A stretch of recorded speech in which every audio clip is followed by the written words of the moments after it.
Here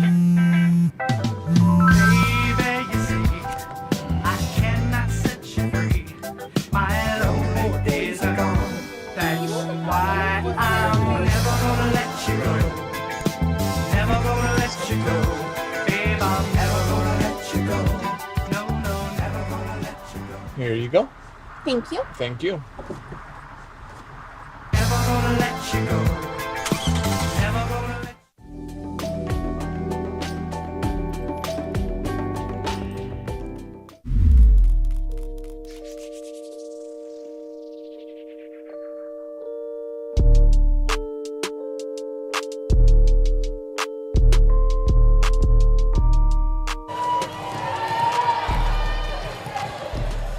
It's game day in the Powell Athletic Center. The Campbellsville University Tigers and Lady Tigers play host to Bethel University in a Mid-South Conference doubleheader. The Lady Tigers winning on Thursday night. They'll look to make it 2 straight here in the Powell Center to open their home schedule. The Tigers trying to come off that loss to Freed-Hardeman. They'll look to defeat Bethel University once again. They took the season series a year ago. Did Campbellsville University. Matt Payton and Benji Kelly courtside at the Powell. Benji, the matchup with the Bethel Wildcats, always a good one as we start here on the women's side. These are 2 perennial powers. This year has played out thus far a little differently. Bethel has struggled a bit, especially in conference play. We're not used to saying that. The Lady Tigers, of course, 4-0 in league action. Look to add one here this afternoon. Yeah, it was a great game the other night for the Lady Tigers. Freed-Hardeman. You got a Bethel team that comes in here, and they've got all the tools, Matt, to be at the top of our conference, but it has not started out this way. They're 5-5 overall.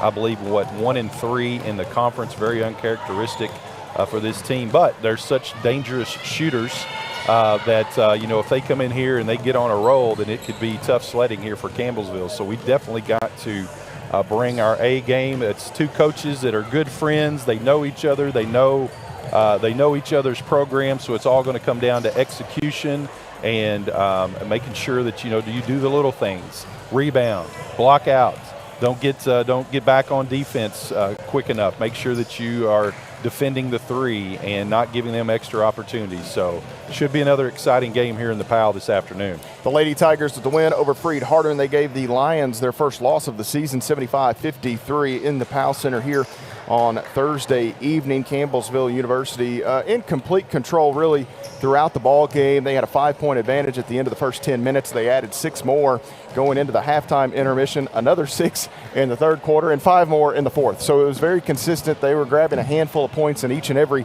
period. That led to the 22-point victory. Benji, and you take a look for Campbellsville, it was really a total team effort. Maddie Boyle led the way. She had a game-high 14, 3 Edward Jones 3-point field goals for Boyle. And then you got double figures from Kayla Luby and Caitlin Wilkes out of the middle. Campbellsville got 9 from Sarah Sutton and Lauren Lee. Courtney Pritchett chipped in 8, and that's what this team is capable of doing. It's been a theme for Ginger Colvin throughout the last few years. They're going to spread this thing out. They're going to give it to whomever it is, the hot hand, and different things. They do not rely on one player, and as you can see on Thursday, that recipe has worked and continues to work. Well, it does, and what happens is these players, they buy in early, and that's difficult to do when you come from high school programs where you're probably the star or one of the stars, and you're getting majority of the shots. You have to buy in early with this type of program of how Coach Colvin is running it, and they're doing that. So on any given night, it can be 1 through 8 that's going to be your leading scorer. It could even be someone coming off the bench, which we've seen at times. So tonight, or this afternoon, there were some things that we did extremely well Thursday night, but there are some things that we can obviously prove on, and one of that is in our transition offense. We did not push the ball like we normally do at times to get those easy layups. Coach Colvin, we were texting earlier today, she said, we need at least 5 to 7 easy transition layups off of our defense, and we did not have that the other night. So we had to rely on the offense. Now, obviously, Freed-Hardeman, they kind of sagged that zone down there, and Wilkes actually didn't get going until late in the fourth quarter.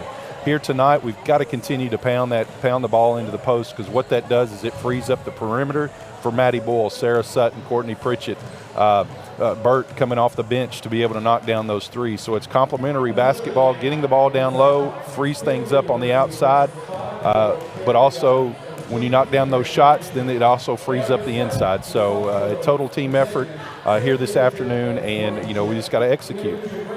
Lady Tigers lead the all-time series 14-3, 6-0 here in the Powell Athletic Center against Bethel. They're 5-3 in McKenzie as the Wildcats took the ball game over the Lady Tigers in McKenzie a year ago. They had won 9 straight prior to that loss down in Western Tennessee.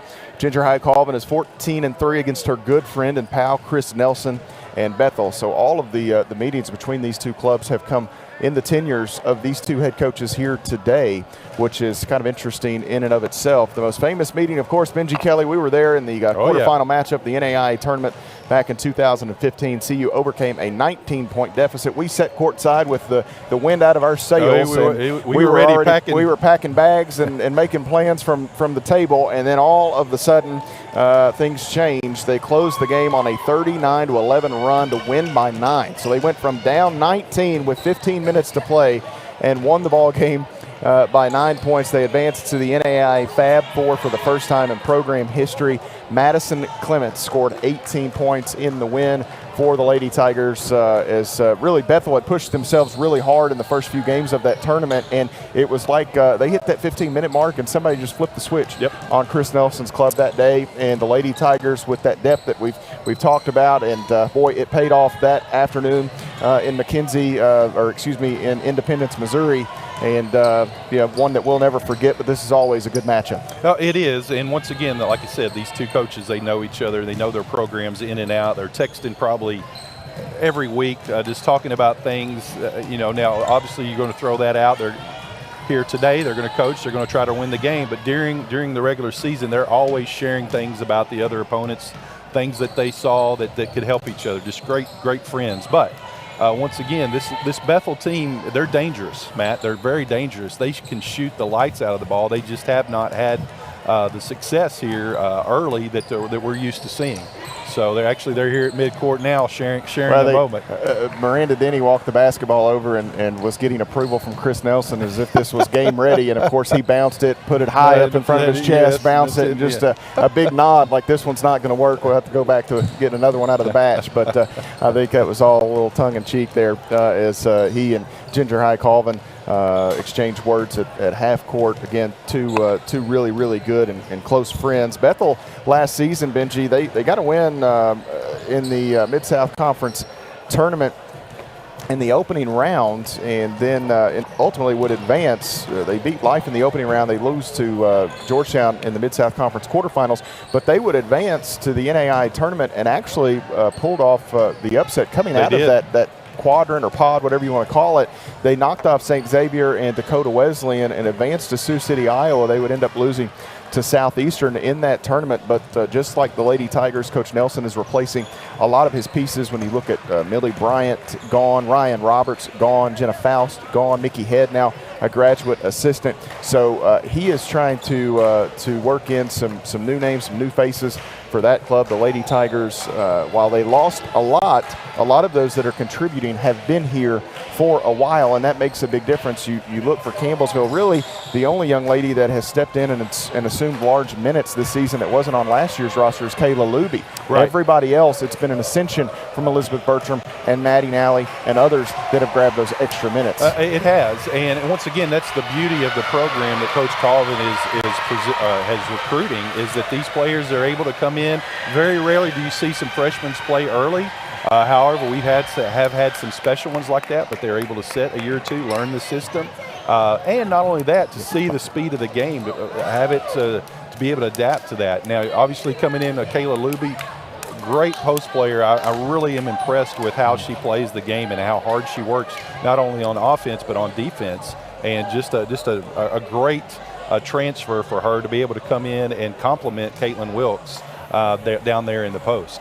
Campbellsville University and Bethel University have headed off to their respective bench areas. We're going to step away and take a timeout, and we have got an ensemble here that's going to play the national anthem. We'll try to, I think we'll get back a little early. There'll probably be some of that left when we get back. So we'll take just the standard 2-minute break here. We'll have our opening prayer and national anthem.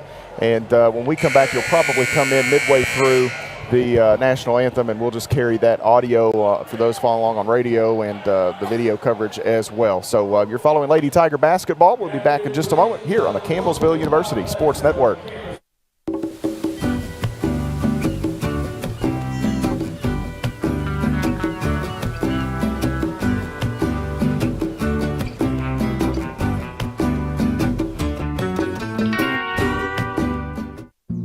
Jason, let's go see your room.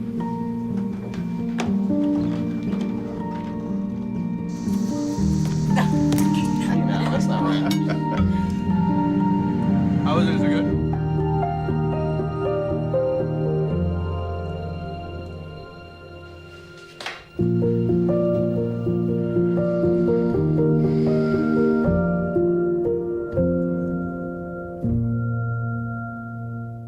What if you could feel in control of your retirement in just a few clicks?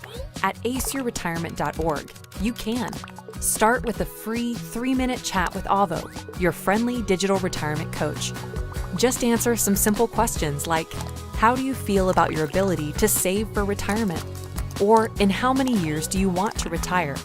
To get free action items customized just for you, get your retirement back on track at aceyourretirement.org. Last week, Brandon met a girl on a dating app.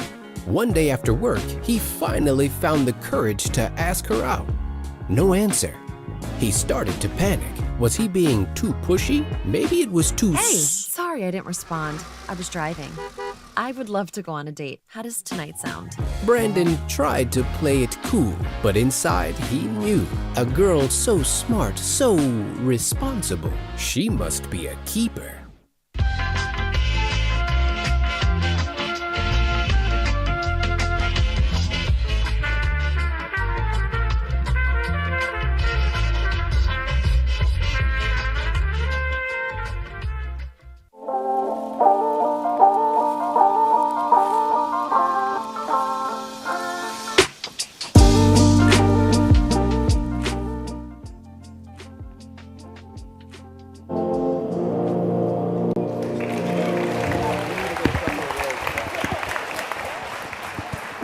Back inside the Powell Athletics Center, Matt Payton, Benji Kelly here. Special thank you to members of the Campbellsville University Music Department. A terrific rendition there of the national anthem. It was a little quicker than I thought. A lot of times those live ones seem to take a little longer. I thought we might get more of that on our live coverage here, but was not the case, I don't believe, as we get set for the starting lineups to be announced here at the Powell Center. Let's take a look at Chris Nelson's club. Nelson in his 17th season as the head man of the Bethel program. He's a Bethel graduate. Mark Vaughn, his assistant. His wife, Jennifer Nelson, I don't believe she's on the trip. She is a volunteer assistant.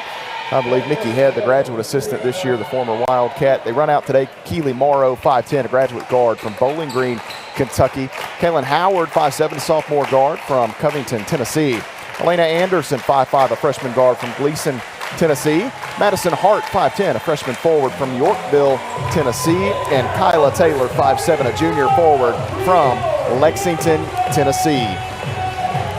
Now for the Lady Tigers, Ginger High Colvin in her 16th season, 421 wins on the ledger, 5 times a Conference Coach of the Year award winner. We say happy birthday to Miranda Denny in her 15th year, the former Lady Tiger, celebrating a milestone birthday today. I'll leave the number out. You can guess yourselves at home. Brett Sal also on the Lady Tigers bench. Bailey Pettigo, 5'7", a junior guard, starts us out today. Glasgow, Kentucky, the hometown. Lauren Lee, 5'7", a sophomore guard from Liberty, Kentucky. Maddie Boyle, 5'6", a junior guard from Milledgeville, Kentucky. Swiss, Courtney Pritchett, 5'8", a redshirt junior forward from Byrdstown, Tennessee.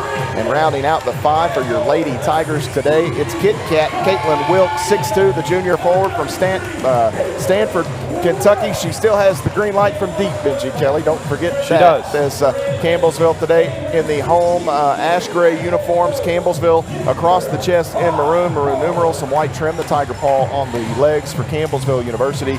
And for Bethel here today, the Tigers in the road purple uniforms with Bethel across the chest in white numerals, some yellow trim, white piping down the breeches for the Wildcats. So we understand we're having some issues with our scoreboard here in the early going of this game, so I'll do my best to keep you up to date if you're following along on our streaming and local cable service. If you're on radio, it's the same. Any way you slice it, you don't have the visual. As the Lady Tigers will see Wilkes just swat it back uncontested. Kyla Taylor just stood there with her feet planted, and the Lady Tigers will get the first possession of the basketball game.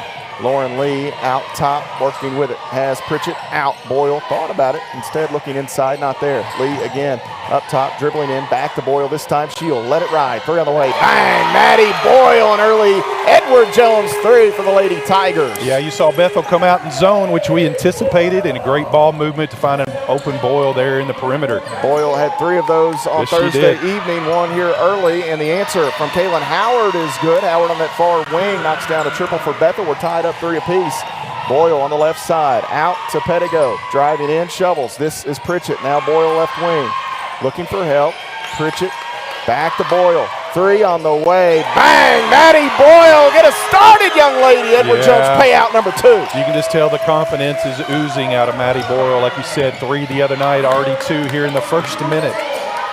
Let it be said, Maddie Boyle's struggles on the basketball court will never be on offense. Here is a right wing 3 by Bethel that is good. Boyle is talented offensively as they come. Here is Lee driving in. Pritchett, Boyle, heat check 3. Bang! Bop, bop, bop, bang! For Maddie Boyle, 9-3. We're not even 90 seconds in. All right, just 1 on 5 right here tonight here, Matt. Maddie Boyle on fire in the PAL. Maddie Boyle might be in that category. Has player of the will yes. Boyle defends out front. Howard, right wing, Morrow. On around, this is Howard again, straight away between the circles, waits for the screen from Taylor. Instead, she'll leave it with Taylor out front, driving in. Nice job by Taylor to get to the rim, just couldn't quite finish. Ball poked out, taken in, Lauren Lee. Get it to Boyle. Try to find Get it to number Boyle. 15. When Here's she's feeling Pritchett. it, Won't feed her. shoot it. Lee, Feed her. extra pass, open, Boyle, 3, no good. I don't know what I would have said there. Here is Pettigo to put it's back. All right. I didn't have a call for 4 straight 3-point makes. Well, you may need to create one I guess here. I would have spelled it. That's all right, B-A-N-G.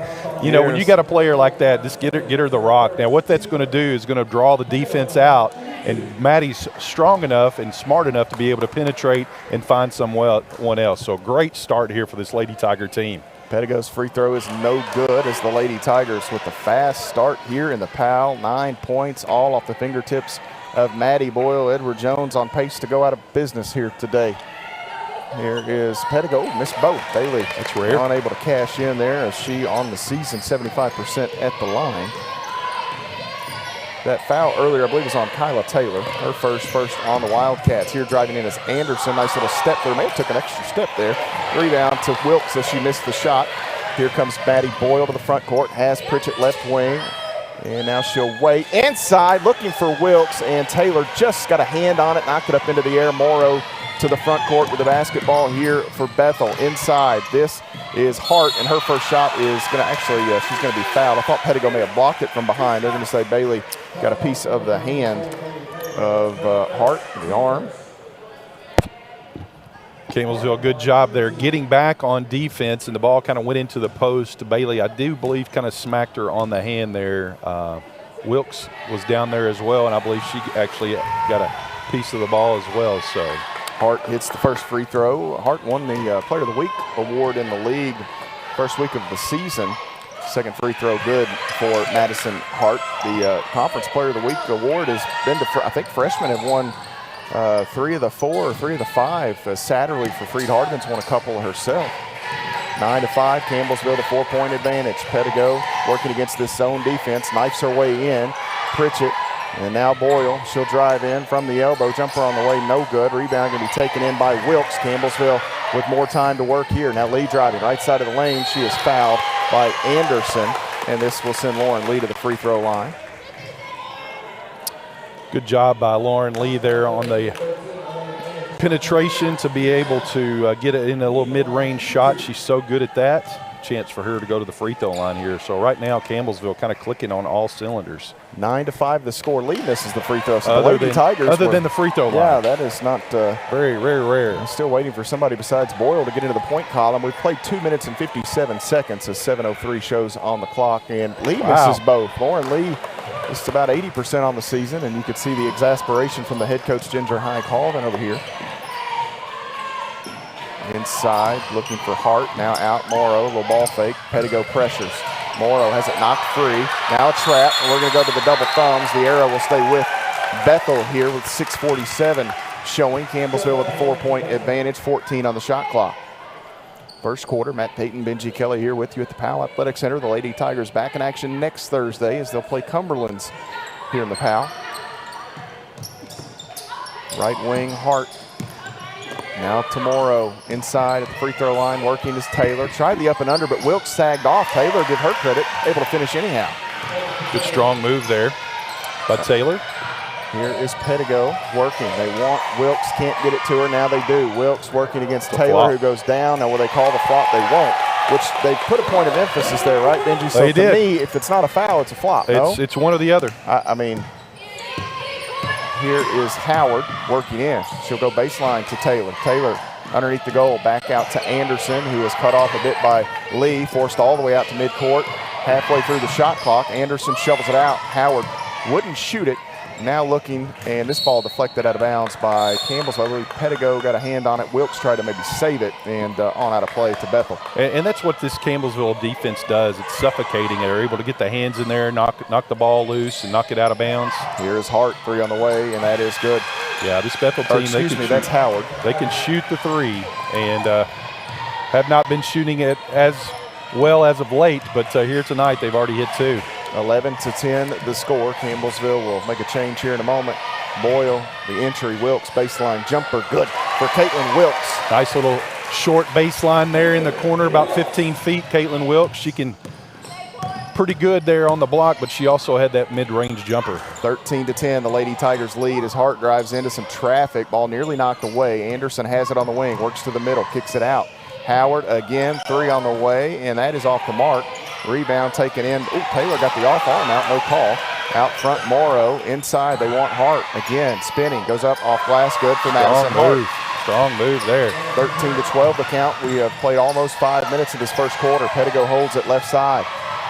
Pettigo, elbow Pritchett, out to Lee. Lee wants to drive in, back to Pettigo, baseline Jay on the way. Good for Bailey Pettigo. Good ball movement by the Lady Tigers there, finding the open Pettigo in the baseline. That's 2 baseline shots. Those are hard shots to make. This Lady Tiger executes them well. Howard to Hart. Campbellsville by 3 points here. Inside Howard, that hit the net. She was looking for Taylor. Actually, I believe that was Hart that threw the pass. Pettigo, trailer now. Pritchett on the wing, right side, 3 on the way. Bang! Courtney Pritchett. Now that Edward Jones 3. That is that offensive transition that we're talking about. Was able to get deep, and then Pritchett following up with a 3 there on the wing. So great execution off the turnover. 18-12, Bethel trailing by 6. They work with the basketball. 4 minutes and 17 seconds here as Anderson drives in. Kicks it out, Morrow. Ball will jab step there. Now back out. Anderson's open for 3. That's short. Rebound taken in here by Lauren Lee. She wants to run. Push it. Lee in the middle. Crossover in the paint. Out. Same spot. 3 on the way. Bang! Courtney Pritchett again. Another Edward Jones 3. Is that 5 here in the first quarter? 5 in the first 6 minutes. But once again, it's that offense transition that's Campbellsville's able to execute. We didn't have it the other night against Freed. Here early against Bethel, we're doing well. Morrow drives in, works around a couple of defenders. Shot no good, gets her own miss. Ball knocked free from her. However, it's on the deck. We'll go back to the arrows. And this will go the direction of the Campbellsville University Lady Tigers here. And this should bring us to a media timeout as well, as the Campbellsville University bunch leads here by 9 points in the Powell Athletic Center. 3:38 to play in the first quarter. We'll step away. You're following the Lady Tigers on the Campbellsville University Sports Network. The family's visit to the forest inspired a beautiful question. Mother, mother, am I a tree? You tell me to stand tall. You tell me to stay rooted. I think I am a tree. My child, of course you are. But what kind of tree will you be? The kind to hug or the kind to climb? Doesn't matter what you choose, so long as you choose to be a tree that's kind. Make the forest part of your story at a park near you. Find one at discovertheforest.org.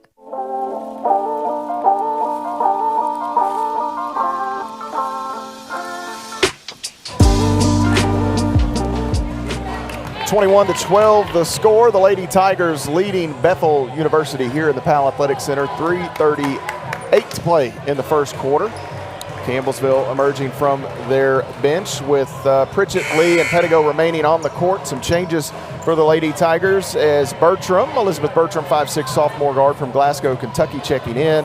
Also Kayla Luby, the 6'2" junior forward from Nebraska, checks in to the Lady Tiger lineup. I believe her parents are still here. Her parents are still here. I believe Miss Luby is the first Lady Tiger from the state of Nebraska. Well, I don't think we've had one before. Check that off the list. The box as we comb through the rest of the 49 states some other time. And she has come in and played extremely well. Lee working the basketball here for CU, gets it ahead and just leaves it out with Pettigo, who motions for Lee to come back and grab it as the Lady Tigers get into this half-court set. Leading by 9, still having some scoreboard issues if you're following along on streaming platforms or local cable. Pettigo out to Bertram. Now Pritchett back to Pettigo on the baseline. Cut off. Pritchett left wing. Pettigo again. They wanted the entry, not there. 4 seconds. Somebody gonna have to let it go. It's Pritchett. 3 on the way. Oh, just off the mark. I had the 4-letter catchphrase teed up there, Benji, as Anya Patterson into the lineup for Bethel. 5'4" redshirt junior guard from Humboldt, Tennessee. Another new player in the game down low. His heart shot is good. Kind of throws one up off balance. Well, that's good defense by Luby there. She just made a great shot, penetrating and using that left hand. Aaliyah Lee, the 6'1" junior forward from, I guess that's Atuka, Tennessee, into the lineup here. A whistle sounds, and this will go against Bethel. I missed the numbers. That's 13, I believe. 13, Anderson. Anderson, her second. So that'll be 2 on Elena Anderson. Oh, hand check, I believe. 3 on Bethel as a club. The Lady Tigers with the baseline out of bounds opportunity. Lee, the trigger woman, finally going to throw it in deep here to Pettigo. Pettigo on the dribble. Leaves it out. Bertram can't shoot as Patterson closes in. Now Pettigo backs away. Morrow defends her. Luby sets the screen. Pettigo stops, needs help. It's Pritchett. They want Luby, can't get it to her. Pettigo going to let one ride. 3 on the way. Bang for Bailey Pettigo. Boy, this Campbellsville team is shooting the lights out. I think they were number 1 in the country in 3-point field goals entering today. Yeah, 6 of 8, 75%. Percentage-wise, they were number 1, I believe. Here, Patterson going to try the answer. 3 is good for Anya Patterson. Deep. Shooting exhibition has broke out here in the Powell. Yeah, both teams shooting the ball really well from deep, way above their percentages. Here is Lee holding it, 24-17 the score. Campbellsville University with the basketball. They lead it by 7. Less than 2 minutes to play in the first quarter. Bertram straight away, 3 on the way. Bang! Elizabeth Bertram! Another Edward Jones payout for the Lady Tigers. Wow. Holy smokes.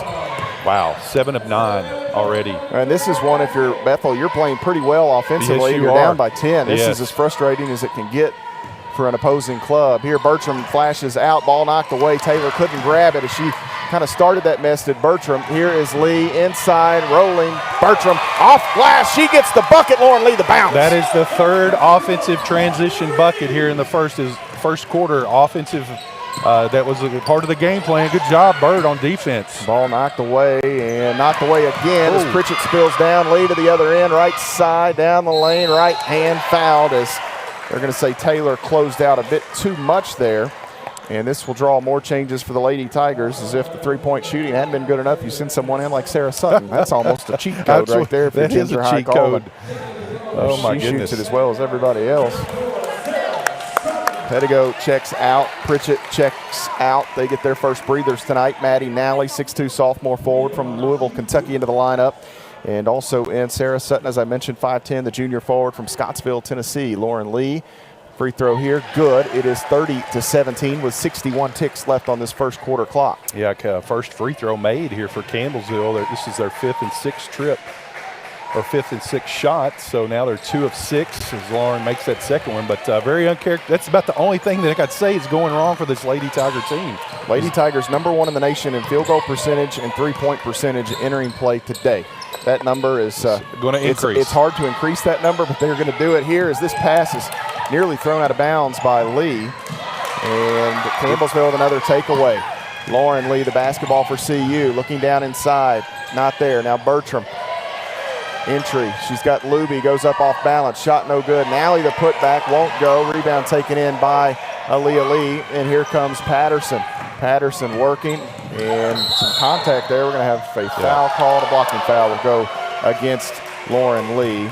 Yeah, it's a good call. I believe Lauren was a little bit, didn't quite have her feet set on that. Love the effort there to be able to take that, because really that was kind of the last line of defense. After that, it was going to be an easy layup for Bethel.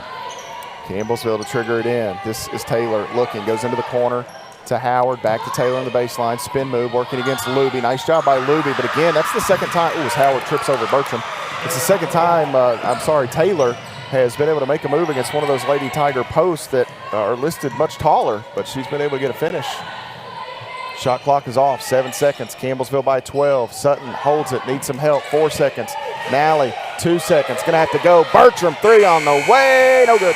They have rushed it just a bit as she got the basketball with about a second and a half or so left, and flings one up that's off the mark. 31-19 your score. The Lady Tigers lead by 12 as we get set for second period action. We'll step away, take a timeout. You're following the Lady Tigers on the Campbellsville University Sports Network.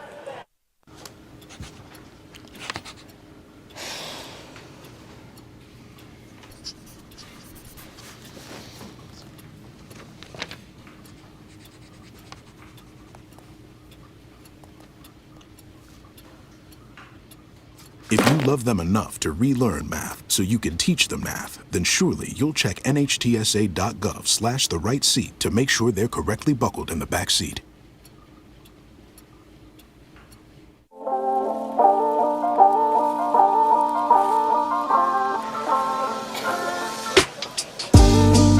(31-19). 10 minutes showing on the clock here as we get set for this second quarter to begin. Matt Payton and Benji Kelly here in the Powell Center with you at Donna Wise Court. Campbellsville University with a 12-point advantage, and we know we're still having some issues with their score. That's technology for you, Benji, and they're trying their hardest to get that working today. We'll stay after it, but all you need to know right now is Campbellsville University has been living from long range. Maddie Boyle, Courtney Pritchett, you name it, they've all gotten in on the act, and Campbellsville here with a 12-point advantage thanks to 7 of 10 shooting from deep. Yeah, 7 of 10 from 3. Of course, Bethel on the other side, they're shooting the ball extremely well from downtown, 50% as well. You would take that any night when you can hit half of your three-point shots. So it's been a shooting exhibition here for both of these teams. But like you said, Bethel's playing really well. They're just down 12 because Campbellsville's shooting the ball better. It's frustrating when you run into a team that's done this, but now there's still a long way to go here, and this is a Bethel team that'll stay after you for 40 minutes. Here is Morrow open. 3 on the way for Keely Morrow. Off the mark, no good. Takes a couple of extra bounces off the iron, and that allows Kyla Taylor to grab it. Here a contested 3 from Howard. I don't know if Burt got a hand on that or not. They'll say no and out of bounds as Campbellsville University will get the basketball back. Yeah, that was a good call there. Good contest by Bertram, but she did not touch that on that three-pointer. Sutton and Lee work with it in the backcourt against some pressure. Is now Anderson going to come to set the trap. Lady Tigers feed it down inside. Bertram finds Nally, and she is fouled. I think they were clean up top. May have gotten underneath Nally. Hard to tell from our vantage point, but this will go against Morrow, and that'll be the first on Keely Morrow, first on the Wildcats in the period. Good job by Bertram there to penetrate, draw the zone to her, and that kind of freed up Nally down low. Chance for Maddie to go to the free throw line here. Nally hits the first free throw, 32-19 the score. We've played 40 seconds here in the second quarter. Nally's second free throw is good. So Maddie Nally gets a pair, makes it a 14-point game. This may be the largest lead for Campbellsville at 14, Benji. It is. Remember. I believe so. Oh boy, Trouble and Trouble Jr. have walked in. There's Clark and Kellen Payton. Oh boy. 2 roughnecks if I've ever seen them. Out top. Hart has it knocked free. Luby grabs it. Campbellsville with another takeaway. Here comes Bertram, crosses the midcourt stripe. Straight away, left side. Sutton, 3 on the way. Bang! Shooting! Sutton! And Edward Jones 3. And Coach Chris Nelson wants 30 seconds to talk about it as the Lady Tigers have hit their 8th three-point field goal of the first half. This becomes a media stoppage. Campbellsville leads by 17. You're following the Lady Tigers on the Campbellsville University Sports Network.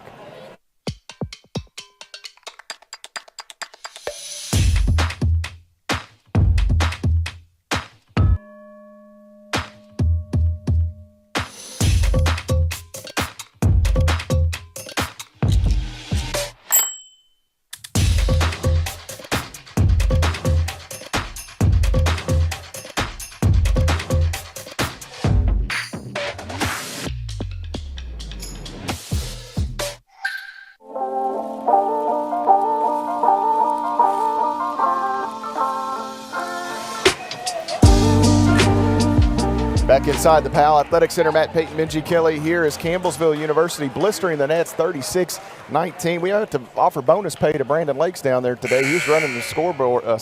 He's got all that going on, Benji. He might be due a bonus at this rate. Those thumbs will be hurt. Arthritis will set in by sundown. You know, it's rare when you see a shooting percentage higher from three-point range than it is from your overall field goal percentage, especially when there is as many attempts has been taken. Campbellsville 72.7% from three, 66.7 overall in their field goals.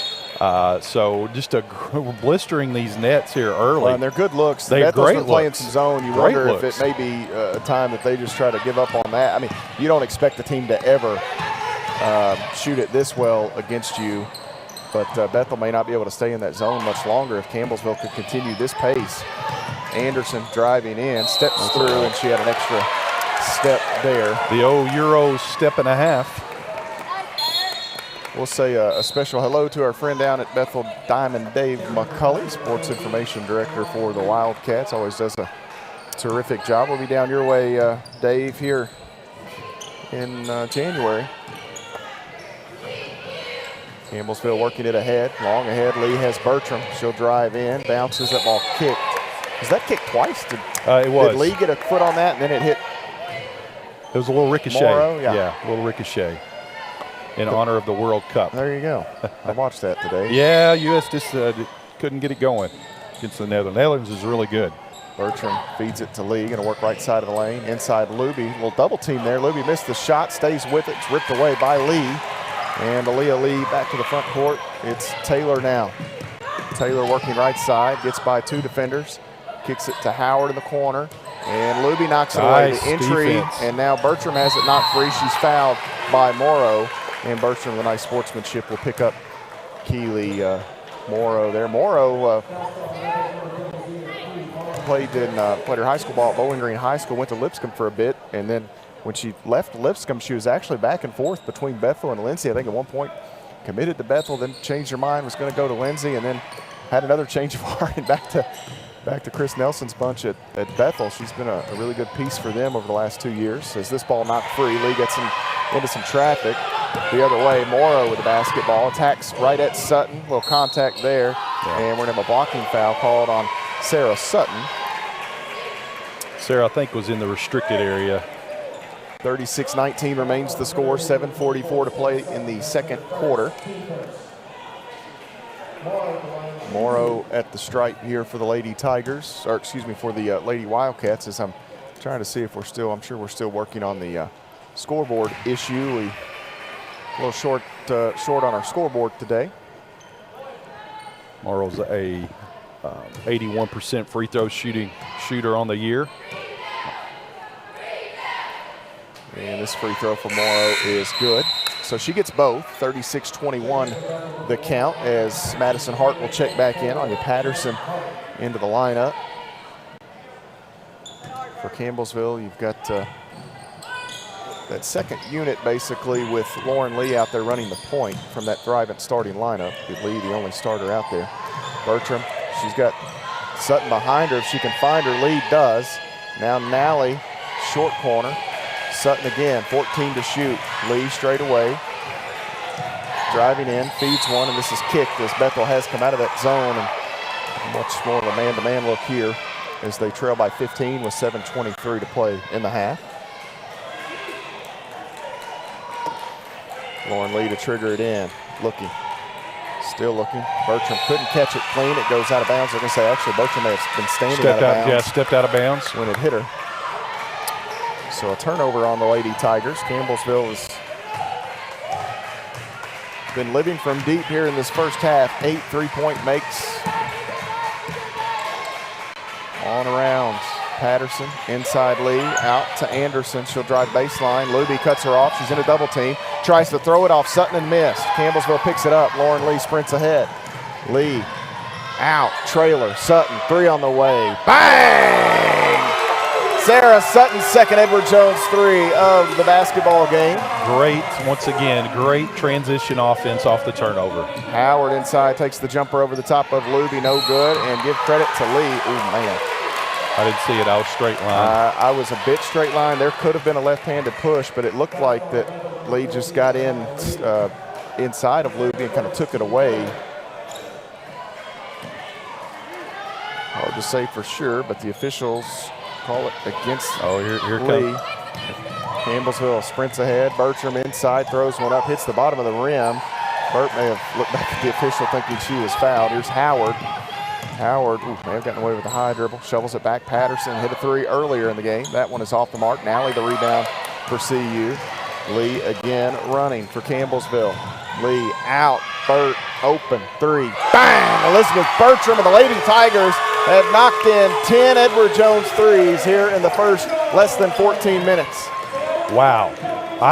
Matt, it's been a long time since I've seen the Lady Tigers collectively as a group shoot this well from downtown. 42-21. Patterson throws one up. Winning in this venue against this team, tough enough. But when they're shooting like this, oh my gosh, the degree of difficulty is on expert. And it's not just one player. No. It's the whole team. Bert again. 3 on the way, in and out. Bertram had a little bit of room, and why not? 42-23 the score. Howard the other way at the 3-point line, works left side of the lane, bounces to Hart, runs into Bertram who goes down, and Hart able to get that ball up on the rim and through. Lee ahead to Bertram, 42-25. Bertram in some trouble here, trying to keep it free, and we're going to have a foul called against Bethel. Changes coming for the Lady Tigers. I missed the foul call. They're going to go arrow. He raised the one arm at first. We'll see if he comes back with. That's arrow. So now they go jump ball. It'll stay with Campbellsville. I think I missed one of the fouls earlier on Bethel in this period. I don't know. I think the Morrow pick up 2. Morrow's got 2 right now. 42-25. Bethel has 3 fouls as a team. Campbellsville by 17 here, closing in on the midway mark of this period.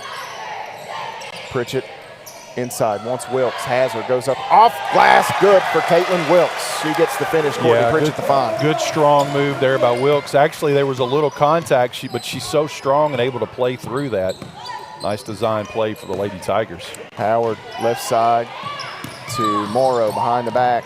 Howard, again Morrow, ball fake. Now comes down the middle, back tap by Boyle. Pettigo long ahead. She's got Maddie Boyle. Boyle's got the right side of the lane, the right hand, and the glass for 2. Another turnover, transition for Campbellsville. It's 15 points off turnovers, off 9 turnovers for Bethel already. I like to see that. Boyle started that and got rewarded on the other end. Yes, absolutely. Inside, Hart, baseline, Taylor. She'll go in against Wilkes. Shot good. Kyla Taylor has been impressive, Benji. She's listed at 5'7". That's what I've got her at. She may look a little bigger than that. I may be wrong, but she's played really well working against Wilkes and Luby. That's no easy task. No, it's not. Pritchett on the baseline. Faces up. Cutting his Pettigo. It's not there. Pritchett, one dribble. Now wants Wilkes. Has her. Wilkes, quick move. Left hand. Yes. Caitlin Wilkes again. Tallies 2 more. Yeah, doing it from inside and outside here tonight. This Lady Tiger team everything is clicking quite well. Campbellsville leads at 48-27. That is Reagan Blackburn into the lineup. I missed that a moment ago as Blackburn checks in. Here's a 3 from Morrow that is good. Blackburn, a 5'8" graduate guard from Greenville, Kentucky, transferred from Murray State. Now they've got Taylor listed at 5'7". I'm not sure that's right, but if it is, it's even more impressive. Out to Boyle, now baseline. Ooh, Wilkes got her in the air, now goes to work and spills to the ground, and ever graceful Caitlin Wilkes hits the deck. Foul here will go against 34 Taylor, and that's 3 on her, Benji? It is 3. So that doesn't help Chris Nelson's club any at all, as Kyla Taylor will check out. Aaliyah Lee back into the lineup, 48-30 the score, and it looks like we've got at least the point section of the scoreboard figured out, so that helps. We'll see if it will work or not, as Wilkes will not oblige. She missed that free throw on me, and they may be running that down underneath. Luke, you can let me know if you guys are running that manually or if we've got connection. Free throw here for Wilkes is good. And they appear to be running it manually as the scoreboard is updated here inside the Powell Center. 49-30 the score. Out top, Morrow gonna hoist the 3. Keely Morrow off the mark. Rebound taken in by Bertram. Shovels it back to Pettigo. Boyle spills down. Pritchett right side. She's gonna dribble in all the way to the rim. Throws up and off. I'm not sure how she got that up in between. I don't either. She got that up in between, I believe, Blackburn and Lee, and now Howard needs some help. 4 seconds to get it across. Here comes Blackburn.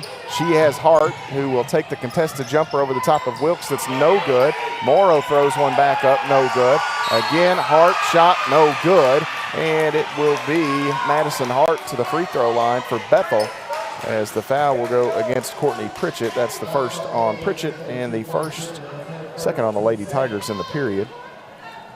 Sutton picked up a foul call earlier. Anderson checks in. Blackburn exits.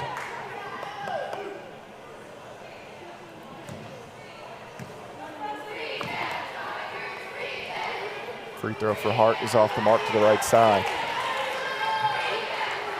49-30 the score. 2:42 to play in the first half. Thank you for joining us this afternoon. And that free throw is good. There's some former Lady Tigers over there on that far side. I see Gracie Thompson up top, and then down, if you look below in that first group, I've got Leanne Greider-Durham. I believe that's Lexi Pester maybe? And then I can't tell as this ball goes out of play. And big fellas over there, Benji Kelly, Jordan Durham, and this ball will go to Bethel, and Campbellsville not real thrilled with that call. It was a missed call. You said it, I didn't. It was a missed call. I was right here, right in front of us, and yeah, they missed it. That's why this official needs to be up here seeing that, because there's pressure right there. 49-31. Less than 2.5 minutes to play in the first half. Anderson, big contact there. Bertram closed out a little too much there. And this will be the first on Burt and 3 on the Lady Tigers as a team.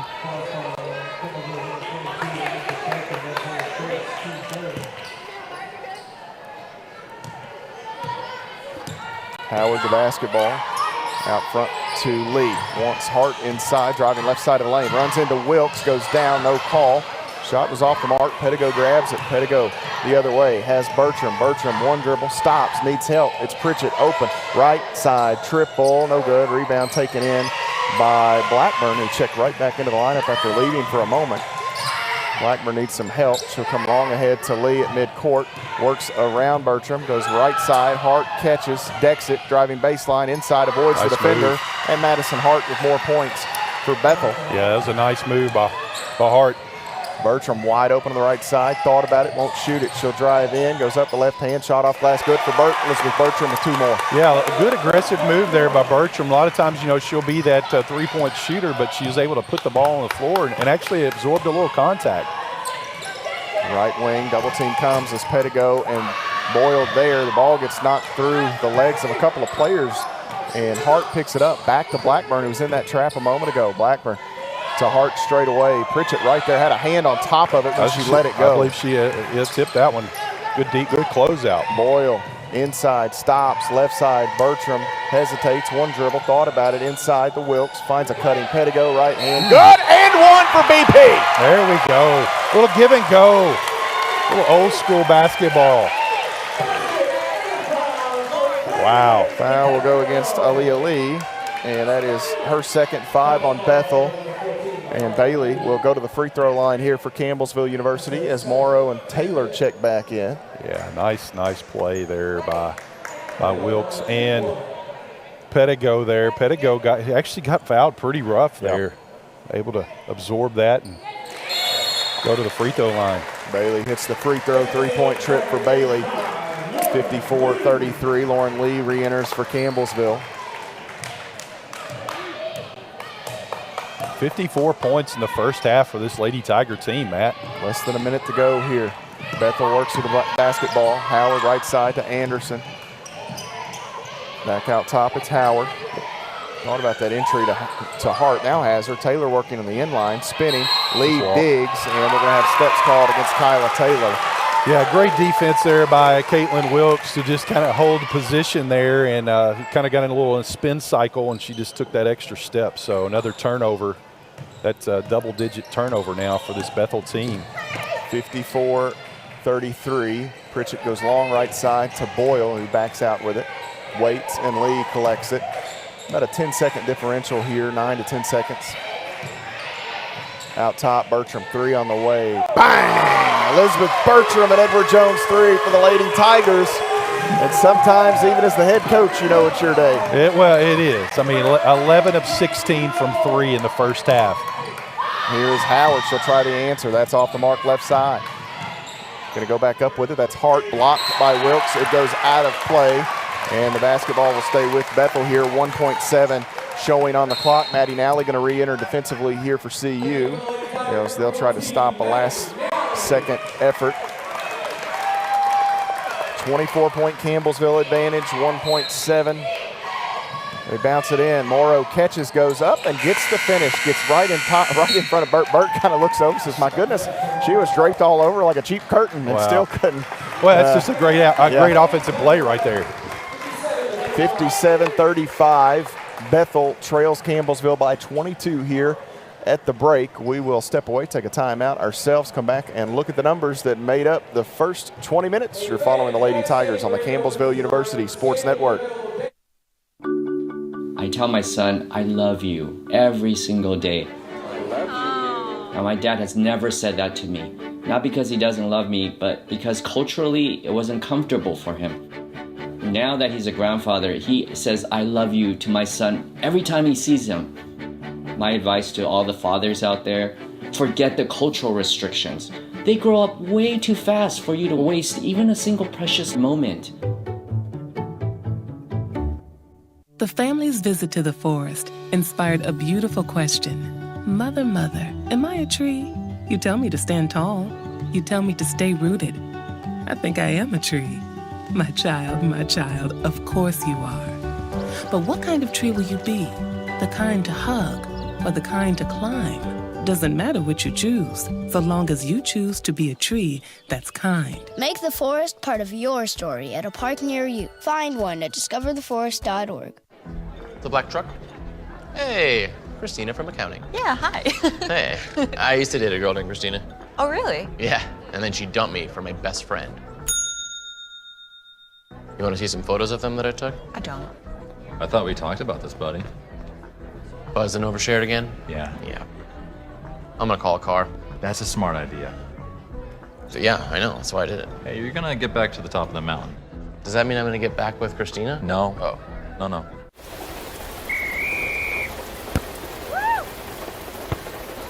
Come on! Go, Diane! Yeah, keep it going! Yeah! Go, honey! If you love them enough to drive an hour to cheer them on as they get beat 11-0 in the rain, then surely you'll check nhtsa.gov/the right seat to make sure they're correctly buckled in the back seat. Throw that ball, Diane! Woo! You got this!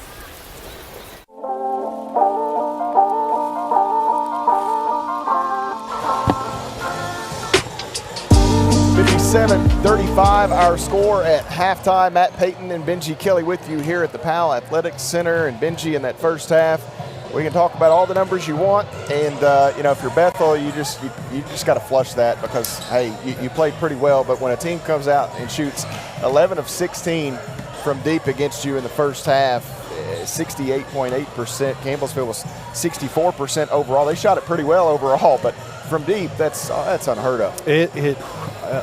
I've watched a lot of basketball in this gym, both men's and women's games. I'm telling you, that may be the best half of shooting I've seen from any program in Campbellsville University history. 6 players have knocked down a three.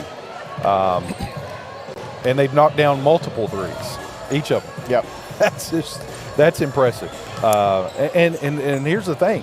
Bethel's not playing bad. No. They're knocking down shots as well. It's just Campbellsville is just they are just in the zone. And sometimes, normally you see one or two players get in a zone like that, but it's 6 players have knocked down threes, and they're great shots. Well, and it's been kind of in spurts. If I'm not mistaken, I think Boyle hit 3, then Pritchett hit 2, right? Then Sutton hit 2, and then Burt's hit 5. Burt hit 2 after that. Or she's 5 total. 3. Yeah, 3. So it's really they've kind of been in spurts, but everybody's gotten involved. This is a wild first half offensively for the Lady Tigers. Credit to them. And again, they shoot at 64.5% overall, 20 of 31, 11 of 16 from deep, 68.8% from long range. I made the joke, Edward Jones going to go broke here today, but they might actually do it at this rate. 6 of 11 from the free throw line, 54.5%. For Bethel, not bad, 45% shooting in the first half. They were 13 of 29, 4 of 13 from deep. That's 30%, and 5 of 6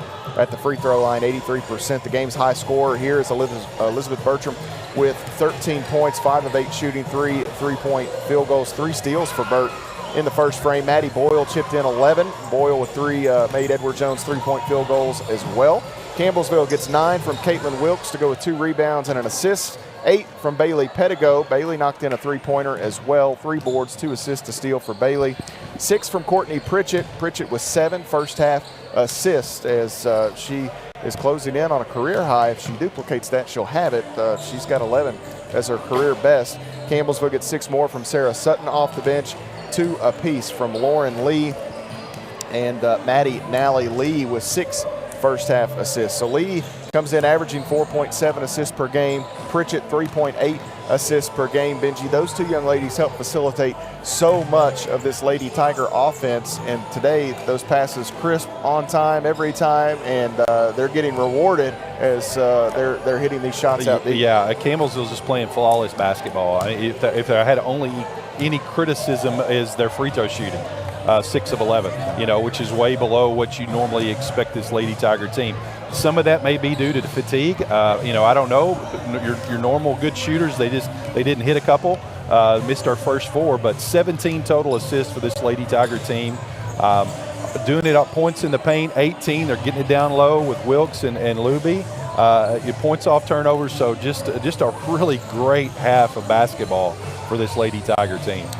Bethel's stellar freshman Madison Hart leading the way for them in the first half. She had 11 points to go with 4 rebounds and 3 assists. Nice first half for her. And Keely Morrow chipped in 7 points. They got 6 apiece from Kaylin Howard and Kyla Taylor there in the first frame. Anya Patterson posted 5 off the sideline for Coach Chris Nelson and company.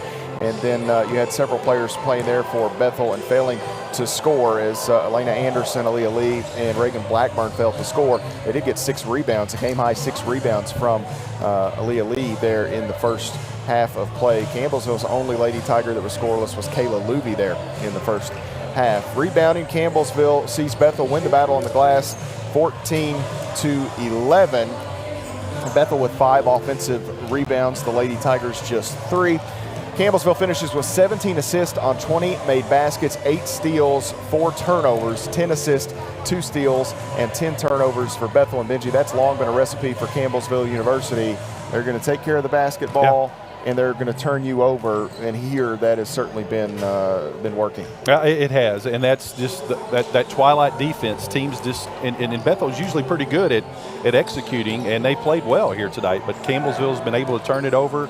Or turn them over, but on the offensive end, being able to get points off turnovers the way that they're shooting. So, great half of basketball. I'm kind of excited to see what happens here in the second half. Does Campbellsville continue that? Hopefully so. Well, if they do. It's, 57 points in a half. Wow. Points in the paint, Bethel with an 18-14 advantage off turnovers, 18-4 in favor of CEU. Second chance points, 3-0 in favor of the Wildcats, and bench points 21-5 in favor of Campbellsville University. No ties, no lead changes. The largest, actually we were tied once, I take that back. Tied once, the lead changed hands, none as Campbellsville grabbed it and held on. Largest lead for the Lady Tigers, 24 points here at halftime. It's a 22 3-point margin. We'll step away, take an extended timeout. We'll come back and continue our coverage here as the Lady Tigers lead Bethel at the mid-game break 57 to 35. You're following the Lady Tigers on the Campbellsville University Sports Network. When I got the opportunity to get her, there wasn't no choice. I told myself, I'm gonna take custody of my daughter. It's my baby. That's what we're supposed to do as men. Take care of our home, build a foundation, you know what I'm saying? Love, our money, she's my purpose. I'm here to walk with her, hold her hand until she can walk alone. Ain't nothing like being a father in this world. Hey, Bobo, do trees tell each other stories? I'm sorry. I'm afraid I don't know that. Hey, why don't we go find out? Listen. Can birds draw pictures? I don't have an answer for that. Dad, do stars visit their friends? Look!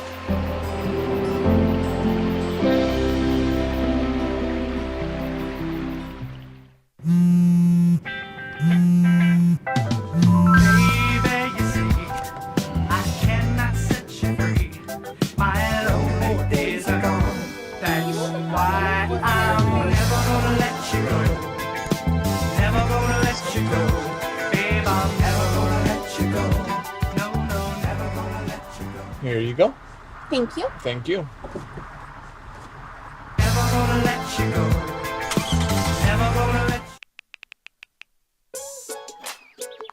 Worried about your friend, but don't know how to reach out? You could say, how are you, or get a fake tattoo. You could ask with an app if it works for you. You could chat with them in VR, it's all good. If you think you should check in, yeah, you should. Whatever gets you talking. Reach out to a friend about their mental health. Whatever gets you talking. Learn how you can help at seizetheawkward.org. What if you could feel in control of your retirement in just a few clicks? At aceyourretirement.org, you can. Start with a free 3-minute chat with Avo, your friendly digital retirement coach. Just answer some simple questions like, how do you feel about your ability to save for retirement? Or in how many years do you want to retire? To get free action items customized just for you, get your retirement back on track at aceyourretirement.org. When you look at the number of disasters in the U.S., chances are every area will deal with some kind of emergency in the next decade. And between school, sports, and social lives, chances are you won't be with your kids when it happens. Will they know what to do? Ready.gov/kids has the educational tools and information to make the conversation easy. When the time comes, chances are they'll feel prepared, not scared. So talk with your family today. The family's visit to the forest inspired a beautiful question. Mother, mother, am I a tree? You tell me to stand tall. You tell me to stay rooted. I think I am a tree. My child, of course you are. But what kind of tree will you be? The kind to hug or the kind to climb? Doesn't matter what you choose, so long as you choose to be a tree that's kind. Make the forest part of your story at a park near you. Find one at discovertheforest.org. As a dad, every day is a challenge. To make sure that the time that I have, I spend with them. It doesn't matter how tired you are, you have to try and to teach them. When they learn something new, and you can just see in their faces, it's such an incredible moment. It's those moments that are my favorite.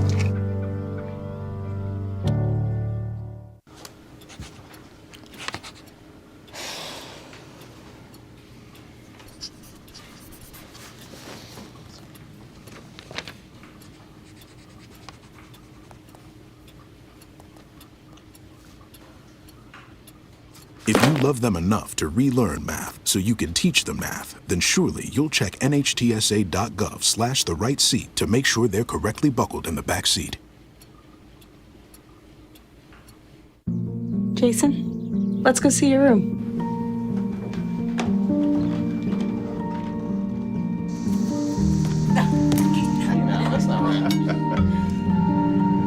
How was it? Is it good?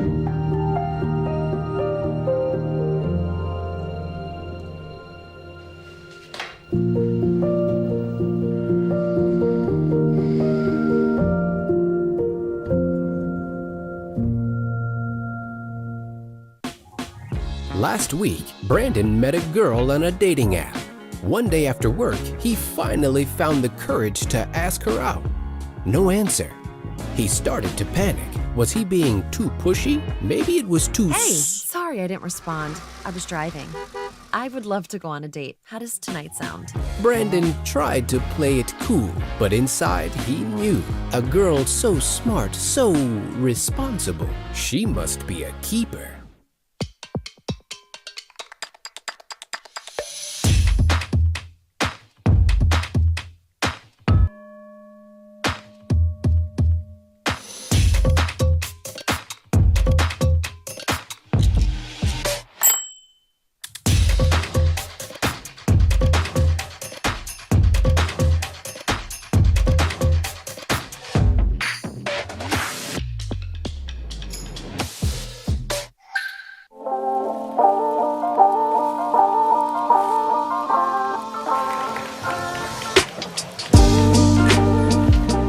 $57-35, your score here at halftime. Campbellsville University leading Bethel University. Benji Kelly, Matt Payton here at the Powell Athletic Center as Campbellsville looks for win number 7 on the season.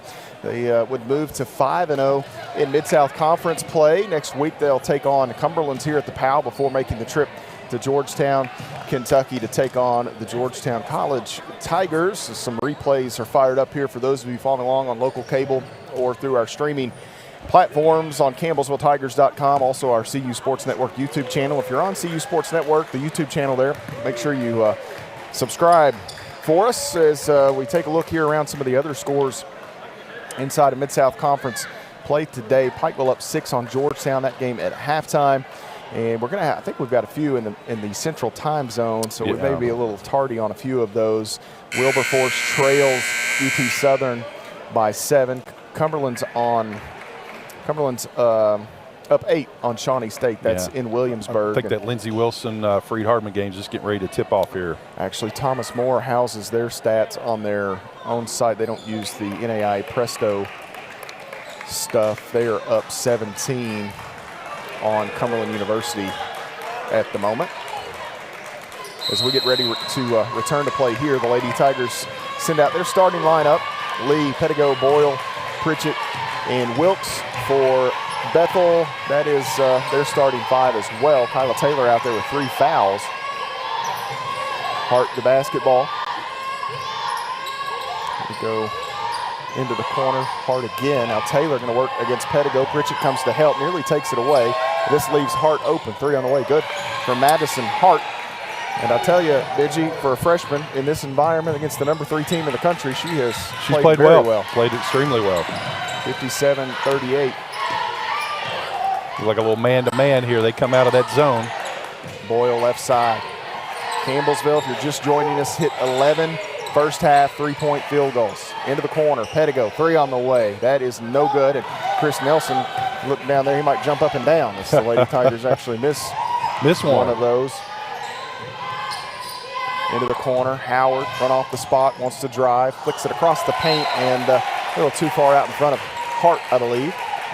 A little unforced error there, turnover. Campbellsville an opportunity here to, well, it looks like we got a full court press.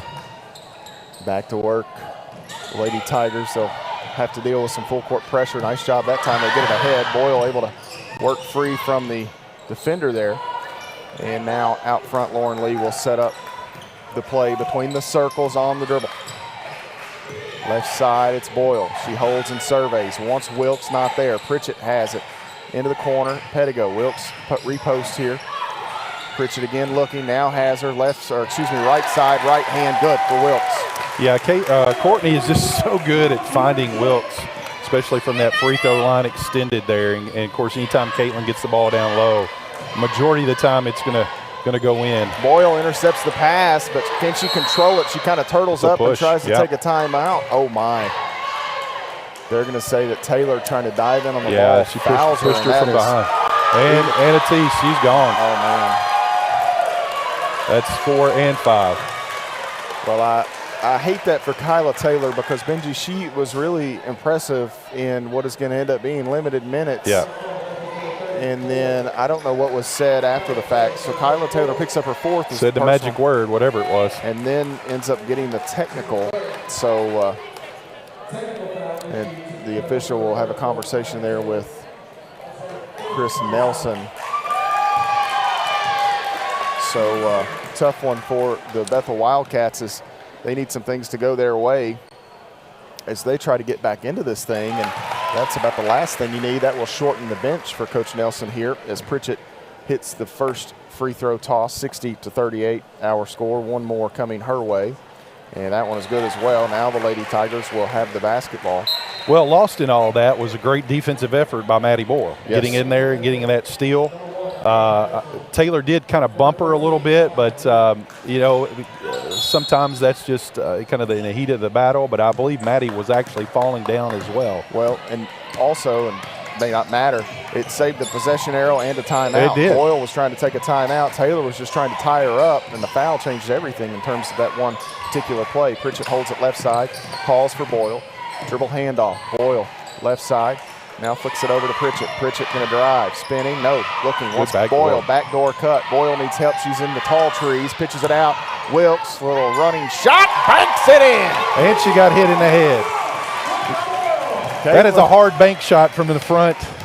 Well, that's a little out of Caitlin's typical, the comfort zone. You find yourself decking it towards the rim on the run late in the shot clock. And give her credit for knocking that down. Here is Lee at the free throw line, looking inside, too far, goes out of play, looking for Hart. It's a 25-point Lady Tiger advantage. 7:27 remaining here in the third quarter. Oh man, Patterson tried to take the charge. Boyle and Patterson come together. Now Boyle is free. She comes to the front court, goes up, and that shot blocked, and she is fouled. Let's hope. That's a little return. Okay there, Patterson with the foul. Boyle gathering herself here. So that's the first on Anya Patterson, 3 on Bethel as a club. Boyle kind of trying to shake out the cobwebs. I believe she got her bell rung.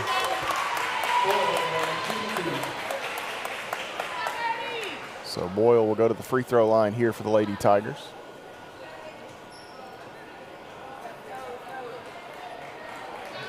Well, Maddie, if I were you, if you're seeing multiple goals, shoot for the one in the middle. The one in the middle is what they say. And that's exactly what she did. One more coming here for. Maddie's had a really, really good night here, or the afternoon. She's now got a Baker's dozen, Baker's dozen, 13 on 4 of 6 shooting from the field, 3 of 4 from downtown, and making 2 free throws at that goal that in the middle. She may have been, she may have been seeing multiple rims. She said she got hit in the nose, so sometimes that can get you a little off kilter. As here, they're gonna have a foul down inside. Oh my, they're gonna get Hart. Nope, they get Aaliyah Lee.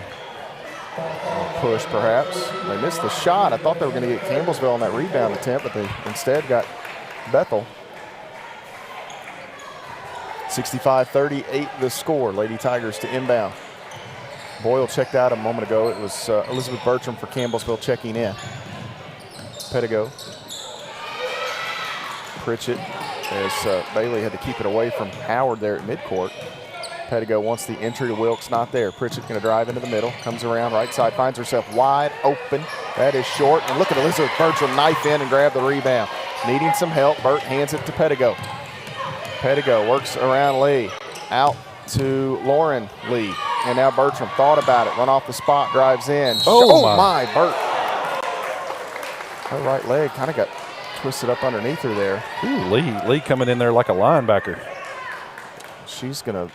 That's 4 on her. Yeah, she's not going to last much longer at that rate in terms of her 4th personal. And this will bring in Kayla Gilmore, 5'9" junior forward from Clarksville, Tennessee. So Chris Nelson having to get a little further down that bench at this stage. Campbellsville with 6:34 remaining in this third quarter, already in the bonus the rest of the period as Elizabeth Bertram goes to the free throw line. First free throw good for Burt. Bertram having herself an evening as well, leading scorer here for Campbellsville. 14th point and 15th point. That one's good as well. Really love to see how Elizabeth Bertram stuck around this summer, got in shape, was in the gym every day, and you can tell it's paid off. Well, she's being rewarded for that hard work with her play, and now throwing one to Gilmore. You know, some people forget, Bertram came in here. We're going to have a foul on Pettigo.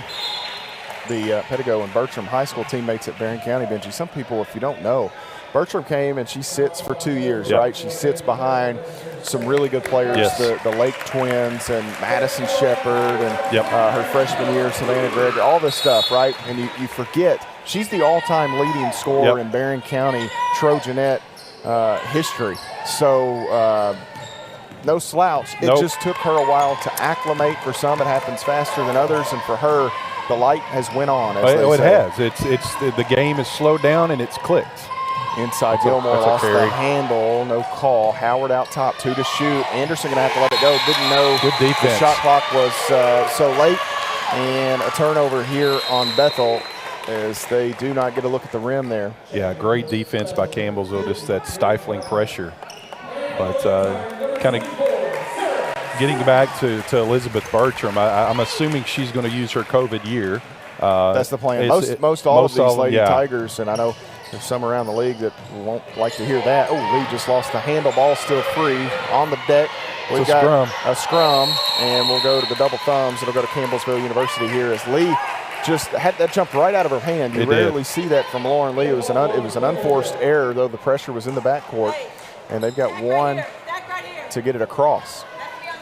But, yeah, most of these Lady Tigers at the moment plan to use all of the eligibility granted them. So nobody on this team is leaving. Yeah. Unless they want to. Lee going to throw it in. Ball's going to come right here to Coach Ginger High Call. And the good news for Campbellsville, we get it across the timeline. They got it across. Yeah. So it's not necessarily the way you want to do it, but you throw it across. Morrow tapped it, knocked it out of bounds. So now the Lady Tigers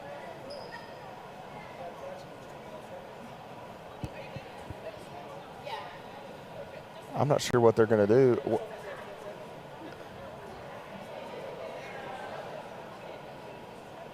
I think Coach Nelson is asking if that's a 10-second violation. I think he's arguing maybe no possession, but and I don't blame him for trying. But I think the issue is they got it across. You tipped it. It's just that's a tough luck. That's kind of like a kickball almost. Yeah. Like you're not rewarded for good defense in that scenario. Here, Luby working, needs some help, and she is fouled. And this will go against Bethel. I believe they're going to get Morrow. She and Gilmore were in the area, so this will send Kayla Luby to the free throw line. Again, her parents in from Nebraska made the drive in Wednesday night into Thursday morning. Had to get them a little rest at the hotel. Her brother Mason was here, and I think Mason, he's quite a bit younger than Kayla. I'm going to guess there's at least 7 or 8 years difference, maybe more than that. And I think they're big fans of one another. So he was tickled to see her at Thanksgiving and knowing that they were coming here. So pretty cool stuff. I'm happy for her. She spent most of her summer here. She did. She came in like Bertram, and I think that's one of the reasons why she's been able to get in there and be so effective early, because she was able to one, bond some friendships with some of the Lady Tigers, but two, kind of learn the terminology of Campbellsville Lady Tiger basketball. Luby gets 1 of 2. Got the first, missed the second. Howard on the other end backs away. Needs some help here. This is Blackburn. Now Morrow straight away. Maddie Nally closes in on her. Morrow going to drive right side in some traffic. Throws one up. Hits the side of the backboard. Luby able to grab that rebound. Strong rebound. Pettigo goes long ahead. She's got Nally who goes up. And a nice block by Blackburn. Got a hand on the basketball at the top there. Knocked it away. Here's Howard open left side. Triple on the way for Howard. Off the mark. Rebound taken in by Hart. Goes back up. Creates a little space. And they're going to call that on Luby. Now, in a 30-point game, I won't fuss, but I'm not sure that's a foul on Kayla Luby right there. It looked like she was standing her ground. She was and Hart was vertical. Was vertical, but you're right. On a 30-point game, they're going to, especially when the fouls are 5-1, they're going to try to even that up. So 68-38 your score, 5:07 to play in the third quarter. Again, we're operating without our clock feature down at the bottom. Just technology and our unit that we use is decided to go to sleep. It's not cooperating here on this December day, as Hart gets 1 of 2. missed the second. Campbellsville the rebound. Pettigo running the offense for the Lady Tigers here for the time being as Lauren Lee gets a rare breather. Nally out on the wing left side. Leaves it with Bertram. Now Sutton, long two on the way. Good for Sarah Sutton. Yeah, Sarah needed to know where she was on the court, but what a 20-footer. Yep. So yeah, she could still shoot that as well. One step inside the line there. Hart out, ball deflected. Maddie Nally, those long arms. Nally led the state in blocks her senior year of high school. Posted a triple-double once upon a time at Assumption. As we're going to get a stoppage here, media timeout, 4:34 to play in the third quarter. 70-39 your score. The Lady Tigers lead it. You're following Lady Tiger basketball on the Campbellsville University Sports Network. Jason, let's go see your room.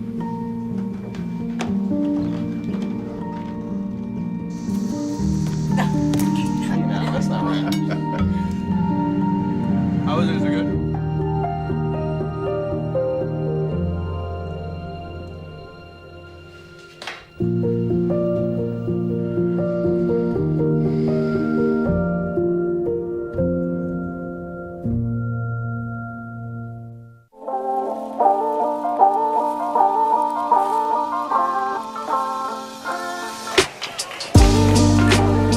70-39 your score. The Lady Tigers lead Bethel. 4:34 to play in the third quarter. Campbellsville University celebrating Miranda Denny's milestone birthday here today, Benji, in fine fashion. Fine fashion, yeah. Coming out, shooting the ball extremely well here this afternoon, and it's one of those things that sometimes you say, well, do we use up all of our shots? No, we're playing pretty effective basketball, and what it's going to do here, especially in this fourth quarter, as we're still got a little bit left here in the third, it's going to allow Coach Colvin to probably get some players on the JV squad in to be able to get some Mid-South Conference action. But before I forget, as well, we'll get to it in a second. Okay. Don't let me forget the thing that I'm not supposed to forget. Okay. That makes sense. Well, don't forget that. Yeah, don't forget. Bree Gowdy into the lineup for Campbellsville. Kickball. Thank you, Maddie Nally. You'll make this possible. 5'5" freshman guard from Campbellsville, Kentucky. How about Zach Clements and Brett Pierce showing up today? They were on a plane at 6 a.m. from Florida. Yeah. They fly in, and here they are working this doubleheader. I tell you, we have got an outstanding sports information department. We really do. They go, they work their tails off. Here's Blackman's shot blocked by Maddie Nally. Gilmore collects it, and Sutton spills to the floor. Gilmore throws up a shot off glass. Difficult, but Gilmore almost got that to go. Bree Gowdy is kind of sandwiched there in between the stanchion and Gilmore. And Gowdy's going to go to the free throw line. She's still looking for her first field goal as a Lady Tiger. She has been to the free throw line a few times and scored a few points. Yeah, they were up at 3 a.m. on a plane at 6, probably here by, 11:30-ish? No. They walked in at 12. 12, when Clemens okay. walked in, it was about 12:15. Okay, I think, so they when he got walked straight in. here. So no rest for the weary, and they are certainly that. There are all kinds of former Lady Tigers in the house today. I look over now, Savannah Gregory and Sammy Rogers over on that far side. I wonder if they're here to celebrate Hootie's birthday. That may be. I know there is a celebration planned. Don't tell her we said that. Okay. But Gowdy gets both. Gowdy, again, the freshman guard from right here in Campbellsville. I think Bree's mom's here. I don't know if Bronson's here today. 72-39. Blackburn pressured. And now Anderson going to drive inside. Anderson goes up the shot, no good. Nally the rebound, and Gilmore called for another foul. And frustration. And now there's a second whistle there. I think it was the slot official wanted the basketball, yeah. So kind of held my breath. I know. Last thing you want to see is this thing get chippy and out of hand. And if you're Bethel, it's got to be frustrating. You played, and the second half here had been a little bit sloppy both ways, but Campbellsville is such a pace in the first half, and you didn't play bad. No, you didn't. I mean, you shot 5% above your normal field goal percentage on the year. As we see one of those freshmen. This young lady can shoot it. She really can. Nally gets 1 of 2. Is Paige Serafini going to check in a moment? Yeah, you're talking about earlier that we're not going to lose anybody. Bertram in there in a game that Campbellsville leads handily on the floor, creating a mess. The arrow will stay with Bethel, however, as the Lady Tigers see Serafini, Paige Serafini, a 5'11" freshman guard from Lawrenceburg, Kentucky, enter the lineup, and I look over and Sammy Rogers with a big smile. Rogers been working with her a bit when she went back to Anderson County to teach after completing her playing days, share the same high school alma mater there. I'm not sure what the discussion is here. Shot clock on 20, I think. So 3:36 to play. Still working on our scoreboard issue. Got the scoreboard in. We'll try to come up with the clock at some point on there. Our men's game to come just a bit. This Bethel team, Benji, been tough sledding over the last month or so. They started the season 5-0, and they sit at 5-5 now. So they're on a 5-game losing streak after winning 5 straight to begin the year. Won their Mid-South Conference opener against Shawnee State, but since then they've lost games to Pikeville, Freed Hardeman, and then on Thursday night, Lindsey Wilson got them by 15 in the bigger sports center. Back to play here. Howard out front working against Bree Gowdy. Now on the right wing, Morrow wants to drive in, has Howard, not there. Howard on the dribble. Blackburn, 8 to shoot. Howard gonna let it ride. 3 on the way, no good. Rebound comes out long to Morrow. Morrow does a nice job going back up with the basketball. She rolled her ankle. She rolled her ankle. And again, you'd hate to see that. We saw that the other night, especially in the men's game. And I like that from Serafini. Asked her, "Are you okay?" And Morrow said, "Yeah, I think I'm okay." I don't know if she knew whether she was or not at the time. That was kind of weird. Morrow rolled it but never went to the ground. So often you see him go to the ground and kind of grab it. She knew she had rolled it but was able to keep her footing after the basket. Well, I hope nothing popped in there either. Sometimes you see that when they don't go all the way through with the rolling of that ankle. So Luby, now Gowdy, Nally, and Sutton. Sutton going to take the elbow jumper on the way. Good for Sarah Sutton. Yeah, Sutton. Good to see her have a good weekend here. I know she's been struggling a little bit from the offensive end and not playing as much, but two good games here for Sarah Sutton. Gowdy going to be called for the reach in here. Bree Gowdy's first in the fourth quarter on Campbellsville. 75-41 the score, 2:36. Actually, we're still in the third quarter. I'm sorry, this third quarter's taken forever. Feels like we're still in the third quarter. 75. Maybe the Lady Tigers on 75, you expect it to be the fourth quarter, I guess. That's been that kind of day shooting for them. This shot off the mark to Patterson. Ball gets knocked out long. Howard able to save it. Chris Nelson wants a timeout with 19 on the shot clock here.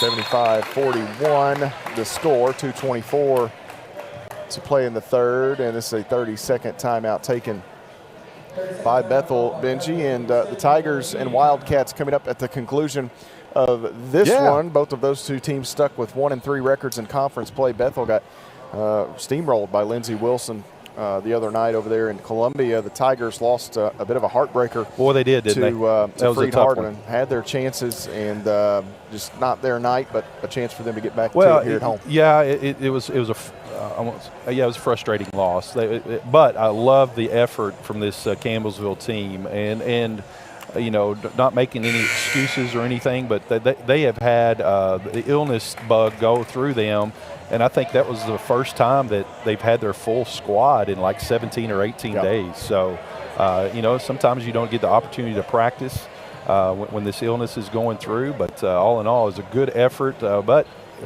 chance to rebound here and get that second win in the Mid-South Conference against this Bethel team that I believe we had beat here last year.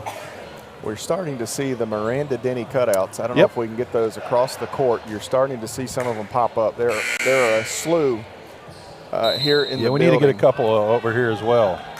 And maybe I can throw one up post-game and give it to Ginger. There you go. She can use it and pretend to be Hootie on the post-game interview. Miranda Denny is still worried about this final 12-plus minutes, though. She's not worried about that at the moment. Here inside, nice pass by Patterson. Gilmore goes underneath and gets the finish. That's nice offense for Bethel. Out of that timeout, the way it's supposed to work, just over 2 minutes to go in the third quarter. 75-43 the count. Gowdy ahead to Nally, and now Serafini. Wanted Gowdy inside, not there. Serafini now Sutton, left side Nally. Sutton straight away, open, 3 on the way. Bang! Sarah Sutton, another Edward Jones three-point field goal, and I think, as they say, it's as big as the ocean right now for Sarah Sutton. Pretty much is, and sometimes you have that. 16 for Sutton today. That'll match. Actually, no, that's her 13th point. I had added 3 that the scoreboard already caught. So this is going to be a foul on Gilmore. Hold, they say, I think. And Bethel's. She was way out here on the top of the key. Is that 5? No, it's 3. The scoreboard's got 5. I had 3 as well. Scoreboard was showing 5. I don't know if we fell asleep there, which this period has taken a while, but I don't think it's taken that long. 78-43, the count, 1:36 to play.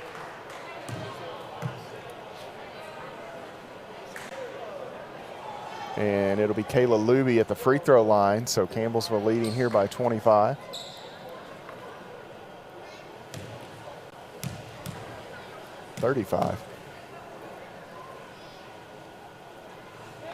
Make it 36.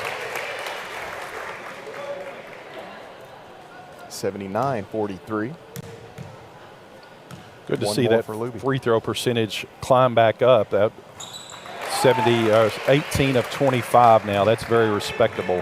Whereas we missed our first 4. Yeah, they start with their 11, 6 of 11. 6 of 11 in the first half. Yeah. Patterson. Less than 90 seconds to go here in the third quarter. Gilmore, the high arching jumper is good. See, I'm kind of impressed with Gilmore here, junior from Clarksville, Tennessee. Shelby Beatty out there. She's got the basketball. Beatty and Bertram and Sutton all subscribe to the same philosophy. Good backdoor cut there by Maddie Nolly. Kayla Luby actually looking for it, but a kick ball. This right here is a future in 2 or 3 years of Campbellsville University Lady Tigers. Gowdy throws it in here to Nally. Wants the entry, has Luby. Shovels it back out. Beatty. Beatty going to drive in, take the free throw line jumper. No good. Rebound taken in by Patterson. Beatty, the 5'11" freshman guard from Owensboro, Kentucky here inside. Patterson gets the step and gets the lay in. 80-47. Campbellsville the advantage. 40 seconds to play in the quarter. Gowdy brings it ahead, working against Howard. Gowdy's played more point than I expected when she's gotten into the games. Yeah. Here is Beatty, 3 on the way. Bang! Shelby Beatty. Wow. And Edward Jones 3. I told you she and Bertram and Sutton all kind of have the same philosophy, and that's that has gun, will shoot. And Beatty not afraid to let it ride, and you can see why. Here, into the corner, Gilmore. 3 on the way for Gilmore is good. So Kayla Gilmore adds a few, and it's an 83-50 game. Gowdy working in 1 second, going to have to let it go on the way too hard for Bree Gowdy. And that is where the third quarter will come to a close. Campbellsville leads by 33 points. You're following the Lady Tigers on the Campbellsville University Sports Network. Worried about your friend, but don't know how to reach out? You could say how are you or get a fake tattoo. You could ask with an app if it works for you. You could chat with them in VR. It's so good. If you think you should check in, yeah, you should. Whatever gets you talking. Reach out to a friend about their mental health. Whatever gets you talking. Learn how you can help at seizetheawkward.org.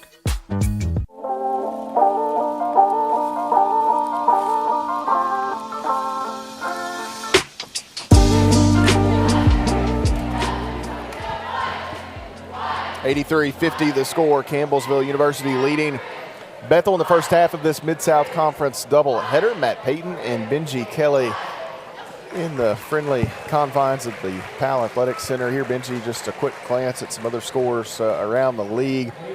UT Southern up 8 on Wilberforce late third quarter. Cumberland's up 4 on Shawnee State late third. Is there a Georgetown score up there somewhere? Yeah, it's up early. Yeah. Pikeville, 3-point advantage at Georgetown, who the Lady Tigers will see a week from today. That Lindsey Wilson game of Freed Hardeman should be underway. Taking a look, Thomas More with a 19-point advantage over Cumberland University. They continue to impress. Number 1 team in the country, Lady Tigers and Thomas More could potentially be staring at a battle of unbeatens on the 5th of January in Crestview Hills. We'll see. Inside, Beatty has Luby back out. Nally, nice screen there from Luby into the corner. Beatty again can't shoot it. On around, off the wing, Luby, 10 to shoot now. Gowdy holds it. Gowdy out. Beatty has it tied up, needs some help driving, 4 seconds. Serafini, 3 on the way. That is off the mark. Beatty, the rebound should go right back up and lay it in off glass. Shelby Beatty, nice offensive chance. Yeah, nice second chance rebound there, offensive board, and a little put back. Here is Gilmore, another 3. That is no good. The rebound taken in by Beatty. 85-50, Campbellsville the advantage.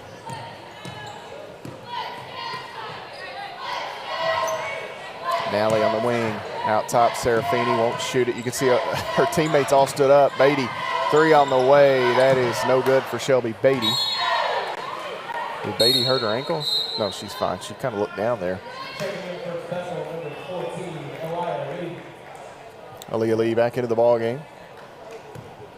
Playing with 4 fouls, 8:50 to go here as Howard is on the dribble. 35-point Campbellsville advantage.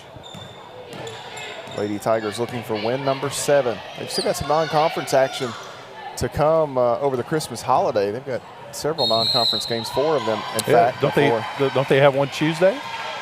Or did that get canceled? It's the next Tuesday. Okay, it is. The KCU game got canceled. It did, okay. And then they play. It was still on the Mid-South website this morning. That's why I was that asking. KCU game got canceled. They do play Asbury on the 13th, and then Miami Middletown. I think Asbury's on a Tuesday, and then Miami Middletown the 22nd. Is that right? Is that possible? That is, yeah. Yeah. So that game with Pikeville actually got moved to the second semester because Pikeville had some games in Florida when that schedule came out. 85-53 to score. Luby has it knocked away by Lee. We'll talk about that more in a moment. Here's Anderson on the other end working against Beatty. Gets inside, throws up an off-balance shot. Patterson the rebound, going to try to create a little space and go up, no good. Luby snatches that one, and now Bree Gowdy comes to the offensive end. And start to wonder if the starters, for the most part, may have one more. You may get that second unit, somebody for one more little stretch. But I have to say most of their days are done. Yeah. Out on the wing, Gowdy, 3 on the way. Banked it in! Bang! Bree Gowdy! Well, you know, it's the end result is what you want. 14 of 23 from downtown. That is Bree's first field goal as a Lady Tiger. Not her first points, but her first field goal. Gowdy's second on the scoring list all time at Campbellsville High School. Here is a foul down low on Campbellsville. This will go against Luby. I missed the one earlier, Benji. Who was that earlier foul on Campbellsville on? Yeah, I missed it as well. I just got them as the first. We were too busy talking. Foul on Luby. So I think that's so Luby's got another. She got 3. And she should have 3, I believe. As Kaylin Mills going to check in here. Another foul on Luby. Nope, they're going to get Beatty on this one. So 3 on the Lady Tigers now. As Kaylin Mills checked in for Campbellsville. Mills, 5'5" freshman guard from Flat Lick, Kentucky. I think we've seen all the Lady Tigers with the exception of Paige Evans. Gilmore, excuse me, that's Lee, hits the first free throw. Yeah, Campbellsville had to move that game with Pikeville, Benji, just to put a bow on that conversation, but they still have Asbury, Miami, Hamilton. Miami Hamilton was a late add to the schedule. They picked that up just a couple of weeks ago as Lee misses that second free throw. We needed that 28th game. We were stuck on 27 there for a while, so it was good to. Serafini, 3 on the way. No good. Rebound taken in by Gilmore. Campbellsville will play 2 games over the between Christmas and New Year's down in Miami. You and I will we'll be there. Make the trek as Howard takes the jumper and she banks in the long 2. Yeah, looking forward to getting down there and spending some time with the Lady Tigers and their family. Just over 7 minutes to play. Serafini, long 2 on the way. That is good. Paige Serafini hits her first points as a Lady Tiger. Some great minutes here for this freshman or new squad, I guess you could say, all newbies out there. And here a turnover. Pass too strong for Gilmore, couldn't control it. Serafini, long ahead, Beatty catches. She couldn't finish. Kayla Luby cleans up the mess and goes to the free throw line. Great effort there, way to follow Kayla on that missed shot. Let's foul on Gilmore. Campbellsville with 6:41 to play. The only reason I was wondering about that, the changes, I didn't know if Coach would be able to leave this group in for the final 10 or 12 minutes. Beatty and Serafini. Luby have been out there a while already. Brigatti. Paige Evans going to check in. 92-56 the score, 6:41 to play. Free throw by Luby, just off the mark. You just don't get wins in this league very often, Benji. No, you don't. For Campbellsville to be up by 36 with 6 minutes to go, very impressive. Anderson hits the three for the Wildcats. Kayla Mills ahead with the basketball. Beatty on around, Gowdy. Serafini holds it. Beatty rolling to the rim. Hesitates. Nice job by Shelby. Beatty gets the finish down inside. Paige Serafini sent it in to her. Yeah, that's just a good body control there by Beatty, her 7th point here this afternoon. That matches her career best. Inside, Hart working, reaches double team, creates a little room there, but missed the shot as she got it over the top of Luby and Beatty. Serafini the rebound. Here comes Bree Gowdy. Gowdy out front. Serafini now right side. This is Beatty again on the wing. Luby out top. Gowdy. Now Serafini wants Luby high post. Oh, Mills couldn't quite handle it. Anderson going to knock it away. Mills and Anderson on the ground. We'll see if we get the arrow. The scoreboard shows Bethel's direction.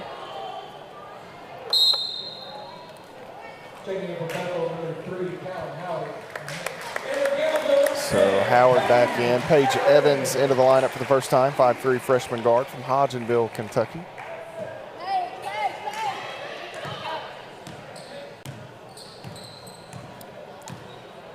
I think that is Hallie Cavanis into the lineup, 5'5" freshman guard from New Bern, Tennessee. She's got the basketball on around, throws up a shot, and we're going to have a foul, an offensive foul on Cavanis.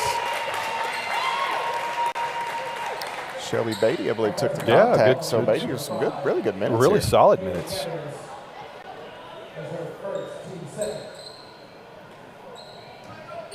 (94-59). We've got 5 minutes and 14 seconds to play. I know our scoreboard has not been cooperating today. Out top, Serafini. And Cavanis to the floor. Arrow here will stay with the Lady Tigers. Bree Gowdy to pitch it in. Beatty, right side. 5 minutes to play. Evans out front. Inside Mills looking for Evans. Got deflected by Howard, and then Cavanis comes out of there with it. Bounces ahead to Hart. Hart will gather and shoot. They're on the way short. Rebound going to be taken in, and we'll go back to the arrow once more as Blackburn and Beatty tie it up. This brings us to a media timeout with 4:43 to play in the basketball game. We'll step away, take a break ourselves. You're following the Lady Tigers on the Campbellsville University Sports Network. When I got the opportunity to get her, there wasn't no choice. I told myself, I'm gonna take custody of my daughter. It's my baby. That's what we're supposed to do as men. Take care of our home, build a foundation, you know what I'm saying? Love, our money, she's my purpose. I'm here to walk with her, hold her hand until she can walk alone. Ain't nothing like being a father in this world.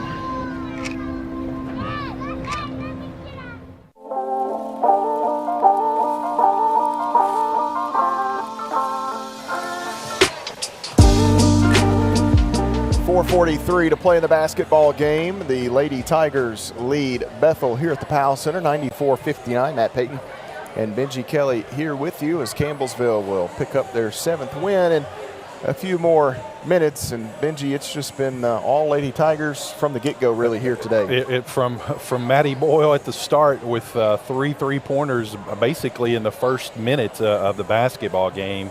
Campbellsville has not looked back.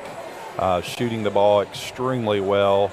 Now, obviously, they've cooled off a little bit as of late here, but still 58% from downtown, 60% total, or 61% field goal percentage, and 18 of 26 They've got 29 points off turnovers. They've turned Bethel over 16 times.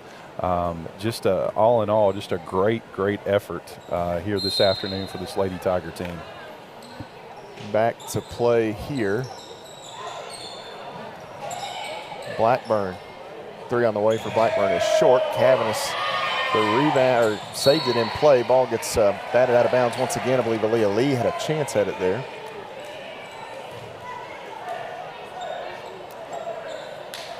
.437 to go. And here is a shot by Lee, no good, gets her own miss. Out to Hart, 3 on the way for Hart is good. Bethel still pressuring. Paige Evans brings it ahead. Out to Beatty, can't shoot it as Lee closes in. Now Evans wants Serafini at the elbow. Serafini back to Beatty. Beatty driving right side against Lee. Shot up, no good. Rebound taken in by Cavanis. Bethel will push. 94-62, ball knocked away. I think Serafini knocked it free. Evans picked it up. She'll go to Serafini on the right side, lays it up and in. Paige Evans gets the helper. Yeah, good defense there by Serafini to get the turnover, and then she's rewarded down on the offensive end for an easy layup. 96-62, 3:40 to play. At the elbow, Hart kicks it out. Howard, 3 on the way for Howard, is around and out, no good. Shelby Beatty claims the rebound. She'll pitch it ahead to Kaylin Mills.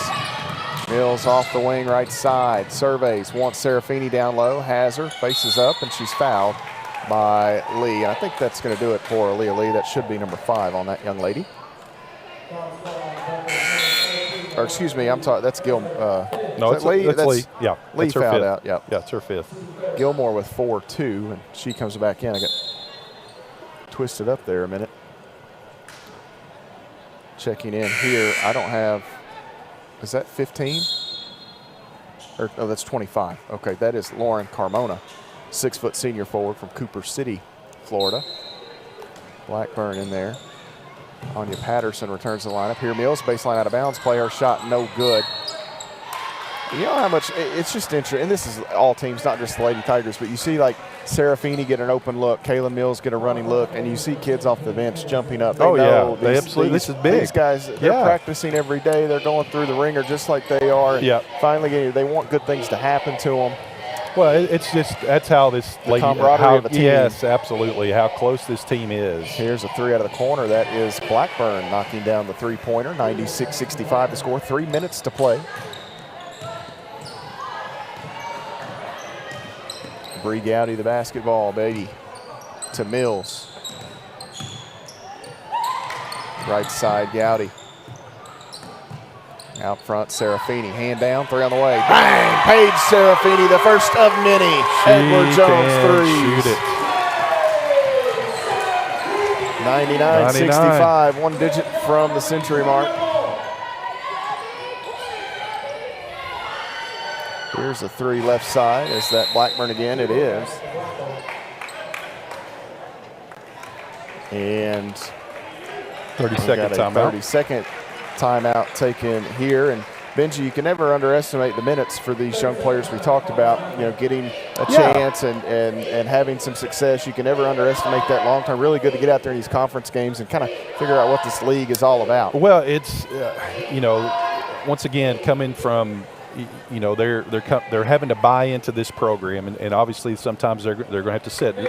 Use Elizabeth Bertram, for example. You know, set for a couple years, got some sporadic play, much like what these players are here getting now in the fourth quarter.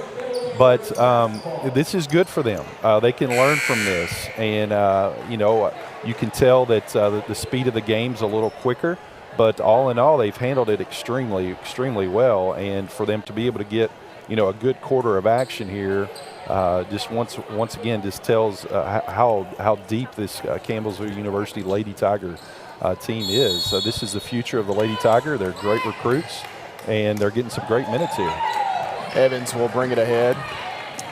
And Paige Evans, an interesting story, as she'll drive in. Oh, my, and Carmona hit hard. And we're going to have an offensive foul called against Paige Evans. Carmona just into the ball game and takes a tough spill there. Paige was had that head down, and she was intentional on getting to the rim there. And that'll 10. be. So, but Evans was really going to. She came here originally as part of the JV team, Yes. and we've seen JV players make their way up before and different things. And it wasn't really until right there in August that Gracie Thompson decided that she probably just needed to call it a career. Which was unfortunate. Yeah, I mean, Gracie at some point is probably staring at a knee replacement, and she gave it everything she could to here as Kayla Gilmore is going to foul out of the ball game. But Gracie decided that she was just going to hang it up, and Ginger thought, well, we've got a need in terms of practice and different things, and Evans has kind of earned it, so they brought her up, and I think they're pleased with the result to this point. Credit to Paige Evans for taking advantage of that. Here's Beatty, brings it ahead, pressured by Rachel Childress, who checked in a moment ago. Childress, 5'7" junior guard from Dresden, Tennessee. Out front, Mills the basketball, working left side to Gowdy. Gowdy shovels it back. This is Serafini. No call on the play inside. Beatty's shot no good. Serafini the rebound. Going to take the turnaround shot. That is good for Paige Serafini. And the Lady Tigers up over 100 here today. I think that is what the crowd was cheering for. Yep.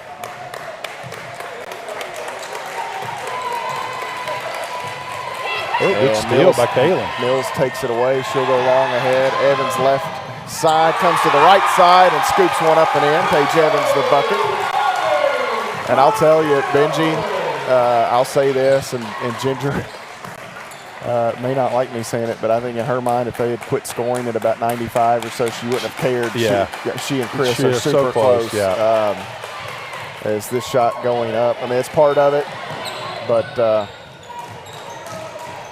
give credit to this young group for the Lady Tigers. They come in and made some plays, made some baskets. Wide open is Beatty. Now they get back to her.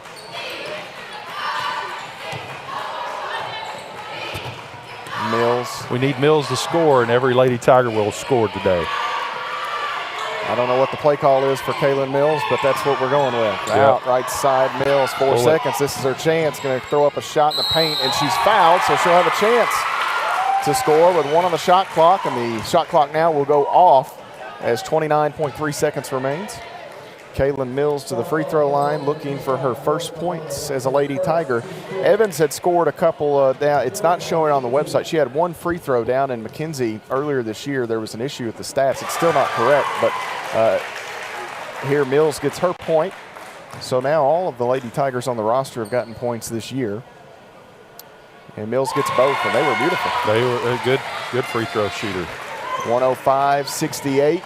Last possession for Bethel potentially here as they go inside. Now out. Patterson, 3 on the way. That is around and out, no good. Rebound taken in by Serafini. Gets it ahead to Gowdy, and you're going to get the stop sign right here. Gowdy looked over at Ginger High Colvin, already knowing that they were going to take the air out of this one. They'll cross the midcourt stripe. Beatty will hold it here as Childress gets close enough. Now they'll start the 5-second call, but no chance it'll come through. And Ginger High Colvin will visit with Chris Nelson as Campbellsville picks up the win. A big win here for CU, 105-68. The final score, we'll mark that down. Lady Tigers now 7-0 on the year. They are 5-0 in Mid-South Conference play. The Wildcats fall to 5-6 on the season.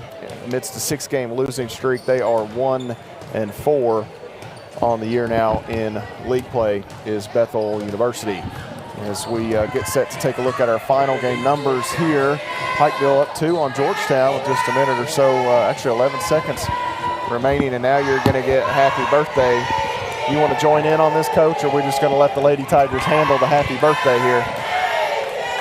And I know there are a lot of Miranda Denny faces in the Powell Center here this afternoon. Just clip it off the game. Just clip it off YouTube. Just clip it off YouTube.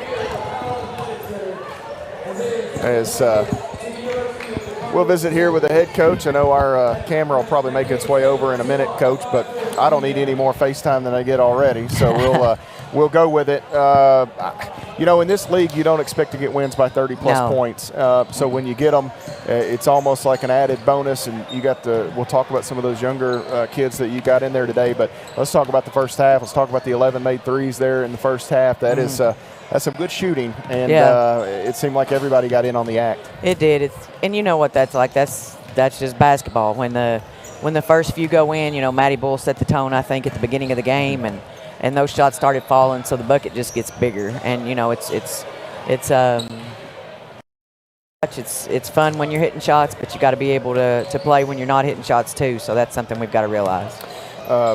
Early in the game, I thought Bethel played pretty well, and they were trying to hang in there. Yeah. And as a coach, you put yourself in Chris Nelson's shoes. You're playing pretty well. You're in the mid 30s. Right. If he told him at halftime you'll be in the mid 30s, he's going to say we're in good shape. Yeah, they were on pace to score 70, and the difference in the game was that we shot the ball so well. So it was not that we were doing a great job defensively. They had 35 points the first half, and I thought they played well. It's just. We did defend well. I thought the third quarter we came out and really defended well, and it was just the third quarter was a long quarter. Yeah. I felt like the first 5 minutes seemed like 10 minutes in that quarter, but we did defend well, and we did play hard. And again, when you hit shots like that, it looks easy when you hit shots like that. Well, and they were playing a zone, so give credit to Courtney Pritchett and Lauren Lee. They finished with 14 combined assists, and what I don't even know that either one of them got over 20 minutes. Courtney was at 20, Lauren was at 21. Yeah. So in 40 minutes, 14 assists for those two. They continued to find, they've done this their entire careers, find the right teammate, and you guys were cashing in there. Yeah, it's good. And, Caitlin's playing well for us right now, and it was physical. Bethel has good physical bodies, and it was a physical basketball game on both ends, and so it was good to see them get in there and play with that physicality. Elizabeth Bertram plays with physicality as well, and it's nice seeing her get in there and be active and do the things that she did for us. And Bert is someone that I think the offensive skill set is something that Lady Tiger fans understand. You're not your high school all-time leading scorer just by throwing it up on a whim, right? But defensively this year, just as much as the offensive game has transitioned, defensively, she's fun to watch. I think she surprised herself. And she worked so hard this summer. She and Maddie Nally. Sarah Sutton was right there in that mix. And then, as you know, Sarah's had a few, I think, post-COVID related situations. I'm not a doctor, but the three of them stayed here and just worked hard. And she is so quick laterally. She really creates some problems out there defensively. And it's fun. She's fun to watch. Yeah. Now, she's going to make some mistakes, because she's in such her motor's so high. It's a Madison Shepherd, Savannah Gregory type motor, and so that's okay with me. You're going to live with some of those mistakes. It's a shame Sarah Sutton, when healthy, doesn't shoot it a little better. 5 of 5 today, 3 of 3 from deep, 13 points. It's an easy 13 points for her. It's a flick of the wrist.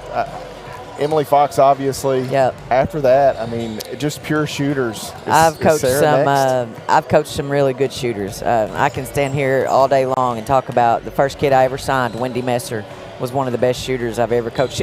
I'm going to say scorer. Wendy was a terrific shooter and scorer. Melly Heaton was a terrific shooter. I'm leaving people out. Caroline Owen transformed herself into one of the best shooters that we've had. I know I'm leaving somebody out. Lake. Oh my gosh, Lexi and Faye. Yeah, we know we're not going to leave Lexi out, but the record holders obviously were Caroline, and she tied Wendy Messer, and Emily Fox was the most at-ease shooter I've had until I had Sarah. And Sarah is an at-ease shooter. It's no strain for her to shoot the basketball. And it was no strain for Emily. Emily shot it incredibly deep, and it was just a smooth thing to happen. And so they're fun to watch. They're so talented. in that and so gifted, and it's nice to have Sarah back out on the floor. We'll talk about Cumberland's this week, and I'll give you some time to get ready for that one next weekend, a couple more Mid-South Conference games, but let's end on another positive. There are several former Lady Tigers. I don't know if you've gotten to look at them all, but Sammy Rogers, Savannah Gregory Ramos here, Lexi Pester, Leanne Greider-Durham, Ashley McGeorge, and then, of course, one of my all-time favorite. It's always going to be, and she knows it. I've told her, but she and part of the reason is one of my favorite calls ever was the night Big Fella burnt down Billings, and so Jordan Dorham in the house. Yeah. So it's we've got to get them up to sign the alumni door, and it's so great seeing them in. And you did say Abby made it, so. Abby Miller did here you say too? Abby? I know Abby was I didn't maybe see Abby. planning on coming. I'm not sure. So I hope she made it too, because she's got a little one she needs to share with us. But you know how that goes too. She may not have been able to make it. And Miranda Denny, happy birthday! Happy birthday, to Miranda. I thought they were going to try to hit as many threes as candles for Hootie today, but slowed down. Yeah, just it did. A little bit. Slowed down, but thank you, Matt. Yep, congratulations, Coach Ginger Heikhoven and the Lady Tigers pick up the win as they now move to 7-0 on the season. They're 5-0 in Mid-South Conference play. We'll take a look here at some of the final game numbers quickly. We'll try to save some time for our men's coverage. Campbellsville finishes 60% from the floor, 57.7% from deep. They were 15 of 26 from long range today. They entered play number 1 in the nation in field goal percentage and three-point percentage. They raised both numbers here in this one, which at this stage of the season is somewhat hard to do. 71.4% from the free throw line today were the Lady Tigers. For Bethel, they shot at 41% from the field. They were 33% from long range today, 72.7% from the charity stripe. Campbellsville puts 4 players in double figures. They get 15, a team-high 15 from Elizabeth Bertram, who knocked in a couple of three-point field goals, 3 of them to be exact. They got 13 apiece from Sarah Sutton, Maddie Boyle, and Caitlin Wilkes. Boyle and Sutton all chipping in, both chipping in three-point field goals. Wilkes finishing 6 of 6 from the field en route to her 13 points. Campbellsville gets 9 from Paige Serafini, a new career best for her. Shelby Beatty had 7. Campbellsville gets 8 out of the starting lineup from Bailey Pettigo today, and Courtney Pritchett. Pritchett finishing with a game-high 8 assists. Lady Tigers get 5 today from Briante Gowdy and Kayla Luby. 3 from Maddie Nally in the ball game, 2 apiece from Kaylin Mills and Paige Evans. Lauren Lee also had 2 points. Lee with 2 points, 3 rebounds, and 6 assists in today's victory. For Bethel, led in scoring today by Madison Hart with 21 points. Hart finishing with 7 rebounds, 7 made buckets. 9 from Keely Morrow, 8 from Kaylin Howard, 7 apiece from Kayla Gilmore and Anya Patterson. They got 6 from Kyla Taylor and Reagan Blackburn here today. 3 points from Elena Anderson and 1 from Aaliyah Lee. I think that rounds out the scoring for the Bethel Wildcats. Every Lady Tiger scored. Rebounding 29-26 in favor of Bethel. 12 offensive rebounds for the Wildcats, 7 for Campbellsville. 29 assists on 35 made baskets for the Lady Tigers here in this one today. 12 steals, 8 turnovers for Bethel, 18 assists, 4 steals, and 18 turnovers. So we get set for our men's coverage. We'll jump out a little quick. We won't worry with the enhanced scoring numbers. Campbellsville's largest advantage was 37 points. They had led the entire way. We were tied just the one time early and led the entire way, 37, the largest margin lead for Campbellsville as they win it 105-68, the final score here in the Powell Athletic Center. We'll step away, take an extended timeout, switch over, transition to our men's coverage, and get you ready for that ball game as Campbellsville's Tigers host the Bethel Wildcats here in just a moment. You're following Tiger basketball on the Campbellsville University Sports Network. When I got the opportunity to get her, there wasn't no choice. I told myself, I'm gonna take custody of my daughter. It's my baby. That's what we're supposed to do as men. Take care of our home, build a foundation, you know what I'm saying? Love, our money, she's my purpose. I'm here to walk with her, hold her hand until she can walk alone. Ain't nothing like being a father in this world. Hey, Bobo, do trees tell each other stories? I'm sorry. I'm afraid I don't know that. Hey, why don't we go find out? Listen. Can birds draw pictures? I don't have an answer for that. Dad, do stars visit their friends? Look!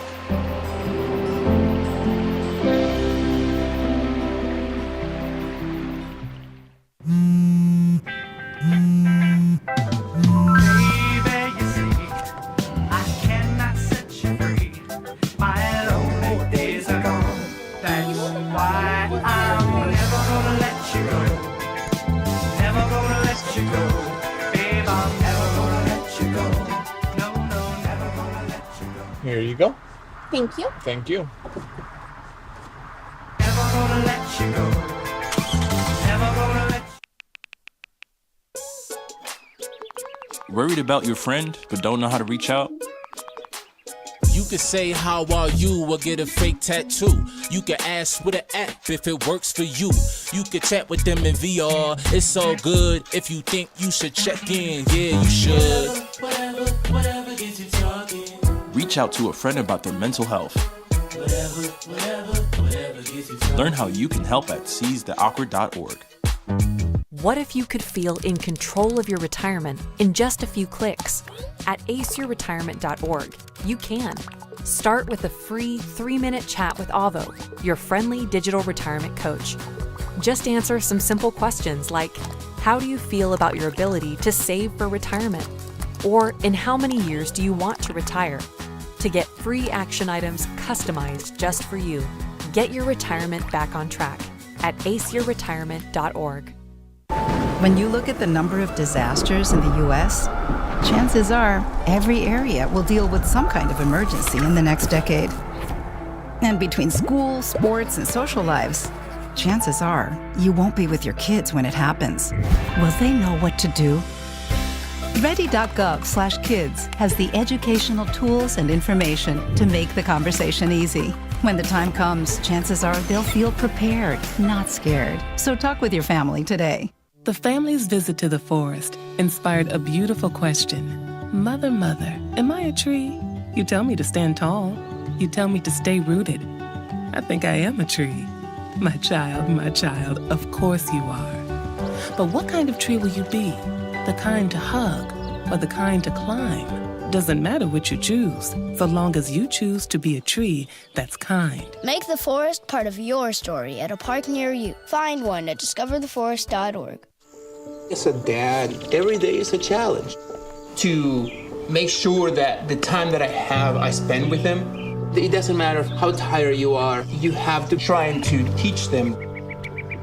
When they learn something new and you can just see in their faces, it's such an incredible moment. It's those moments that are my favorite.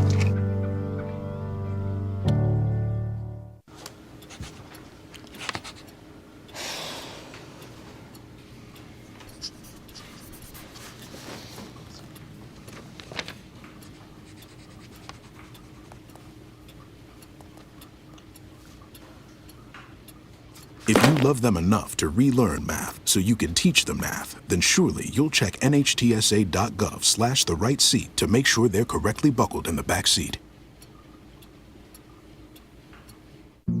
Jason, let's go see your room.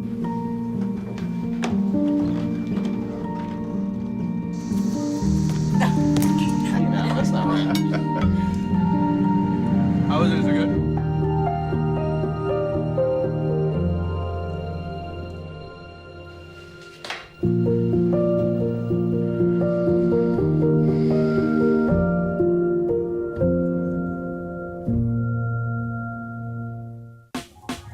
Last week, Brandon met a girl on a dating app. One day after work, he finally found the courage to ask her out. No answer. He started to panic. Was he being too pushy? Maybe it was too... Hey, sorry I didn't respond. I was driving. I would love to go on a date. How does tonight sound? Brandon tried to play it cool, but inside he knew. A girl so smart, so responsible. She must be a keeper.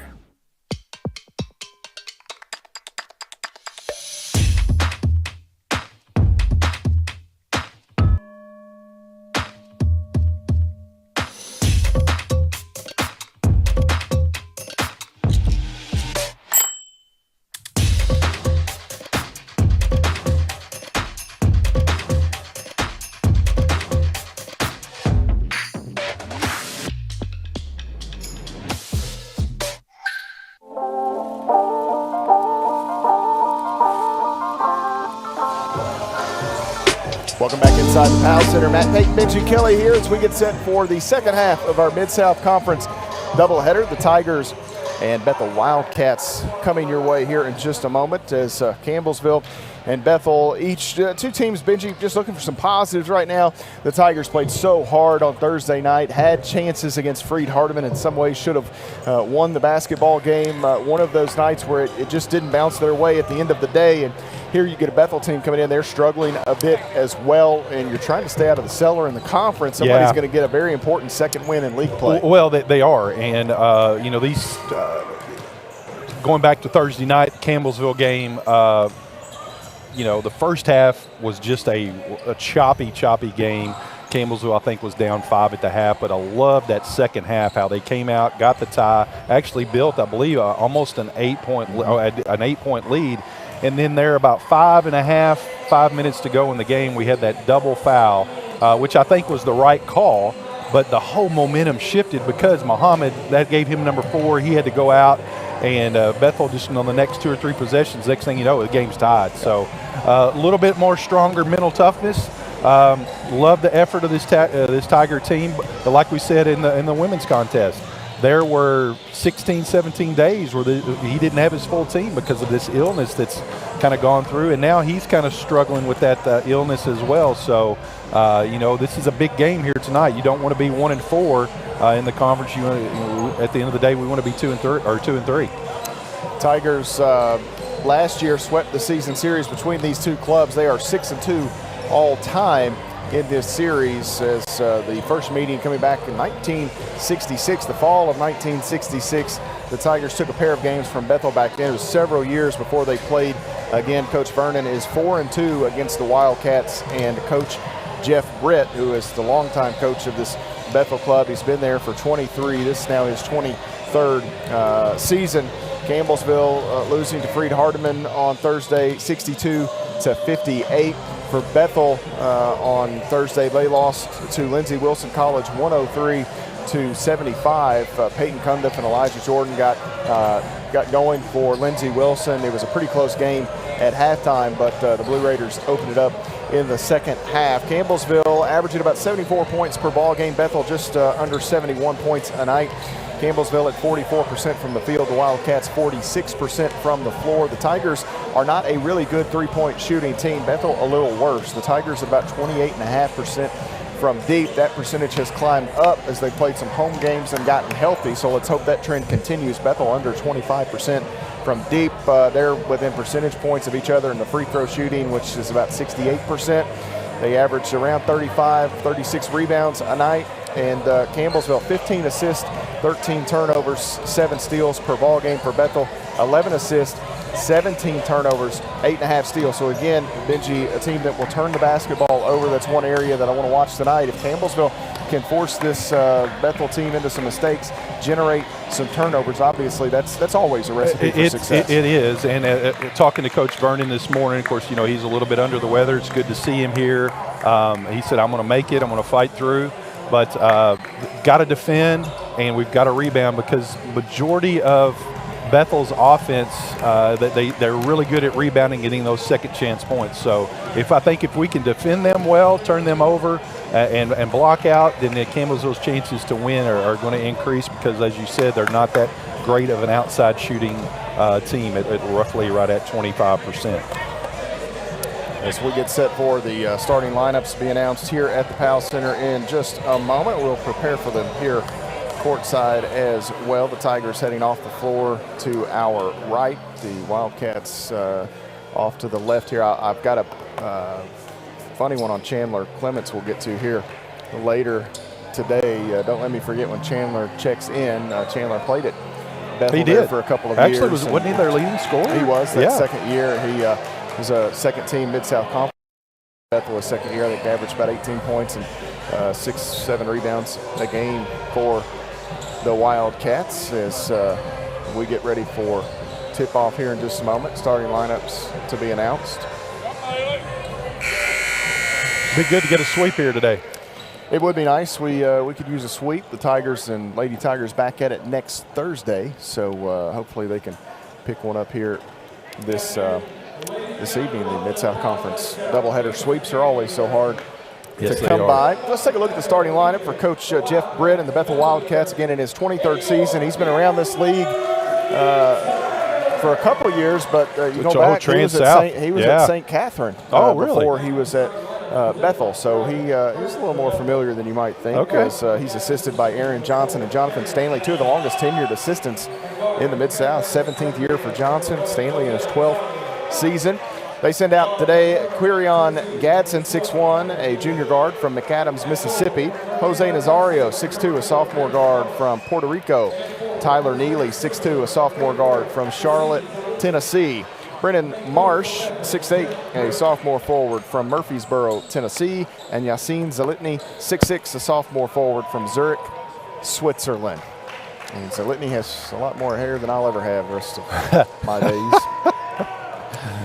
For Campbellsville, are you a Gillette man? Actually, Harry's. That's who I use. There we go, the Harry's route. That's who I use. A little cheaper. That Get is. us deep into the pocketbook. Free plug there for Harry's. There you go. Campbellsville University, the Tigers, coached by Brent Vernon in his 7th year, 108 wins in the win column for Coach B. Assisted by his older brother, Mark, and Peyton Holsey. Peyton spells it the right way. That's with an A. And Alec Williams on the sideline for the Tigers. They send out Keaston Brown, 6'1", a junior guard from Lexington, Kentucky. Javon Smith, 6'2", a sophomore guard from Bardstown, Kentucky. Malachi DeSouza, 6'6", a senior forward from Beacon, New York. Jarius Key, 6'5", a junior forward from Bowling Green, Kentucky. And in the middle, it's Leak, 6'9", the senior center from Los Angeles, California, Malik Muhammad. The Tigers in the home whites today. Tigers across the chest in maroon numerals, a little black trim around the letters and numbers for CU. Maroon and black piping as well for Bethel in the road purples.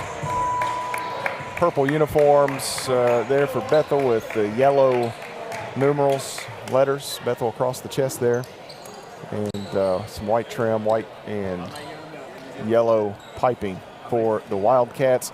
For those following along on radio, the Tigers, of course, as always here in the Powell Athletic Center, will go from right to left to begin the basketball game. The visiting Bethel Wildcats will go left to right.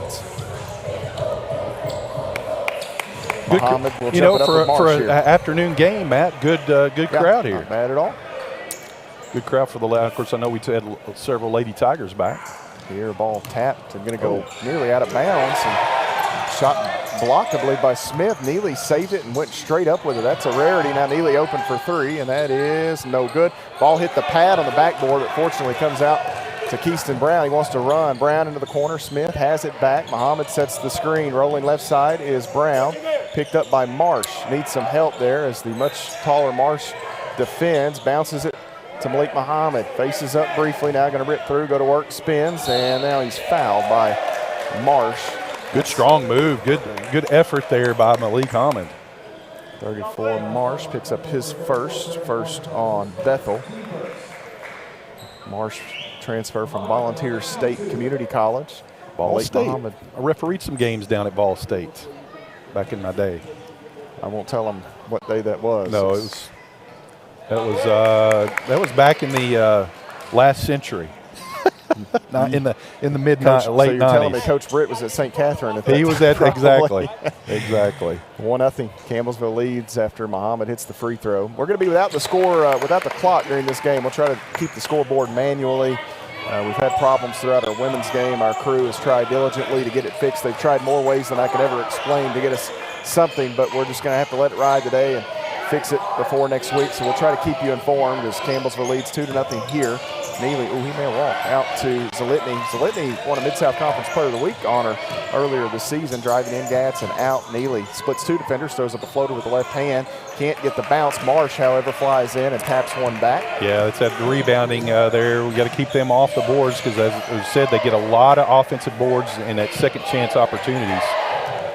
2-2. Into the corner, Smith, three on the way. That is hard, and D'Souza knocked it away from Nazario. Going to try to go back up with it. Does. Shot no good. Muhammad knocks it free, and Neely finally comes out of there with it. He will push. Gadsden, and what we got here? They're going to call it. I was trying to watch way too much right there. I thought Keyston Brown went to the deck. The pass went off to Nazario, I believe, or was that Zalitny cutting baseline? Either way, it's going to be a blocking foul on Keyston Brown.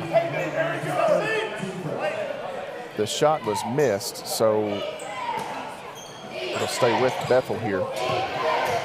Here Gadsden driving in. That shot blocked by, I thought Brown got a hand on that, and ball gets knocked out. Nazario collects it, kicks it out. Here a jumper for Marsh is good. He's got all 4 for Bethel to start the ball game. We've played 1 minute and 40 seconds.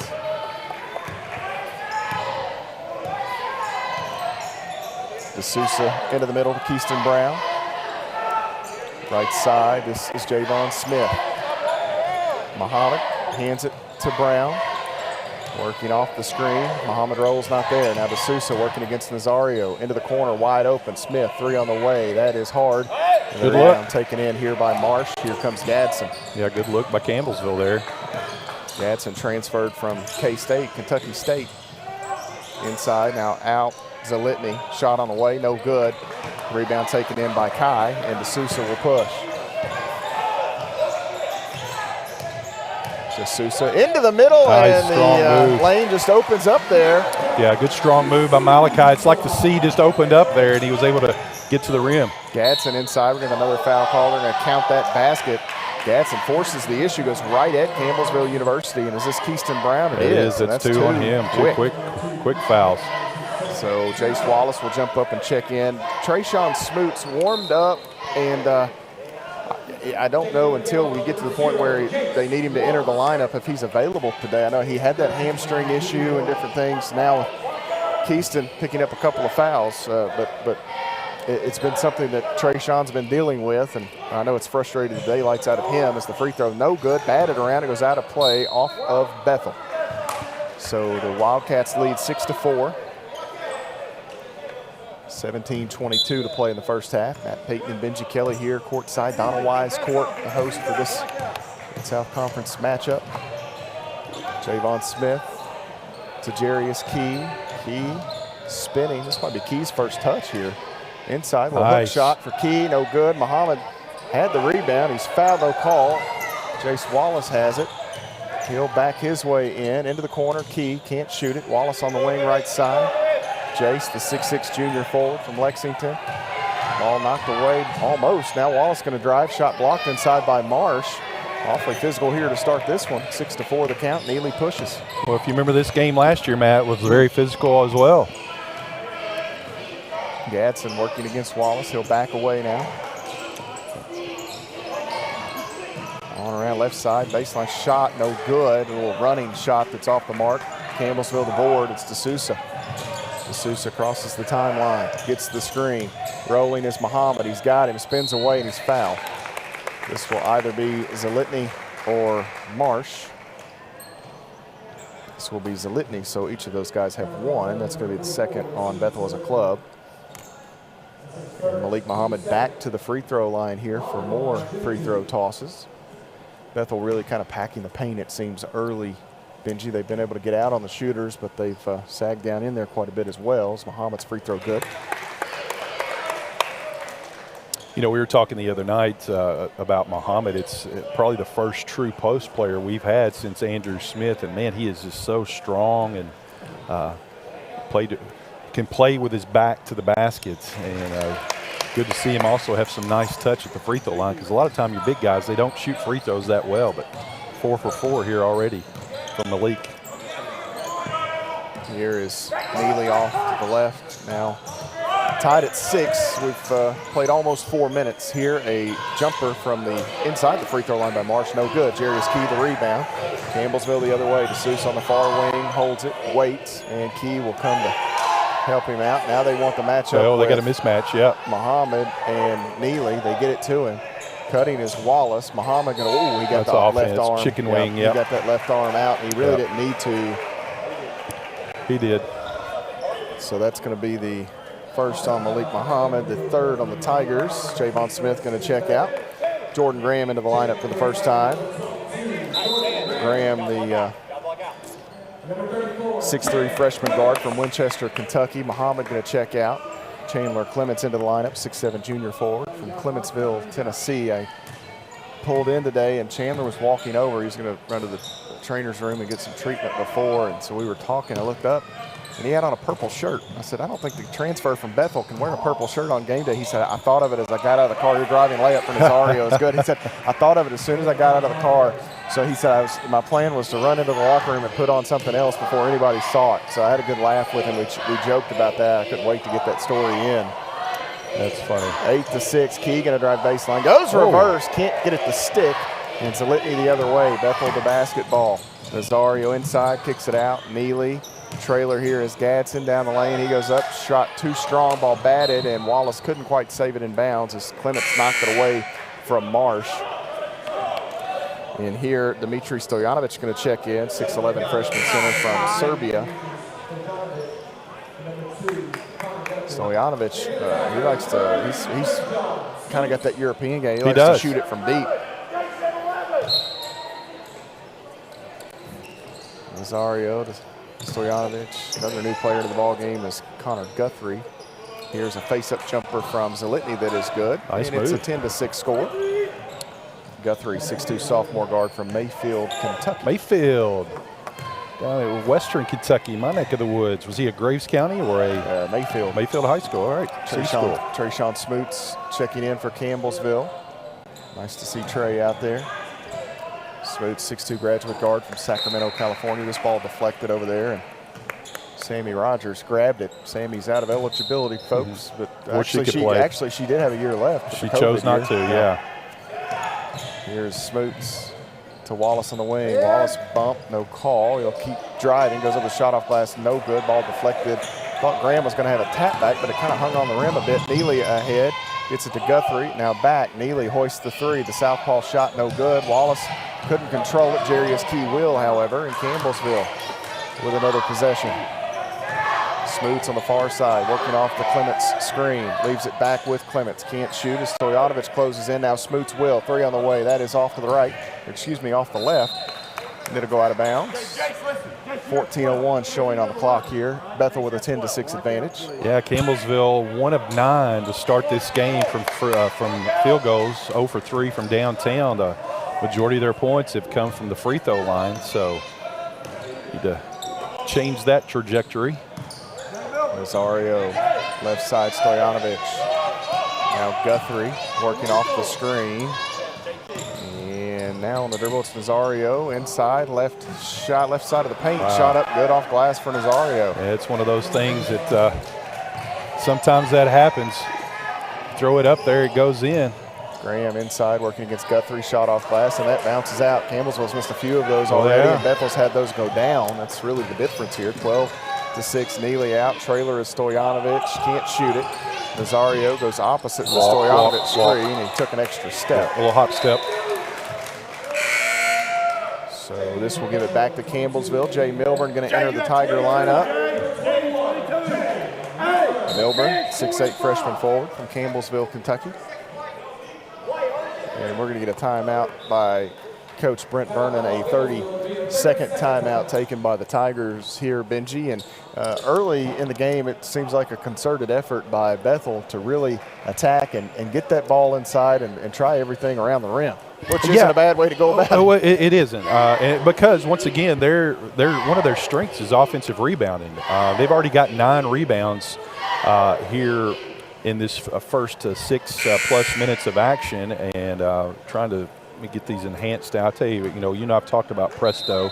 Not a fan of Presto. Let's go back to DAC stats anytime we can. But they've got 2. Well, it's not updating.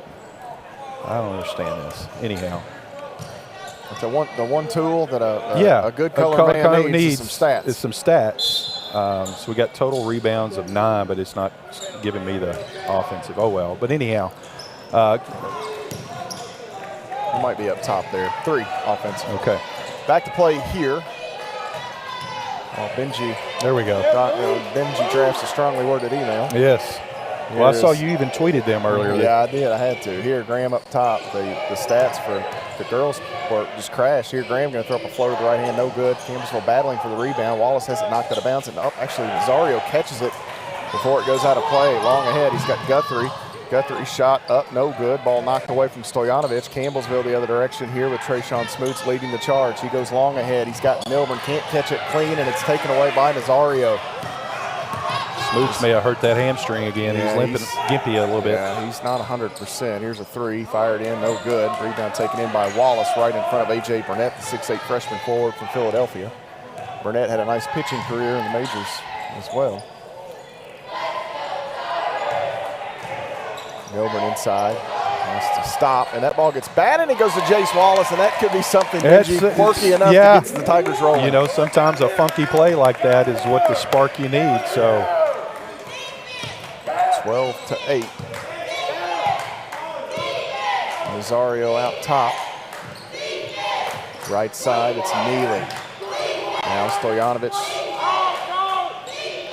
Nazario far side working against Graham. Inside, cut off, ball gets deflected by Clements. Wallace picks it up. Wallace one-on-one with Guthrie, goes up right side, and one for Jace Wallace. You betcha he's strong down inside. Back-to-back buckets for Wallace, I believe, there. And once again, the defensive pressure for Campbellsville. Clements was able to get that steal, but it was the trap that on the help defense by Milburn and I believe Clements there that was able to come away with that. He found Wallace all the way down for a chance at the old-fashioned three-point play. 12-10, Wallace at the line. When we return, media timeout here. We'll step away. You're following the Tigers on the Campbellsville University Sports Network. The family's visit to the forest inspired a beautiful question. Mother, mother, am I a tree? You tell me to stand tall.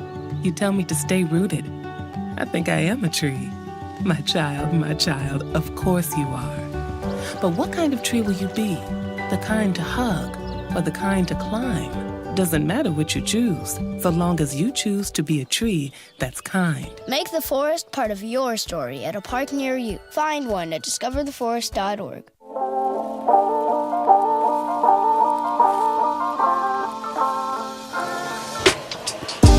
Point Bethel Wildcat lead for the time being as Jace Wallace will head to the nail here in the Powell Athletic Center. Matt Payton and Benji Kelly at Donna Wise Court. Campbellsville University hosting this Mid-South Conference contest between Campbellsville and Bethel. The Lady Tigers got the win earlier. The Tigers trying to follow suit here in the second portion. Instant replay there as the Tigers trail by 2. Wallace trying to trim in to this 2-point deficit. And Wallace can't make it the 3-point trip. They'll settle for the 2. Back the other way. Stojanovic inside, catches back to the basket. Campbellsville got a little lost. Yeah, they did. He found himself open. He was wide open down there on the block, and as soon as he caught it, just went up straight. 14-10. 11 minutes to play in the half. Wallace being pressured, backtracks. Now Milburn to Graham, gets the screen from Milburn. Graham into the corner, Smoots wide open, 3 on the way. That is hard. Rebound knocked up into the air by Milburn and still loose. Clements has it. He's going to go up with a contested shot. That's no good. Campbellsville can't buy one down inside, really. I thought Jay got fouled there, too. I also thought Jay may have gotten away with the foul. As here inside, Burnett going to go up. His reverse shot is good.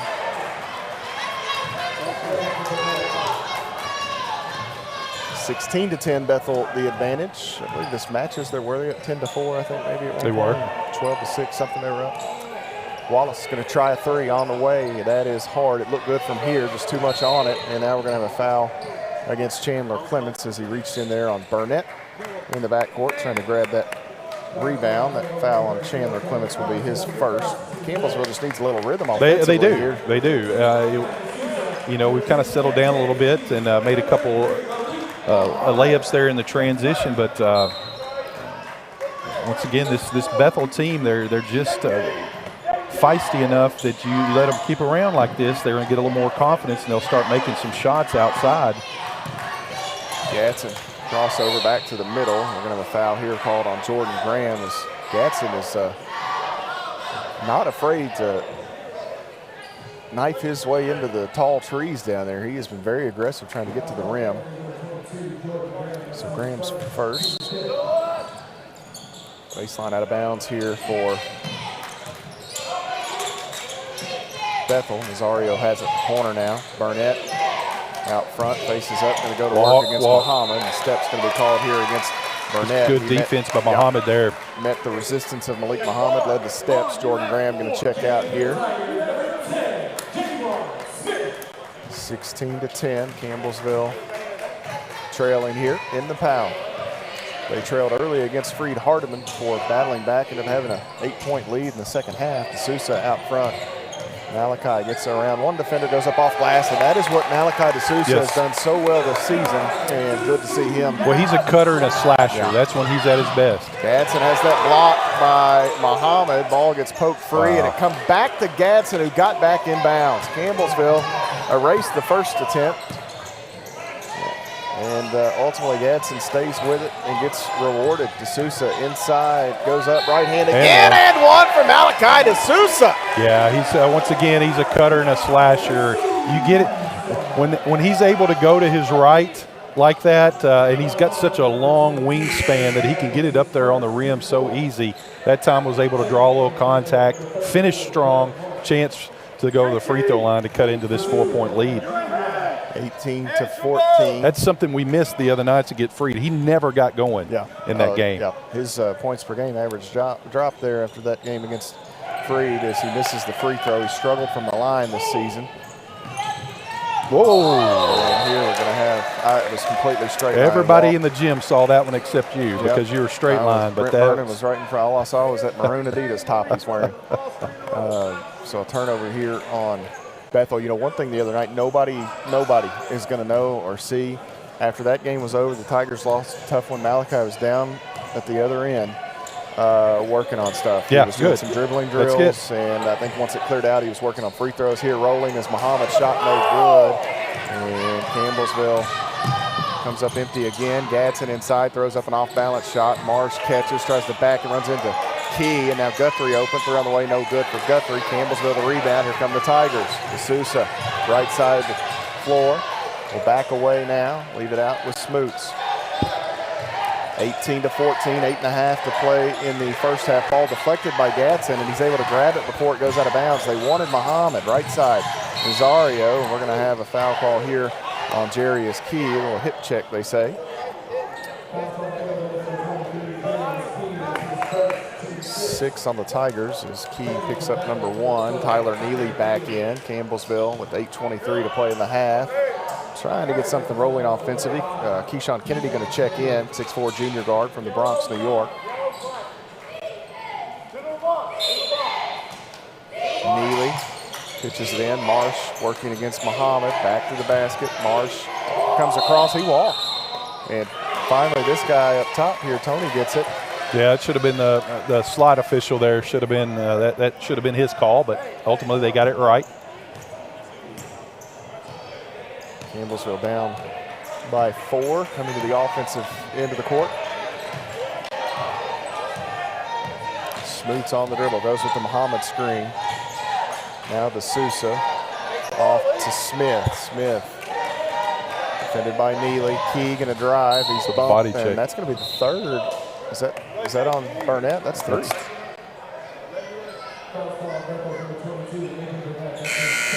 I had him as 2. I had him with 2. I've had him more than 1. Let me you look had him here. One? I thought he got one. Burnett. Yeah, that's his second. So I'm missing one on somebody somewhere there. You got there Marsh with 1, Zalitny with 1, Guthrie. So I got 22 instead of 2. What happened? So 2 on Burnett. Guthrie had one earlier. Here D'Souza driving in, working against Kennedy, who reaches in from the backside, ties him up, and takes it away. A little frustration foul there on Malachi, but as a result, you're 75, 80 feet from the basket. Now they're going to come all the way down, have a chance to shoot some free throws here as they're in the bonus. So this will be at the line here. It's going to be Kennedy at the free throw line, 82% on the season. Kennedy made a nice play there from the backside as 2 guys from New York came a long way to play college basketball against one another. He took that away from D'Souza and was fouled. Latrell Carter into the lineup here, 1-1. So we'll see if he misses the first. And nope, gets the friendly bounce. Was that Malachi yelling block out right there? So he's frustrated, goes to the bench, but still yelling and encouraging his teammate. Block out right there. 19-14, 7:41 to play in the half. Kennedy's second free throw is good. Latrell Carter checking in a moment ago, 6'8" senior forward from Memphis, Tennessee. For Campbellsville, you've got Wallace, Key, Smith, Muhammad, and Graham.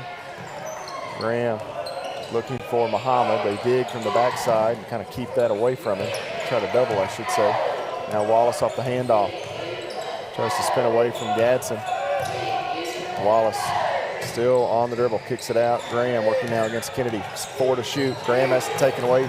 And then that should have been possession. That's going to go to the arrow, I believe. It should be a reset because Bethel had possession when they went down. The two ran into Gadsden, I believe, knocked him down, what would have been a turnover.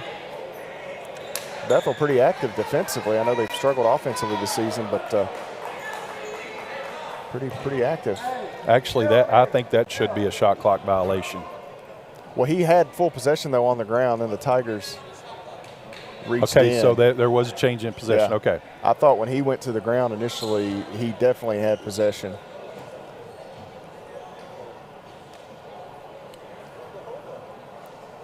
I don't know if we have a replay down there, Zach and Colin producing today. I don't know if we have a replay or not on that, but it'd be interesting to see. It may not matter, but now we're moving on, so don't worry about it. But I thought there was a split second where Bethel was indeed in possession.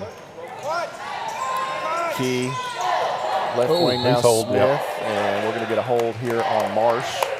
That's going to be 2 on Marsh. It's going to be 6 now on Bethel as a club. 6-point game, 7:01 to play in the half. Wallace to trigger it in. Has Muhammad, and Wallace will come collect it from Malik Muhammad. Javon Smith on the dribble into the corner. Graham, 3 on the way. That's too hard. He's fouled by Kennedy on the closeout. Yeah, he didn't allow enough room for Graham to come down, so good call by the officials. That kind of that plane of verticality there. You got to give the guy an opportunity to come back down, and he didn't. So as a chance here for Jordan to go to shoot 3. Jordan's second time this season he's gotten fouled on a 3-pointer. Chance to cut closer, misses the first free throw.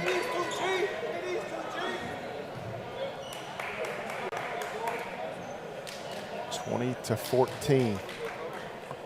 Campbellsville trails. 2 more coming for Jordan Graham. This free throw good. Jordan, a freshman in terms of eligibility, but is he already a junior? He'd really be like a junior. Yeah, he'll have his master. He'll be like Courtney Pritchett. He'll have his master's finished by the time. He went prep school, got hurt, had a COVID year, then had to sit out because of another injury as he misses that free throw, so he gets just 1 of the 3. So Jordan's been around a while. He's been out of high school for 3 years. Here's Kennedy on the dribble, driving in, out to Stoyanovich. Now Neely, he can't shoot it. Going to dribble in, take the short jumper. That's good for Tyler Neely. Campbellsville got him off the spot. Give Neely credit for continuing to move and get himself open into the corner. Smith, 6.5 minutes to play, first half. Graham off the screen. Muhammad trying to roll. Now he wants to post up against Stoyanovich. They get it to Muhammad. Inside quick move, left hand off glass. No good. He's fouled. This is somewhat reminiscent, Benji, of that. Here's that replay earlier, I think, and ultimately Graham got fouled. Campbellsville tallied 1 point on it. I think is that the right one? Yeah, I don't know if this is coming up here. Muhammad right here. will tell you what happens at the free throw line. Stay with it. I just want to see if Bethel gets the, I think that's possession. 2 dribbles. He had 2 dribbles and then Carter knocked him down, in my opinion. I don't know what the actual, in the NFL, that would not be possession. Well, no. 22-16, Muhammad hit that first free throw. 1 more here. We don't know what a catch is, and we don't know what a roughing the passer is at times. But no, I was going to say, some of these misses are reminiscent of that game with UT Southern where the Tigers had some point-blank looks that just popped off for whatever reason. 22-16, Tigers trail by 6. Stoyanovich left wing to Neely. He'll hold it. Now Gadsden clears off the screen, looking for some help. Deep out to Kennedy. He's going to fire a 3 on the way. Good. for Keyshawn Kennedy, 30% on the season from deep. 25-16 the score. We need a little spark here, Matt. Kind of in a little lull. Maybe in the first 3 of the ball game either way there. Key going to skip it. Javon Smith. Now Graham. Keyston Brown being out. Yeah, it hurts quite a bit. Starting point guard, 2 fouls earlier. Other point guard, Smoots, is nursing a hamstring injury. Here is Wallace driving inside. Another tough finish for the Tigers, Jace Wallace. Gadsden sprints ahead. Going to leave it with Kennedy. Oh, he got away with the high dribble. Carter bluffs the shot, now drives in, out. Kennedy, same spot, another 3, that one's hard. Rebound comes off to Javon Smith, long ahead to Graham, who'll just hold it up. Now Key on the right side. Key working against Carter, driving in. Little contact, shot up, won't go. Jarius Key spills to the floor, and Latrell Carter will be called for the foul here. That'll be the first on Carter, 8 on Bethel, and Jarius Key will be at the free throw line when we come back. 25-18, the Wildcats lead it. 5:04 to play in the first half. You're following the Tigers on the Campbellsville University Sports Network.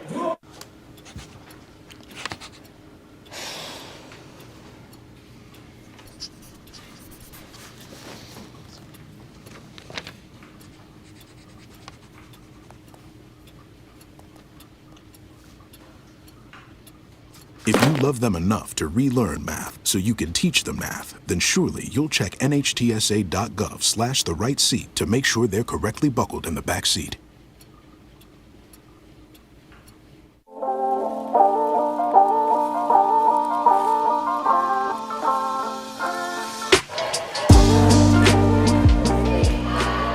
(25-18) the score here in the Powell Center. The Tigers trail by 7 points. 5:04 to play in the half. Matt Payton, Benji Kelly here with you. Nice little student section on hand on the far side over there as the Tigers and Bethel will have a return meeting on the 12th of January.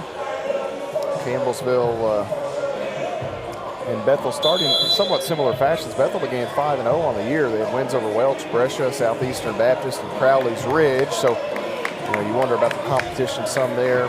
Non-conference play in the deep Shawnee State in conference play, lost to Pikeville, and Freed Hardeman lost to Life over the Thanksgiving holiday, and then they got beat by Lindsey Wilson and Columbia. They've got, I think they're just about out of non-conference. They have a non-conference game on January 2nd against John Melvin, but that's a non-countable NAIA game. So I guess it'll go down as an exhibition, which would, I think on their schedule, it looked like they just had 28. So I'm not sure if they're aware of that or not, but John Melvin, not an institution that the NAIA recognizes, as Key hits the free throw. 25-19. You had 5. Going right, going right. Key gets both. So impressed with Jarius Key this season. 9 points, 5 rebounds, and about 19 minutes a night for Key. 5-point game. Gadsden into the corner. Kennedy can't shoot it. Drives in, runs into Malik Muhammad. Oh my. Now I'm not saying that's a foul, but I don't know how that's a block. Yeah, I'm with Mark Vernon. He asked what else can he do. He said he was in the restricted area, but I don't think, did he? I was straight lined. I didn't see it, so. I don't know. That's a tough one. That's a bang, bang. Tough one. So he can't stay and he's got to jump. Okay. 25-20, 4:51 to play in the half, and it will send Kennedy to the free throw line. Clements and Smoot's going to check in here in just a moment. Kennedy hits the free throw.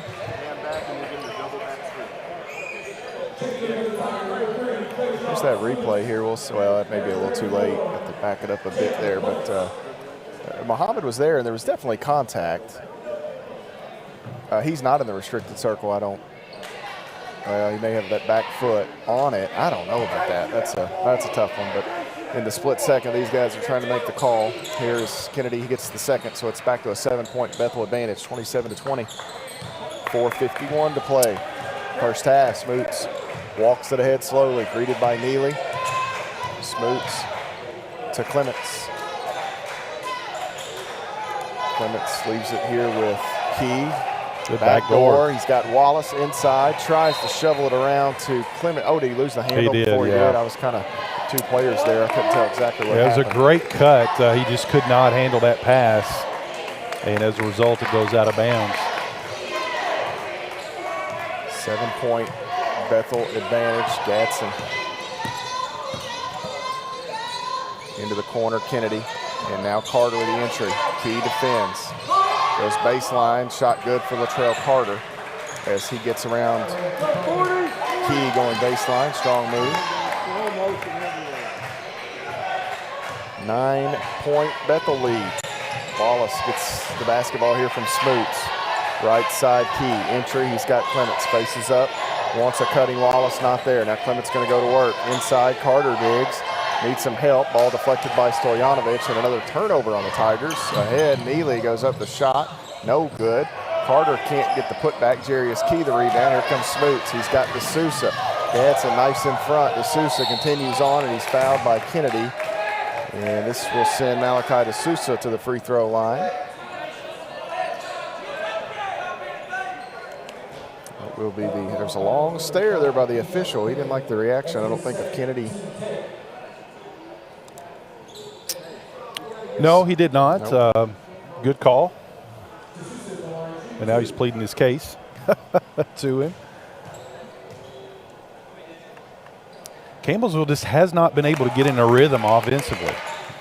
We saw that the other night, the first half, against Freed Hardman, just a choppy game. But I'm trying to think, what's one of the reasons why. Well, I think Keaston Brown not being in the game. He runs the point so smoothly.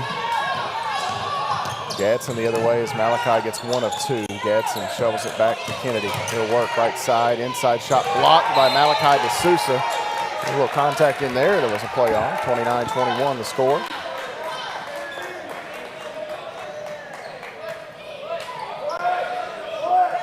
Three and a half minutes to play. First half. Stoyanovich to Carter. Kennedy will collect it. Looking. Defended here by Wallace. Almost lost the handle. I say Jay should have just reached out. He could have grabbed that. 5 on the shot clock here as Kennedy is bumped by Key.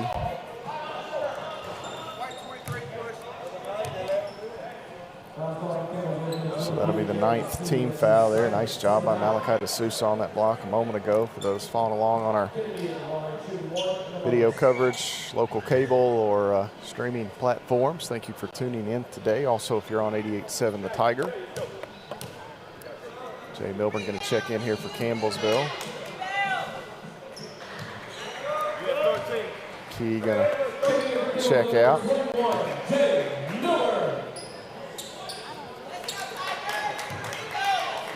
(30 to 21). So the Tigers have just not really gotten into any offensive consistency here.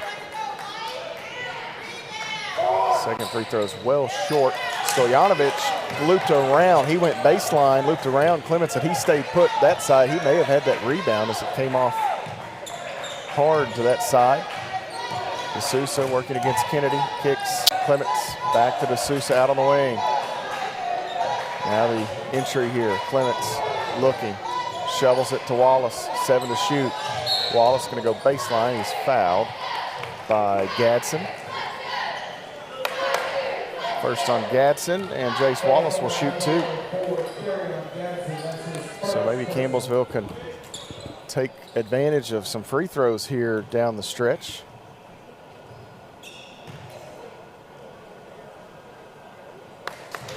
First free throw is good. One more will come Jace's way. 2:50 to play in the half.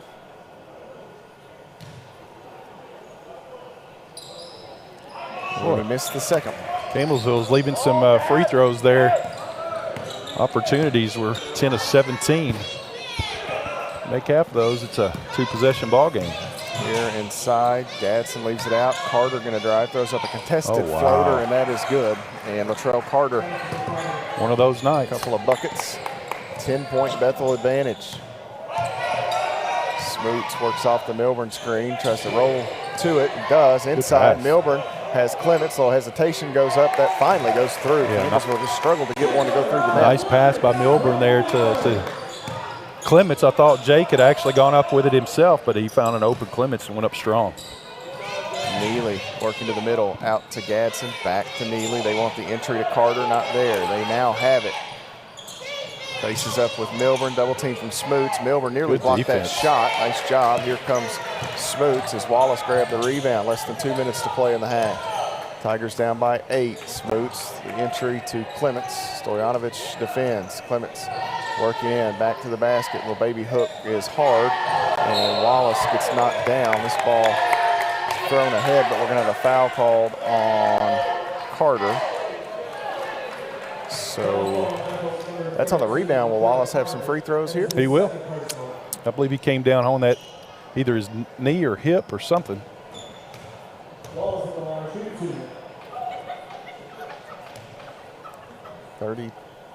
32-24, 1:40 to play, first half. Wallace free throw on the way. That's hard. Tigers just have been unable to convert these free throw tosses. As frustrating as it is, you just got to hang with it. Hope it turns a bit. Yeah. Long way to go. They were trailing Freed Hardeman at half the other nights. Wallace gets the second. Zalitny back in. We've not seen him in a bit. 32-25. Kennedy left side. Let's get a stop, a bucket on the other end.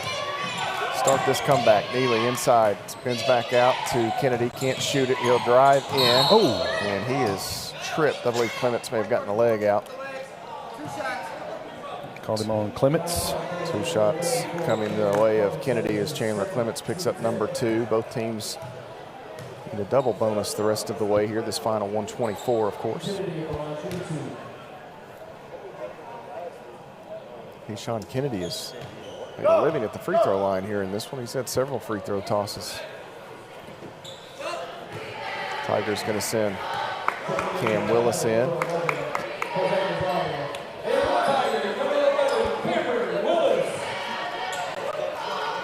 See if Campbellsville can get Cam a look. He can shoot shooter it. Extraordinaire. He can shoot it. 33-25. This free throw good, so Kennedy gets both. 9-point Bethel lead.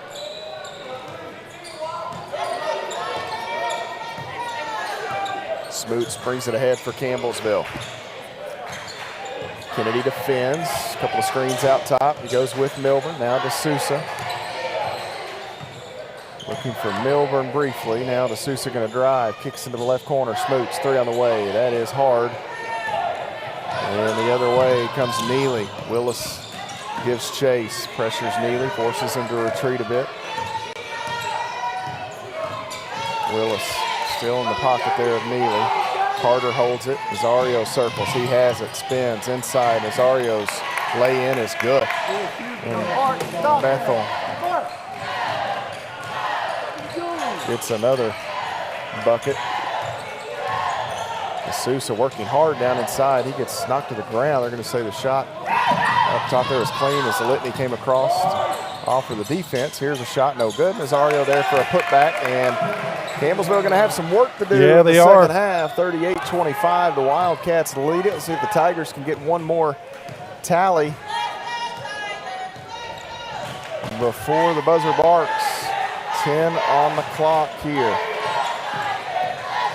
Smoots into the corner. Willis open. 3 on the way. That is no good. Jay Milburn right there for the tap in. Nice job by Jay. And just a little bit of momentum can be grabbed from that offensive rebound and tap back for Milburn. And a long way to go here, Benji, but a little work to do for this Tiger team. Just an interesting first half there. We'll step away, take a timeout, and come back, look at the numbers as Campbellsville trails at the mid-game break 38-27. You're following the Tigers on the Campbellsville University Sports Network.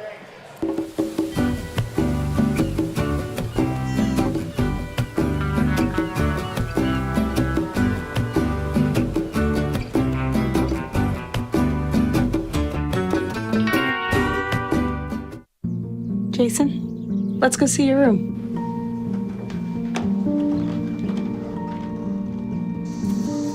No, that's not right.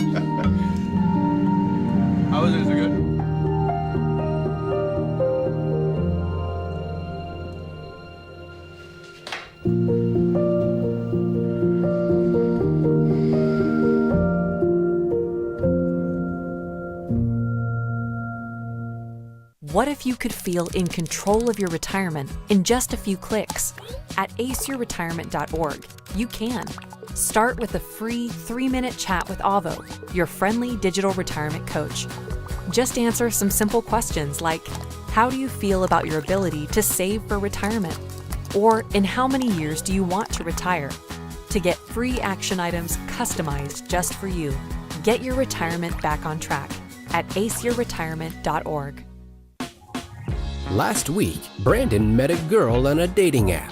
One day after work, he finally found the courage to ask her out. No answer. He started to panic.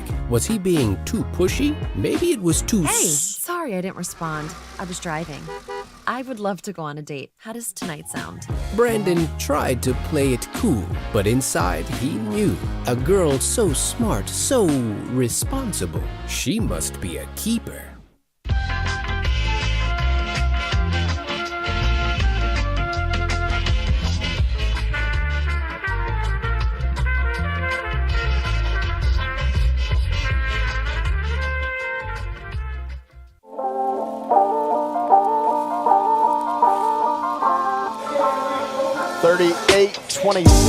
Bethel leads Campbellsville here at halftime. The Tigers struggling from the floor, just 30.8% overall shooting, 8 of 26, and they failed to hit on any of their 7 3-point attempts, 11 of 19 at the free throw line. Bethel 44% shooting, 15 of 34, 1 of 6 from long range, that's 16%, and 77% at the free throw line there for the Bethel Wildcats in the first half. Benji, and you look at rebound, you look at turnovers, those are two things, you got to keep them close in rebounding, and the turnovers, you thought that was an area the Tigers could force Bethel into some giveaways. They've really not been able to do that yet, so those two areas that you look at on the stat page and don't go the way you hope.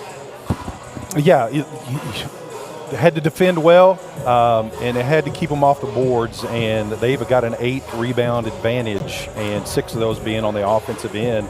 And I know you'll go over this with the second chance points, 8-2. So there's 6 of your 11 right there that if you could cut those out, and then we're just not able to knock down shots. We haven't gotten any offensive rhythm. I mean, this is the second game in a row that we haven't made a 3 in the first half. I think the offense seemed to struggle to be able to be run. And I think a lot of that is those 2 fouls that Keyston Brown picked up early that he had to set, because he's so good at getting the offense in rhythm and able to distribute the ball where it needs to be. So hopefully getting him back in the second half, we'll be able to cut into this lead. Campbellsville led in scoring by Jace Wallace off the bench with 8 points. Wallace 3 of 6 shooting, 3 rebounds in the first half. 7 from Malachi DeSouza to go with 3 boards there in the first frame. 5 from Malik Muhammad, 5 of 6 shooting for Malik. So you had Keyston Brown, Malik Muhammad, Jerry Ski, Chandler Clements all getting 2 fouls. Yep. That didn't help Campbellsville any at all, especially as Benji mentioned with Keyston being forced to sit for basically 17 minutes. So the largest portion of that first half, he was out of the lineup for Campbellsville. They got 2 apiece from Jay Milburn, Chandler Clements, and Jarius Key. Key with 4 rebounds, that a team high, and Jordan Graham tallies 1 point. Keyston Brown, Javon Smith, Trayshawn Smoots, Cam Willis all seeing some time, failing to score for CU. For Bethel, they were led in scoring by Keyshawn Kennedy with 10 points. He did most of his damage from the free throw line. He was 7 of 8 at the stripe. They got 8 from Jose Nazario to go with 3 rebounds and 2 assists. 4 points each from Brennan Marsh and Quirion Gadsden. Gadsden had 6 rebounds, a game high 6 rebounds from Gadsden, who plays out of that guard spot, ran the point quite a bit, did Gadsden there in the first half. 4 more from Latrell Carter off the bench, 2 each for A.J. Burnett, Dmitry Stoyanovich, Yassine Zalitny, and Tyler Neely in the first half. Connor Guthrie, the only Bethel Wildcat to see time, and failed to score. The rebounding 24-16 in favor of Bethel, and some of that is to be expected. Campbellsville's not shot it really well, just 8 of 26. Bethel does have a couple more offensive rebounds, as you mentioned, the second chance points and things. Campbellsville just 1 assist, 1 steal, and 6 turnovers. Pretty rough there. 6 assists, 4 steals, 5 turnovers on Bethel. And we look at some of those enhanced scoring numbers here. Benji in the paint, 22-16 in favor of the Wildcats. off turnovers 6-4 in favor of Bethel. Second chance 8-2. Wildcats and bench points 18-13 in favor of Bethel. The score was tied 3 times. The lead changed hands once. Largest lead for Bethel's 13 points. It's 11 now. Hopefully that Jay Milburn tap in can create a little momentum. Also, if you're Campbellsville and a Tiger fan, getting Keyston Brown back, hopefully, and Malik Muhammad, you were forced to kind of play with some limited pieces down the stretch in that period. Yeah, and I think having Keyston back, we kind of get in that offensive rhythm, because that's where we have missed in that first half. We played probably some lineups that aren't used to normally playing together, and as a result, it kind of showed. But got to make free throws as well. Just got to knock down some shots. We're getting some decent looks. They're just not falling. So, and if you look at one of the weaknesses of this Campbellsville team, they don't have that dynamic player that can just make a shot when you need it. And so we're going to have to, I think, pound the ball down low to get it to Muhammad, because of the times that we've done that, he's either got fouled or he's finished. So getting Brown back in there, I think, is key. And once again, just keeping them off the boards is going to be so critical. Here at halftime, Campbellsville trails Bethel by a score of 38-27 here in the second half of our Mid-South Conference doubleheader. The Lady Tigers victorious earlier this afternoon, and the Tigers try to complete the sweep. They'll need to come back to do it. We'll step away for an extended break here, come back shortly, and bring you second half action. You're following the Tigers on the Campbellsville University Sports Network. When I got the opportunity to get her, there wasn't no choice. I told myself, I'm gonna take custody of my daughter. It's my baby. That's what we're supposed to do as men. Take care of our home, build a foundation, you know what I'm saying? Love, our money, she's my purpose. I'm here to walk with her, hold her hand until she can walk alone. Ain't nothing like being a father in this world. Hey, Bobo, do trees tell each other stories? I'm sorry. I'm afraid I don't know that. Hey, why don't we go find out? Listen. Can birds draw pictures? I don't have an answer for that. Dad, do stars visit their friends? Look!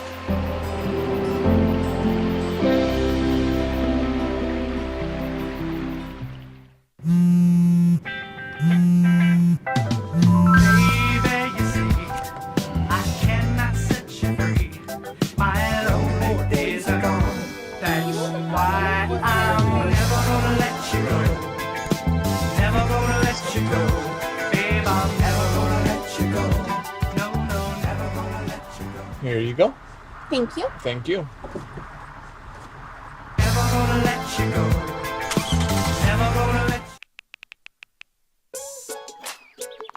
Worried about your friend, but don't know how to reach out? You could say how are you or get a fake tattoo. You could ask with an app if it works for you. You could chat with them in VR. It's all good if you think you should check in. Yeah, you should. Whatever gets you talking. Reach out to a friend about their mental health. Whatever gets you talking. Learn how you can help at seizetheawkward.org. What if you could feel in control of your retirement in just a few clicks? At aceyourretirement.org, you can. Start with a free 3-minute chat with Avo, your friendly digital retirement coach. Just answer some simple questions like, how do you feel about your ability to save for retirement? Or in how many years do you want to retire? To get free action items customized just for you, get your retirement back on track at aceyourretirement.org. When you look at the number of disasters in the U.S., chances are every area will deal with some kind of emergency in the next decade. And between school, sports, and social lives, chances are you won't be with your kids when it happens. Will they know what to do? Ready.gov/kids has the educational tools and information to make the conversation easy. When the time comes, chances are they'll feel prepared, not scared. So talk with your family today. The family's visit to the forest inspired a beautiful question. Mother, mother, am I a tree? You tell me to stand tall. You tell me to stay rooted. I think I am a tree. My child, of course you are. But what kind of tree will you be? The kind to hug or the kind to climb? doesn't matter what you choose, so long as you choose to be a tree that's kind. Make the forest part of your story at a park near you. Find one at discovertheforest.org. As a dad, every day is a challenge.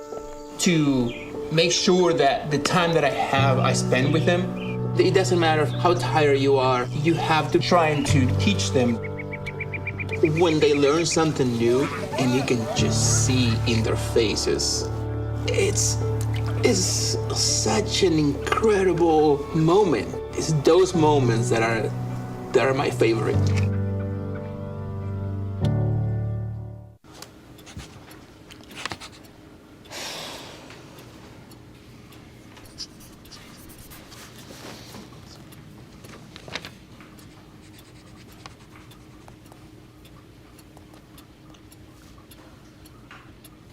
If you love them enough to relearn math so you can teach them math, then surely you'll check nhtsa.gov/the-right-seat to make sure they're correctly buckled in the back seat. Jason, let's go see your room.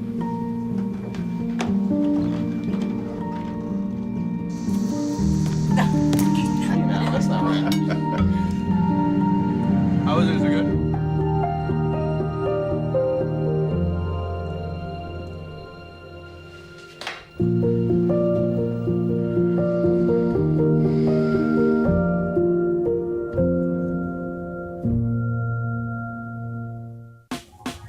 Last week, Brandon met a girl on a dating app.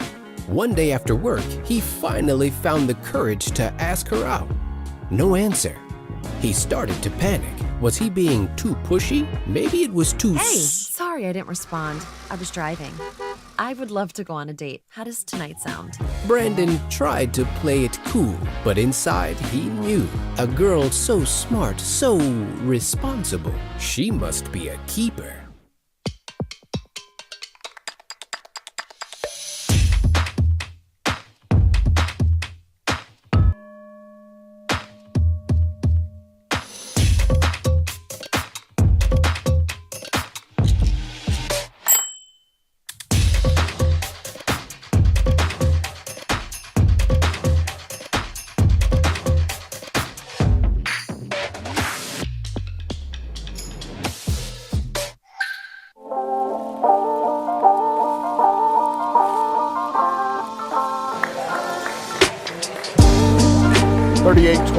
The Tigers trail Bethel here at halftime. Matt Payton and the former Tiger Benji Kelly here courtside with you as we've got 20 minutes left here, Benji, and just looking at it from our seat, what are some things? Obviously, getting Keeson Brown and some of those guys with foul trouble back helps, but what might be the point of emphasis from your vantage point? I still think you got to go down through Muhammad and Malik.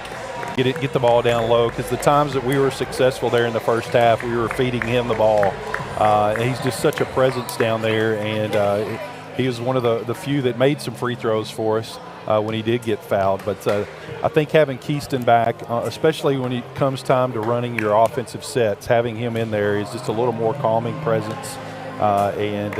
We need Key to step up as well. A couple times D'Souza had some nice slashes to the basket, so when he's more effective when he's like that. But at the end of the day, Matt, you just got to knock down some shots. That's something that Campbell's just struggled with there in the first half. Yeah, at time they had shot it better here through last weekend, the Luke Cunningham Classic, and Thursday night. They had played a little better offensively, and you would think being at home, that's something that could and would happen, but it is not carried over today. And unfortunately for Campbellsville, they trail here by double figures at halftime. Looking around some of the other Mid-South Conference stuff, Pikeville is they're having a tough time. They are. That's the only one that I saw. The rest of them had not updated yet.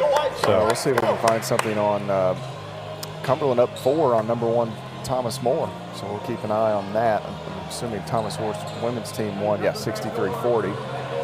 So we'll try to keep tabs on some of those scores as we move on throughout the day. I don't know if there were other, as Benji said, I don't know if there were any other. Lindsay getting ready to tip off here in about 2 minutes. So there should have been a Cumberland score up there, no? Unless Cumberland's, they were on the schedule. Cumberland's and forget who they played now. Shawnee State maybe today? It is, yep. I don't see that on there anywhere. And now I've lost the Campbellsville game. There it is. So Campbellsville will have their Thrivent Financial starting lineup out there. You've got Brown, Smith, Key, Muhammad, and D'Souza.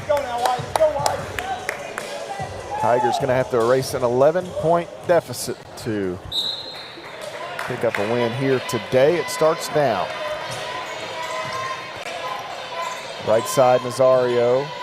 Looking down inside for Zalintny, not there. Nazario, as Key goes to the deck, comes back out top to Neely. Now Gadsden.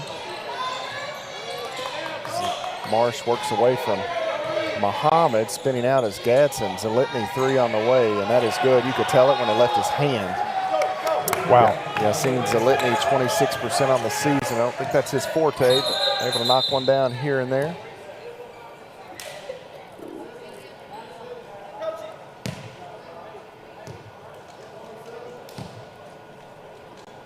More issues with the shot clock. We had some issues in the, check that connection again.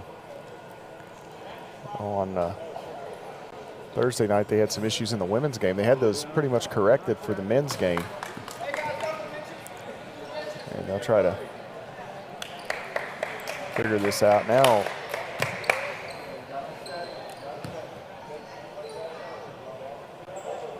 Now they got it. Technology's great until it works. You know, we're having some issues on the. It's good until it ain't. Till it ain't good. Yeah, exactly. So, of course, you know what AV stands for. So the audio visual, it's always volatile. Oh well, that too. Yeah, that is correct. All right, tell my AV staff that. I wonder what they'll think. So they'll set it to 25 seconds for now. And Campbellsville will go to work here. 41-27 the score. That's Zalintny 3. Muhammad now Key. And now D'Souza all the way through. Working against Nazario. Reaches in. No call and one for Malachi D'Souza. Yeah. He'll quickly try to erase that 3-point bucket by Zalintny. Yeah, Malachi, as we've said, he is a cutter. He is a slasher. That's when he's most effective. And good set there to penetrate, do a little spin move, draw the foul. Chance here to make a free throw. This will erase that three-pointer by Zielinski there. And the free throw no good as Marsh and Gadsden come together. Gadsden got hit in the left eye by his teammate. A little friendly fire there. Back the other way, Bethel. Zalintny holds it deep out on the right wing. And now Nazario has it left side. Entry to Zalintny. He'll face up, work against Jarius Key, kicks it out. Gadsden won't shoot it. 6 now to shoot. Gadsden going to take a step back 3. That is no good. Rebound taken in by D'Souza. Here comes Campbellsville. 12 points the margin. Key wants Muhammad. He has him. Muhammad rips through quickly. What do you got?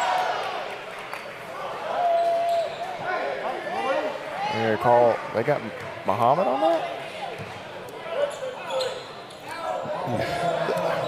I don't know. The hard part there is Marsh was up so snug that when he tried to rip through, they just, I don't know, I guess maybe that's the definition of the rule, but a tough call that goes against Malik. You got 3 fouls now, Benji. That's the problem for the Tigers. You mentioned they need to run the offense through him. They'll attack him on the other end. Marsh going to try up and under, and Keyston Brown helps out, takes it away. Nice job. Here comes Brown. Looking, D'Souza cutting, right hand, lays it up and in off glass. And I tell you, Malachi's best feature may be the ability to control those long levers of his and finish when it's not always easy. It plays under control. Neely out. This is Gadsden for 3. That's hard. Key got pushed in the back, no call. Nazario, the rebound. Needs some help out on the right wing.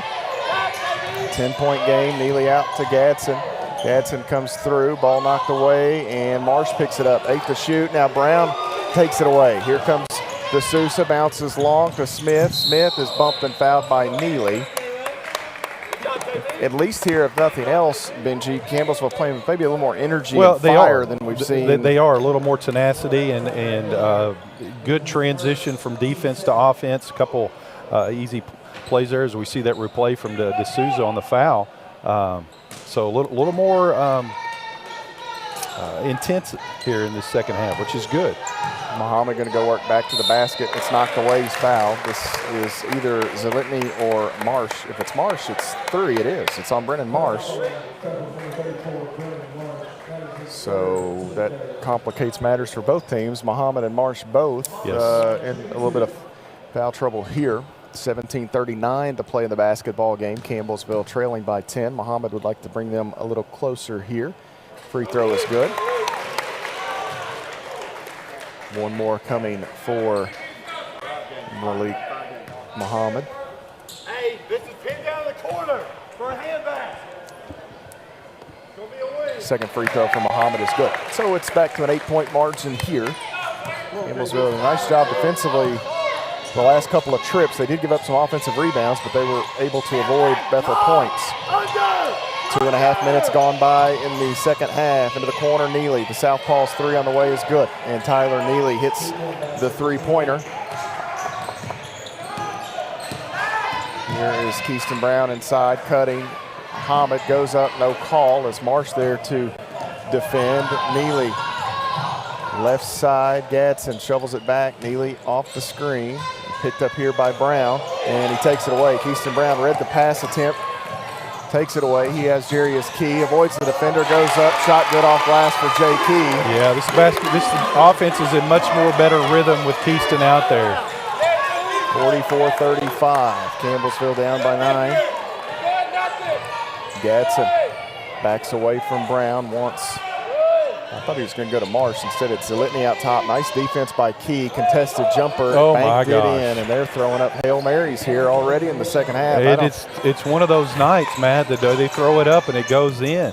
Here is the Sousa left wing advancing in, and he is fouled. And a couple of attempts here. Nazario is going to have a tough time with the Sousa defensively, it seems. He's picked up 2 fouls in the second half. 46-35. Campbellsville has been in a much better rhythm offensively in period number 2 thus far. Yes. Unfortunately, Bethel has hit a couple of 3-point field goals, and you've got Zalitny banking them in off the elbow. That's hard to do. It's hard to do.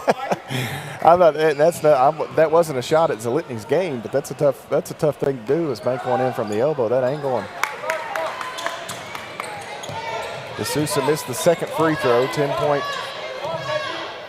margin here. Gadsden going to attack Brown. Now backs away off the left wing. He has Marsh at the elbow. A lot of traffic there. Circling is Neely. He'll take the pull-up. No, nearly turned it over, but Gadsden going to fire a 3, and that is short, well short. Muhammad the rebound. Keyston Brown ahead to D'Souza.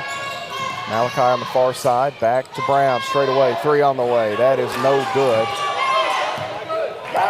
Gadsden will sprint ahead. He lost the handle, but able to track it down.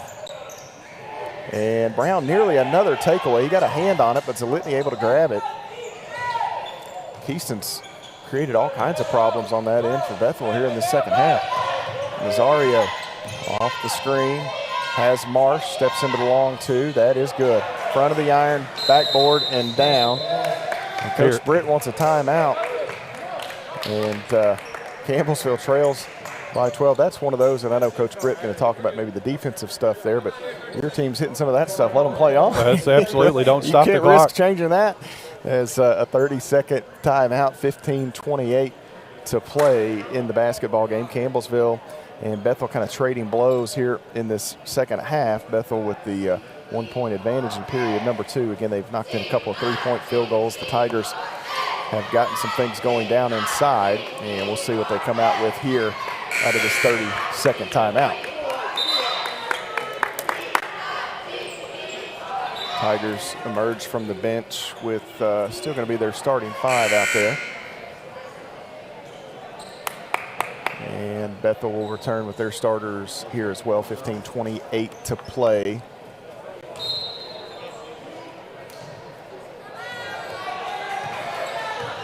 Brown the basketball for Campbellsville. Muhammad now Key straight away, bluffs the pass, has D'Souza. They want Muhammad on the post feed, not there. There's a hook and hold down low. Here's Key, 3 on the way. That is off the mark. Long rebound comes out to Smith. He'll go right back up with a shot. That is good. Off the painted area. Javon Smith, a little jumper from 10 feet.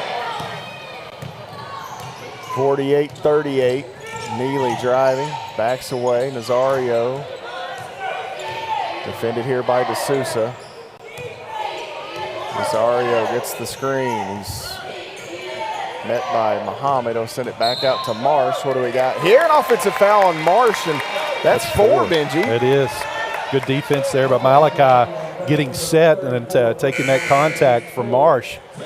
Able to get him off the floor here, and now the big guy, 33, Stojanovic, comes in. So I'd pound the ball down low to Muhammad. I just don't see how he's going to be able to guard him.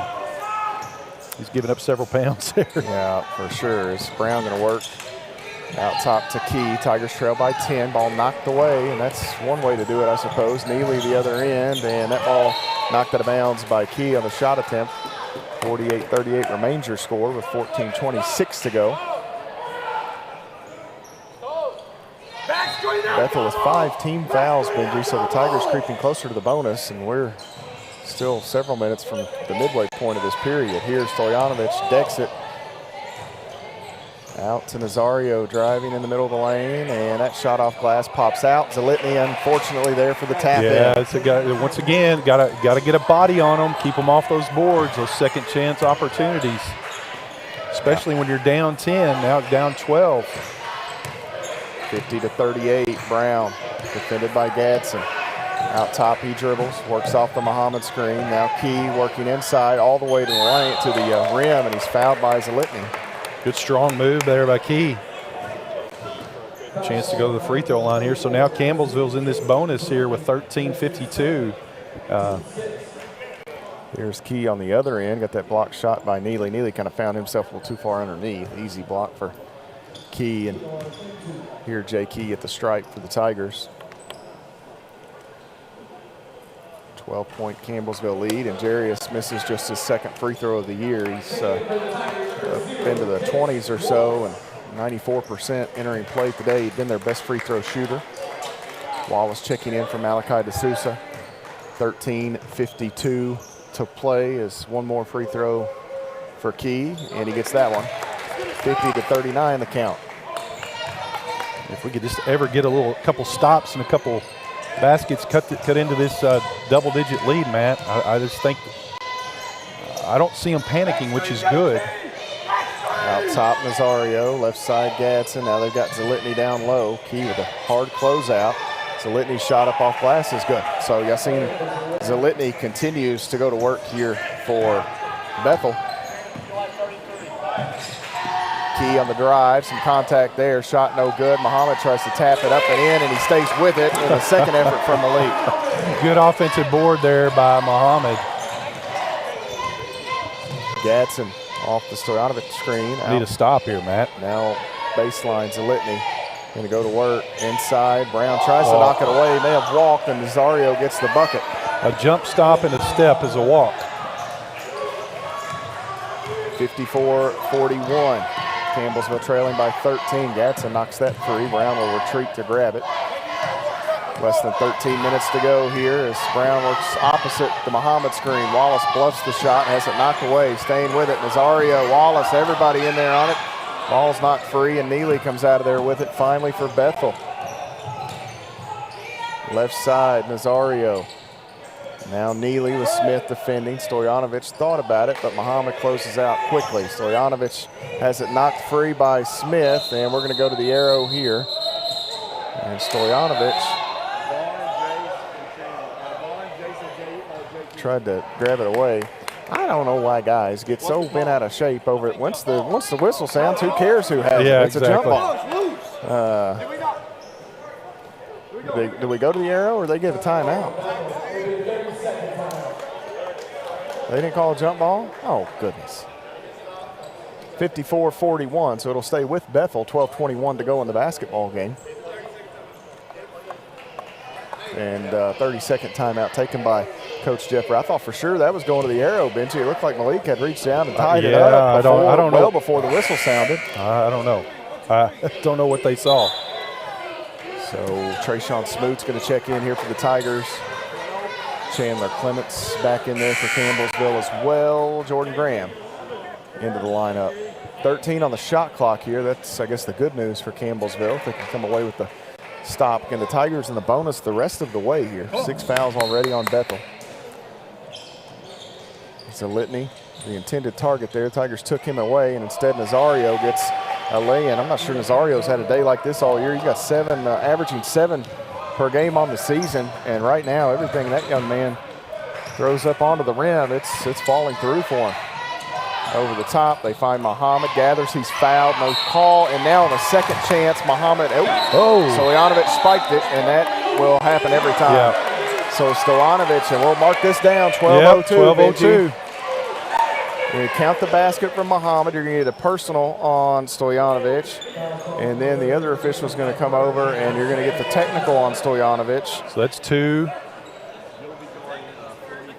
That's 8. That actually takes away one of the 1-and-1s too.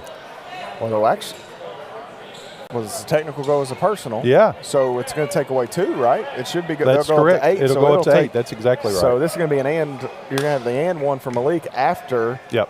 Keyston Brown shoots 2 free throws, I believe. So Brown's free throw here is good, and again, 12:02 on the clock. That technical on Stojanovic. You only hope that has some an impact similar to the one on that double foul call the other night against Freed. Shifted things.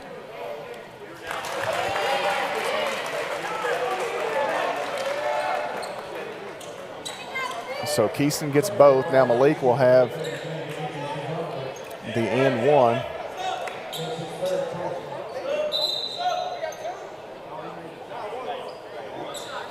So now they get Stojanovic out after he spiked the ball after he was frustrated with himself. I don't think it was anything to do with the call by the officials, but they're going to pretty much get that every time. Oh yeah, that's an automatic.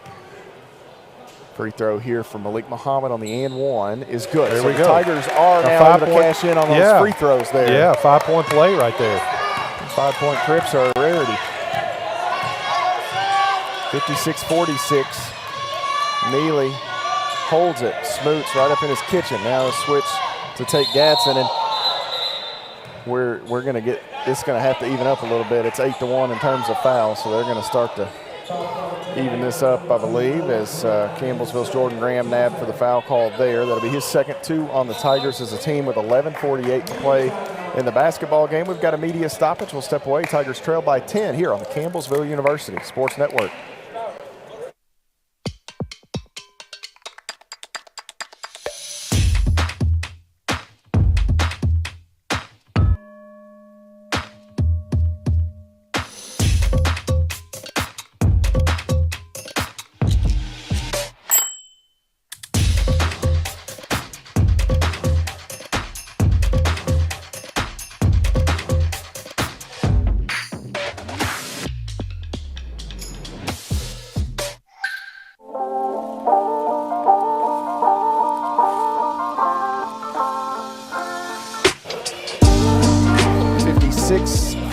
Campbellsville trailing Bethel, 11:48 to play. Matt Payton and the former Tiger Benji Kelly here courtside at the POW. Always fun to be back home as Campbellsville's Lady Tigers open their home schedule this weekend all the way into the month of December. The Tigers, Benji, have this game with Bethel, and then they'll get Cumberland's at home here next Thursday. Georgetown and Pikeville on the road. They'll conclude their first semester action here at home on the 17th. Against Shawnee State. They're in conference play the rest of the way. No more non-conference. Yeah, we got those out of the way early in those tournaments. One we had here in Lindsay and at Cumberland, whereas Campbellsville went down and played at the Bethel opening tournament, and then they've got a couple more non-conference.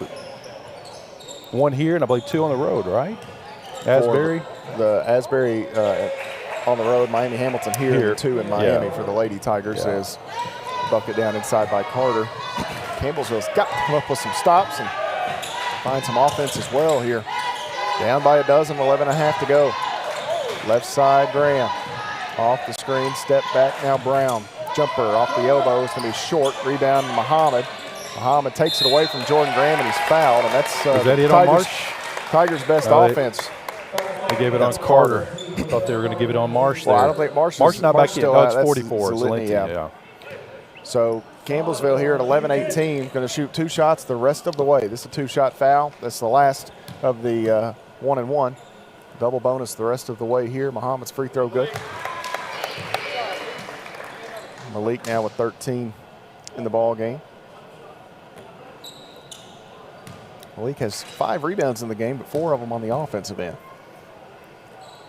Second free throw for Malik is going to be hard. Rebound taken in by Gadsden, and it's a 9-point margin. 11-point margin. Dump it down in. Carter going to go to work against. Oh, he walked. How are they? On the baseline, Neely inside. Tough shot goes in. Tyler Neely finds the basketball and just take the walk out of the game at this point. Brown off the screen. Looking for Clements. Sends it back to him into the corner. Smoots bluffs the pass. Wants the entry. Has Muhammad. Faces up. Go to work. Malik inside, splits defenders, throws up the ball away. Good for Malik Muhammad. Nice touch by the big guy. And Brent Vernon said when they got Malik, they thought they were getting a little more of a rim runner defender, but he was a different player than the one they thought they had recruited. He's got a much better offensive game than they even dreamed about. And you can see it right there. Oh, runs him over. That's going to be an offensive foul on Latrell Carter. Good job by Malik there to hold his ground. That's 4 on Carter. And how often do you see when a ball gets stopped? Carter just had that ball backed away. Yeah, he wanted to make a move. Finally, Malik with a heads-up play. Carter's had some good minutes. The problem, he's had a couple of nice offensive. He's just picked up several fouls here. So Litney going to check out as Burnett re-enters for Bethel. 60-49 the count. 10 minutes and 10 seconds to play as Smoots crosses the midcourt stripe. He'll go around. Neely goes across to Clements, hesitates. Shot blocked, and Clements is fouled. 2 shots coming for Chandler Clements. And is that Burnett? That'll be 3 on Burnett.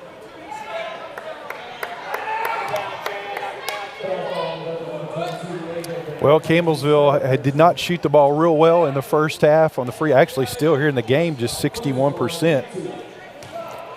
They are. They got to make some free throws here down the stretch. You got a golden opportunity. 10 minutes left, still in the double bonus. So they're going to continue to foul you. Take advantage of it.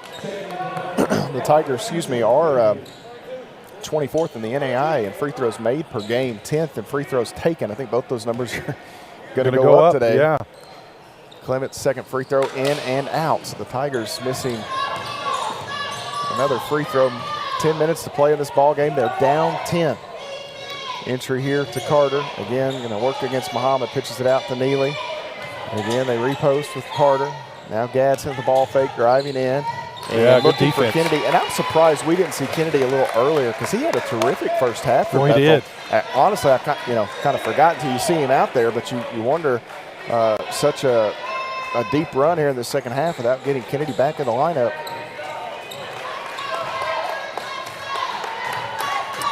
All right, we got the stop we needed there, Matt. Let's get this thing down to single digits. Smoots goes opposite the screen at the free throw line. Tries to, he had a terrific idea right there. He had Malik Muhammad. Malik even kind of grimaced. He knew they had it set up and it was going to work, but I credit Neely for getting that left foot out there. Smoots will lob it in here. He'll get it in the corner, bluffs the shot. Muhammad sets the screen. Smoots now with the entry. Here comes the double team. Carter there.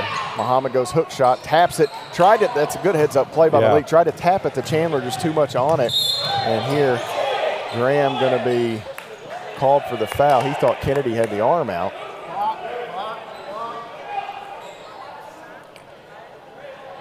And so that'll be 3 on JG, 3 on the Tigers.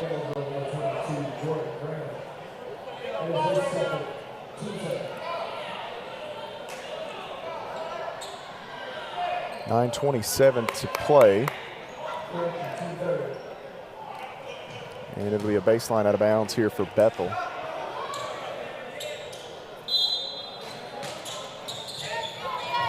Pitch it in here to Gadsden. He'll go far side to Burnett. Now out, Neely. Ball fake, driving, pitches it out to Gadsden. Open, 3 on the way is good. And we got a foul here.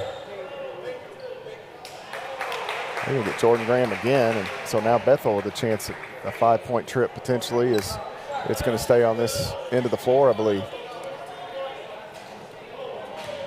So they're going to count the basket, and it'll stay down there. Graham's 4th.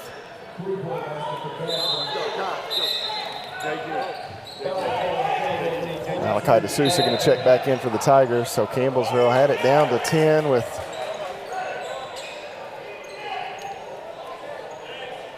Campbellsville had it down to 10 there. Benji, a chance to make it single digits, and then another three by Gadsden. Bethel, not a good three-point shooting team, but today they've made enough. Kennedy out top. This is Gadsden again. He holds it. Brown defending. Goes around the screen. Gadsden now driving in, and we've got a whistle. That's a good call. We've got a walk called against Gadsden. So Campbellsville avoids more damage there. Well, it could have been, getting back up to 15 when you actually got it down to 10, a chance to make that single digits. But there's still a lot of basketball left here, Matt. Smoots, right side, working against Neely, goes behind the back. Ball gets knocked away, and we're going to go to the arrow, I believe, here, which should give it to Campbellsville.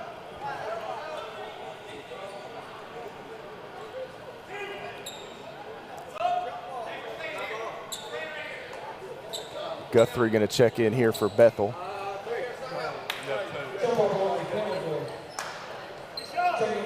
Keyston Brown going to come over and trigger it in for Campbellsville. Smoots went behind the back. He just didn't have enough on that behind the back. Behind the back, he kind of outran it. He outran it. Right side to Sousa. Sousa on the dribble. Cut off, nearly lost the handle. Smoots in rhythm, three on the way. That is in and out. Man, good look. Other way, Gadsden shovels it off to Guthrie in the corner, and Smoots may have rolled his ankle there. And been a rough go for Trey Sean. He just wonder if he may have stepped on somebody's foot going through there, got clipped going through. I think he was closing out. And so Trey Sean will get visited by Derek Port there, and the rest of the team will walk over. We'll get a 30-second timeout in here while, well, wait a minute. Trey Sean's going to get up now. I didn't know one thing after another for that guy. He just, that hamstring's been, that may even be opposite. I believe that's the opposite ankle of the hamstring that he's got injured. He had, I believe he had an ankle injury in college, foot injury. He sprained his foot over at Lindsey Wilson. Is that the same one he sprained over there? I think it was right, maybe. It was a mid-foot sprain that he had over at Lindsey, and he kind of nursed it for a few days, and it's been a tough go for him. Hopefully everything's good for Trey Sean, as Campbellsville will send Cam Willis back into the lineup looking for some instant offense.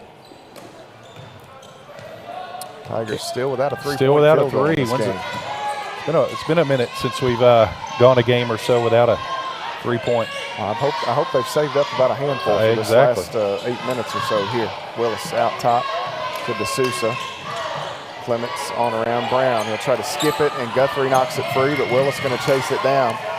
And they'll reset. And they had the ball. I don't know why it wouldn't have been a reset.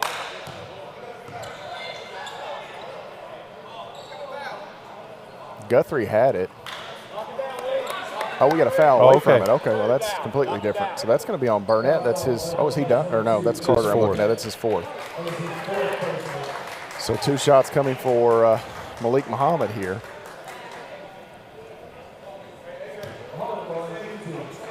(63-50) the score. Malik Muhammad back at the free throw line for Campbellsville. This free throw is good. Malik was 16 today. Yeah, he's played really well. There in the first half was probably one bright spot.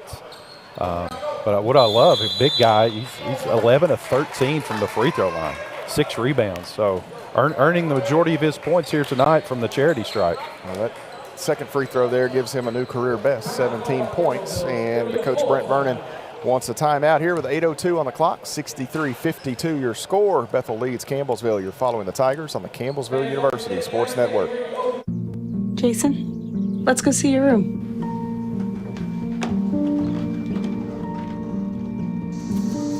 No, that's not right. How is it good?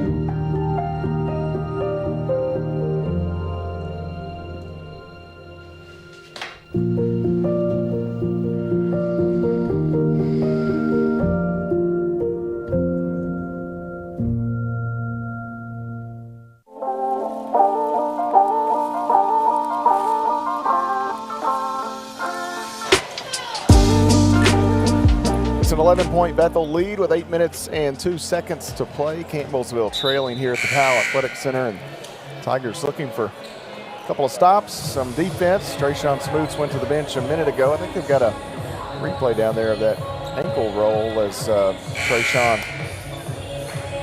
went down, spilled to the floor, and hopefully he can get back out there. Just overextended there a little bit, tweaked it, I hope. Just nothing major. He went down immediately, and Derek's over here still working on him there, doing a little test on it. So Bethel back to work. Burnett driving inside. D'Souza kind of helps out there, reaches in, slow him down. Gadsden going to go left, tries to split a couple of defenders. We're getting a blocking foul called against Keyston Brown. That's 3 on KB. 5 on Campbellsville as a team. It'll send Gadsden to the free throw line, 60% on the season. Here's query on Gadsden.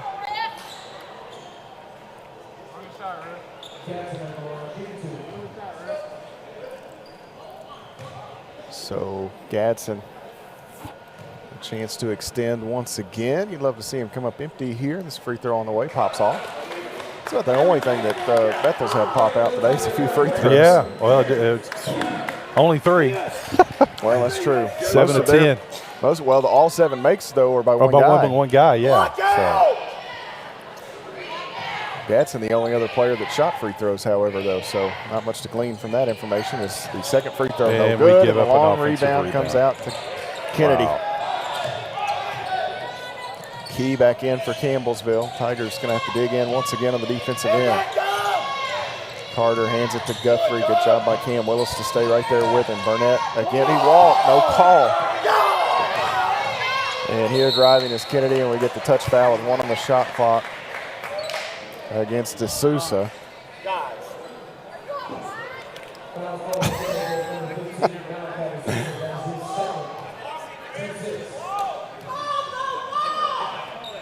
I'll tell you, I don't think the officials have done a bad job, but they've missed several walks in this game.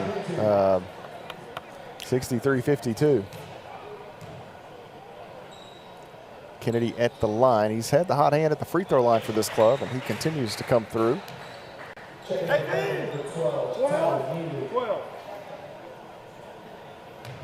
1 more coming for Keyshawn Kennedy. 15 points can be the margin should he make, 13 points can be the margin if he makes this one. And he does, 65-52. Tigers have a long road to hoe here. Brown with the crossover, leaves it. Muhammad down the lane. He'll go right hand and lay it in off glass. Malik with a new career best, 19 today. Well, now's the time, man. We've got to get some stops. Got to have somebody to get going offensively with Malik Muhammad. Carter hands it to Guthrie. He'll work off that screen. That 3 no good. Rebound is taken in by Burnett. Muhammad knocks it away from behind. Key tries to save it. Hits the bottom of the backboard, and Muhammad corrals it. Keyston Brown dribbling left side all the way through. Ball knocked out of bounds off of Bethel.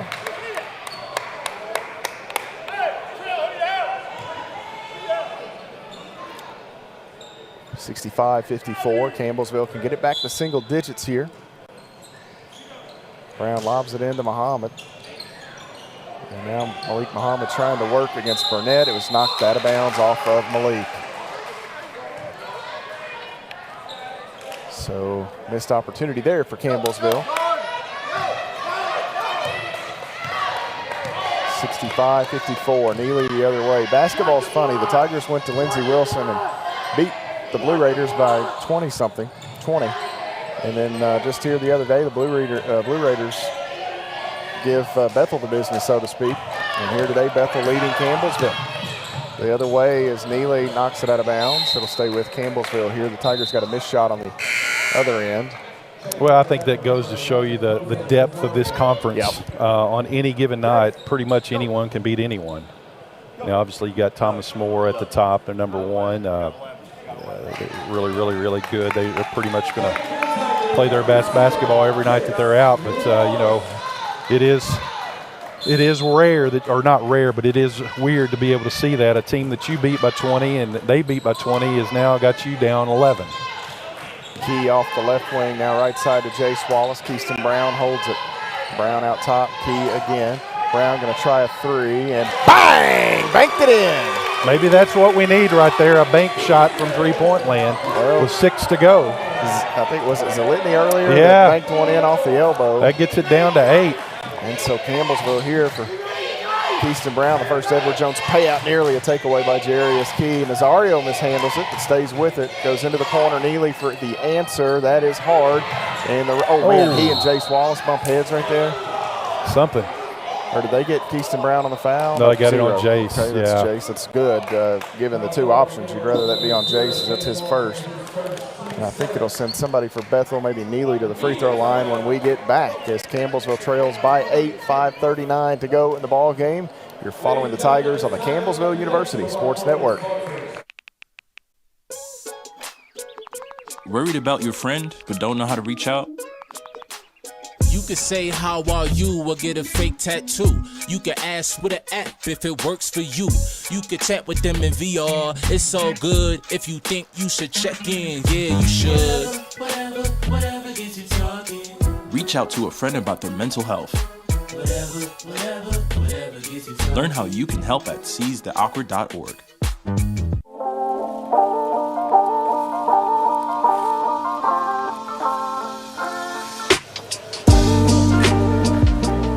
Eight points the margin. Bethel leading Campbellsville here in the Powell Center. The Tigers make a return trip to McKenzie down in Crisp Arena in January. The 12th of January, they'll head that way, a Thursday night. And then they'll travel to Henderson to take on Freed. Here's that Keyston Brown three-pointer again. Banks it in there off the wing. The Tigers needed that, need a little more to go with it here at some point. It'll be Tyler Neely at the free throw line. 87% on the season is Neely. That foul was called on Jace Wallace. J 44, JT 33. Stoyanovich back in, Zalitny into the lineup as Neely hits the first and earns the second. Nazario in there, Keyshawn Kennedy also out there for Campbellsville. You've got Wallace, D'Souza, Key, and Muhammad in the painted area, and Keyston Brown near midcourt. Jace got a little mouse under that eye. I think he did bump heads with Neely. Wallace to Key on the right side, driving against Zalitny, cut off, back to the middle, shot up, contested shot, good for Jarius Key. Good strong move by Key there, able to get to the lane. Back to 8 shot points. Clock did not reset. Shot clock issue here is it did not go back to 30.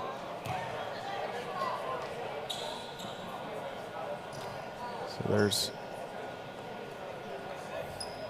Should be 25 again. Now they get it to go back to 30. So it's just a little contrary. It's the shot clock. I think they said that was a new button and all that.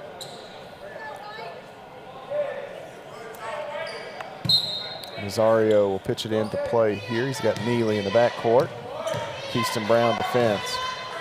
Nazario to Stoyanovich out top, back door. Nazario shot good, and Jose Nazario has had himself a bit of an afternoon. Back to 10. They want Muhammad, can't get it to him with the 6'11 Stoyanovich fronting here inside. D'Souza throws up a shot off glass, good for Malachi D'Souza.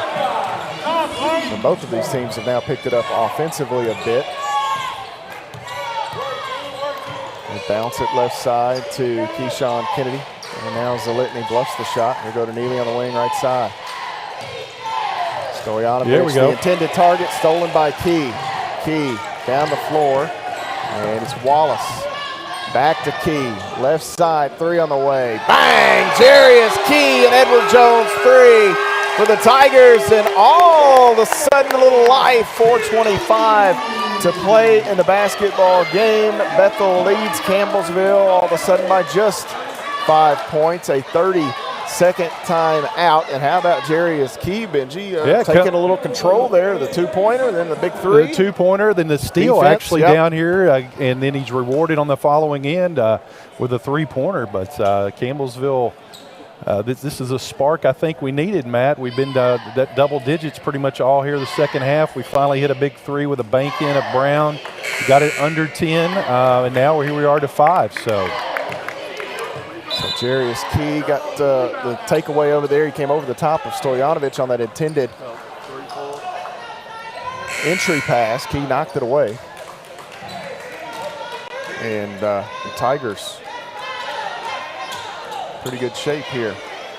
Here's an interesting thought, Benji. Do you even consider fouling Nazario? Because you're in the 1-and-1. Do you consider fouling Nazario and making him, he's 50% on the season, 5 of 10 at the free throw line. Well, I mean, it can't hurt because they're knocking down some crazy shots already. Kennedy out front. We don't want to foul him. He's had the hot hand. And he blocked the shot. Malachi DeSouza, I believe, got a hand on that. Maybe Jarius Key the other way. Wallace has it, spins away, goes up, wraps one underneath for Muhammad, catches back up, and one. No, it won't go, but Malik Muhammad will take a stroll to the free throw line. Stojanovic is going to pick up his 4th.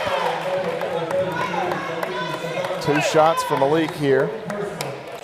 And Coach Britt and you get the gripe. That down there, it looked like there was a lot of contact. There was. No call, and then on this end, you get the foul call. So with Campbellsville after Thursday night, you'll take all the whistles you can get.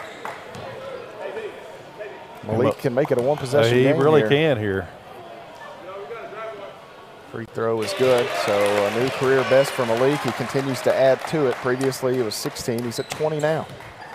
12 of 14 from the free throw line here tonight. The big fella got the nice touch. One more.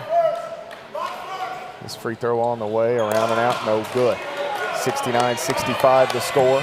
Less than 4 minutes to play. Neely hands it to Kennedy. Kennedy defended by Wallace. Inside, tries to rip through. And let's see what we got here. I'm not sure about that. Yeah. Wallace going to be hit for his 2nd, and it'll be a 1-and-1 situation for Keyshawn Kennedy, who tonight at the line, 9 of 10. He definitely got that right arm way up there.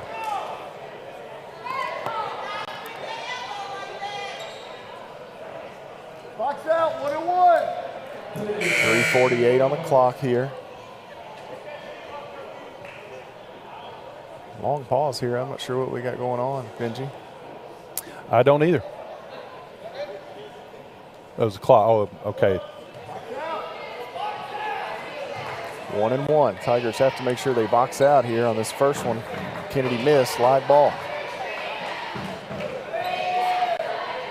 Free throw on the way. No good. Rebound batted multiple times, and Zalitny grabs it.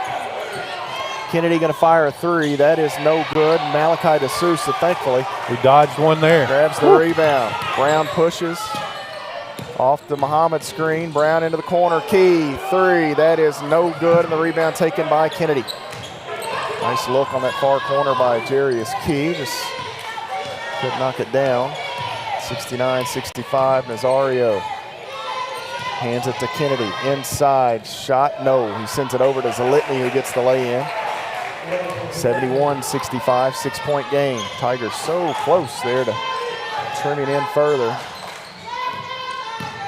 Brown to Key. Now Wallace driving, spinning. Inside, goes up, off glass, won't go. Zalitny, the rebound for Bethel. Wildcats into the front court. Neely backs away here from Keyston Brown. Less than 3 minutes to play. Hands it to Kennedy.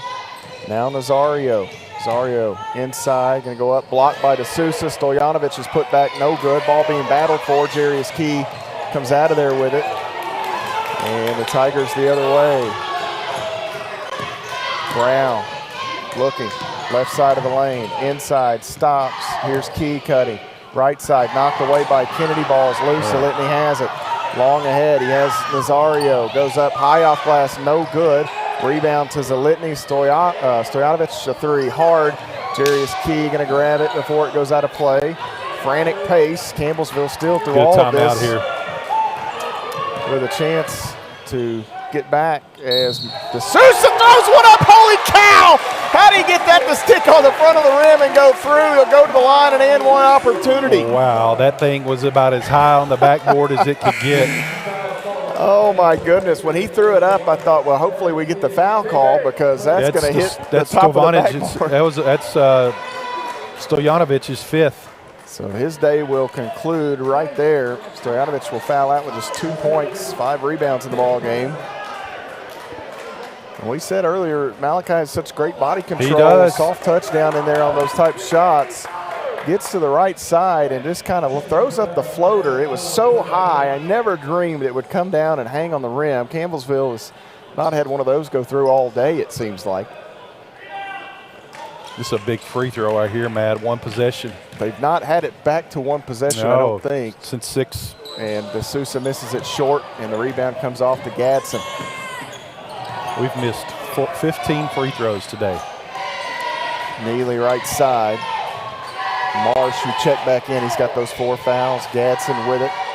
Key tries to knock one away from Zalitny and does. Ball goes out of bounds. Last touch by Jarius Key. Nice sportsmanship there by he and Zalitny. Just battling for the ball down there. Now baseline out of bounds opportunity here for Bethel. 1:46 to play, 71-67.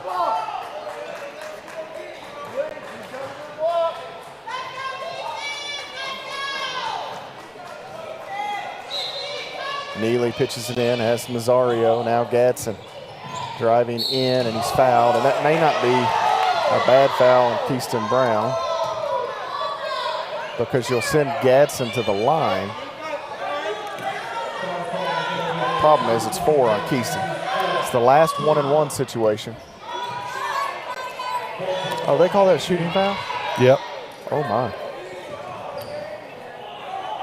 Well, now I'll take it back. 142. Free throw here is no good. Gadsden misses it.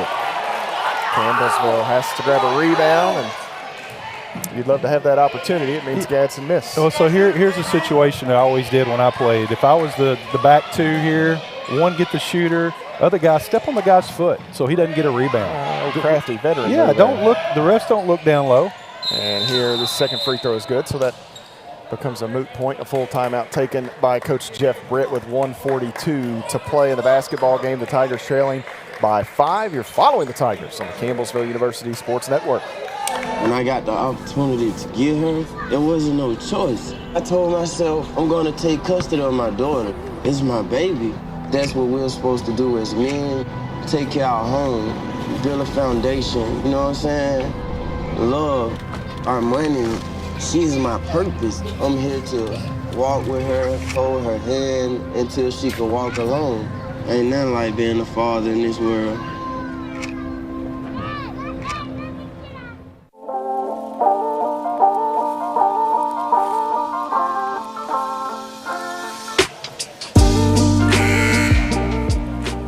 One minute, 42 seconds to play here in the PAL. Matt Payton and Benji Kelly along with you today as Campbellsville trying to pick up their second win in conference play. Bethel trying to do the same thing. The Tigers 1-3. Bethel with an identical 1-3 mark in Mid-South Conference play. There's the, oh man, a foul on Keyston. I don't have a problem really with the foul, but I don't know that Gadsden was shooting there. Was he shooting or going to try to pass? That's a tough spot for the officials to decipher. A tough spot, yeah. So 72-67. Key will pitch it in. You've got Brown. Same 5 out there for Campbellsville. Key, Brown, Muhammad, D'Souza, and Wallace. Big possession right here. Smoot's behind us. He rolled that ankle, and he's got ice on it. An entry here. Muhammad going to go to work. They dig hard. Muhammad looking for some room. One dribble backs in. What do we got here? A foul call? Yes. Is this Marsh? That's Marsh. He's gone. That's his 5th. Give Malik Muhammad. Now all of a sudden you just play for overtime because they're running out of bigs. You got Burnett and Carter both with 4 fouls also. So Marsh's day mired by foul troubles. 6 points, 7 rebounds though in 13 minutes. He will head off and see Latrell Carter check back in. Muhammad at the line for Campbellsville. Muhammad working on a career high in points today. Can add to it once more here.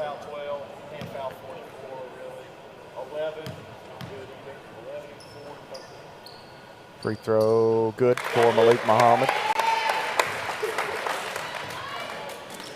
72-68. The Tigers still, Benji, have they had it down to 3? They've not had it down to 1 possession, or did they get it down there just for? No, he missed it. He missed the free throw and they still don't. Still don't. Yeah. Missed that second one there, so 4 points has kind of been the hump the Tigers haven't been able to get over. Running out of chances now with 1:20, less than 1:20 to go. Nazario out front to Carter.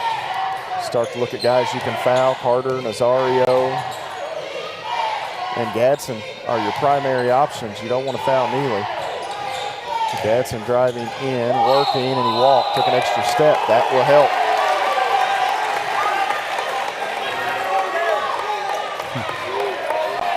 To be honest, I didn't think that was a travel compared to the earlier ones. I didn't say anything because that one was awfully close. Oh, me.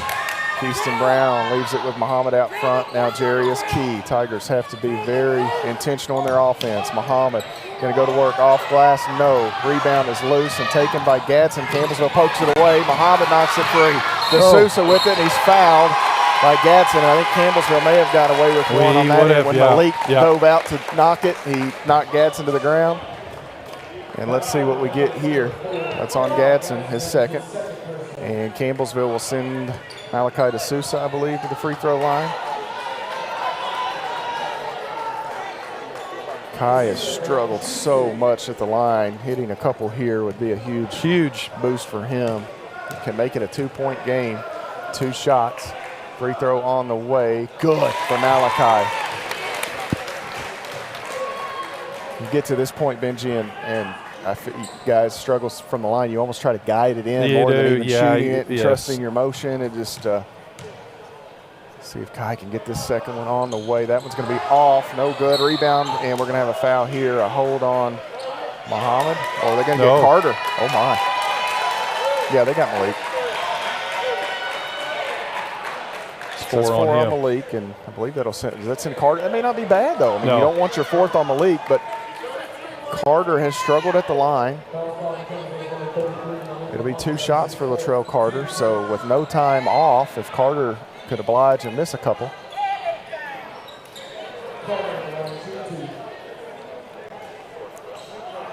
Carter's had a nice night off the bench for Coach Jeff Britt and company. 6 points. This free throw on the way is hard.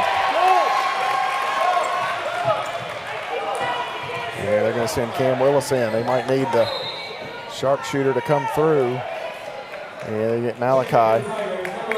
Now, Malachi doesn't like it, but Coach Vernon not sure how many chances you're going to get. You got to throw the sniper out there and hope it pays dividends. Second free throw is good. So Carter gets 1 of 2. And Coach Jeff Britt wants a full timeout with 38.9 seconds remaining. It is a 4-point Bethel lead. You're following the Tigers on the Campbellsville University Sports Network. The family's visit to the forest inspired a beautiful question. Mother, mother, am I a tree? You tell me to stand tall. You tell me to stay rooted. I think I am a tree. My child, of course you are. But what kind of tree will you be? The kind to hug or the kind to climb? Doesn't matter what you choose, so long as you choose to be a tree that's kind. Make the forest part of your story at a park near you. Find one at discovertheforest.org.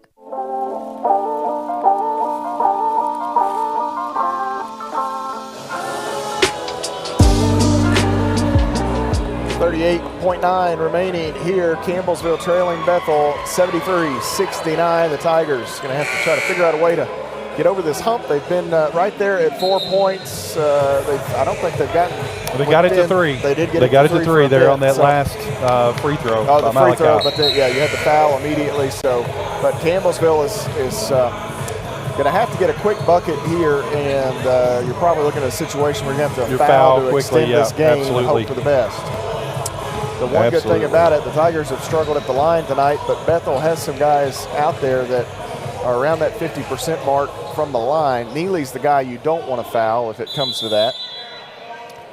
Everybody else, you kind of take your chances with. The Litany, an average free throw shooter at about 70%. Keyston Brown driving in, and we're going to get a moving screen on Malik Muhammad. And that is a big one. I didn't see it, Benji. Hard to tell. That's a big call to make. That is a big call to make at this point. So tough one on the league. Bad thing is he fouls out. 21.7 rebounds. Wow, that is a big call to make at that point in the game.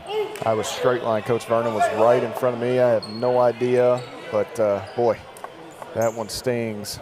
I think they've got a replay of it here. Keyston Brown going to check out. He didn't even move. Goodness. Didn't even move. Missed that one. So yet again, the Tigers get short end of a whistle late in the ball game. Rough.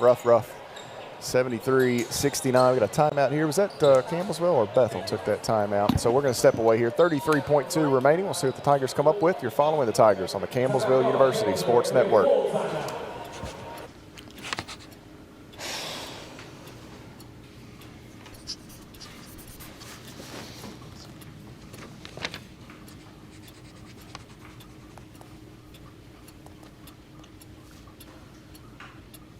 If you love them enough to relearn math so you can teach them math, then surely you'll check nhtsa.gov/the right seat to make sure they're correctly buckled in the back seat.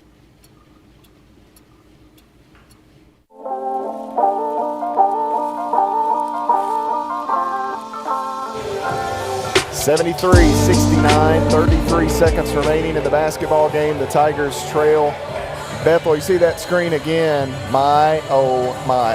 I made this comment. If that's a moving screen, you'd play flag football in the game of football. He never moved. If that, I'm just saying, and if you want to go by letter of the law and say that maybe somewhere deep down, he actually shortens up.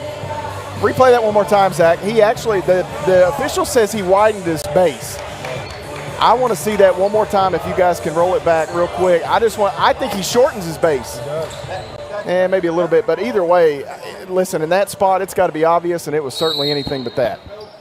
You just hate to see Let it. play on. Late, yeah, just they throw it into Kennedy, and Bethel gets exactly what they want. That's Keyshawn Kennedy catching it. He's been, just nails from the line today. Kennedy, Key for Campbellsville knocked it out of bounds, and thought there for a moment he might be able to kind of save that in play, but hit it just too hard there. Zalitny wanted to go baseline. Frustrating day for the Tigers all the way around, as Bethel's outplayed them for the large part of this basketball game. Credit the Wildcats, but late stages, you just want to have a chance there, and that's a rough one. The Tigers had 3 as they fouled Gadsden. They had 3 calls missed. In fact, Benji, I don't know if we should say this, but I'm going to say it, yeah. Go for it. Yeah, the officials, actually, the signing secretary calls our coach and says, bad officiating, we missed 3 or 4 calls. Missed 3 big ones late, and that's – I don't think it really helps. It doesn't. It doesn't take the L away, but still, today, you got to be better than that, guys. 73-69. Gadsden, big free throws here, and he gets the first. Big shot for Clarion Gadsden, transfer from K-State. Played there in Frankfurt for a bit before transferring to Bethel. Gadsden, extremely quick first step. I've seen that at times this afternoon. D'Souza going to check out. 5-point margin, 24.6 seconds to go. And the second free throw is good, so credit to Gadsden stepping up, hitting 2 big ones. 6-point game. The Tigers got to go quickly. Long, Wallace has Smith. Back out to Brown. A couple of dribbles, inside out. Smith, 3 on the way. Bang! Javon Smith, the Edward Jones 3. Timeout, Brent Vernon in Campbellsville. And Malachi D'Souza will check back in for the Tigers here as the door remains cracked. This is a full timeout. 75-72 the score, 16.3 remaining. You're following the Tigers on the Campbellsville University Sports Network.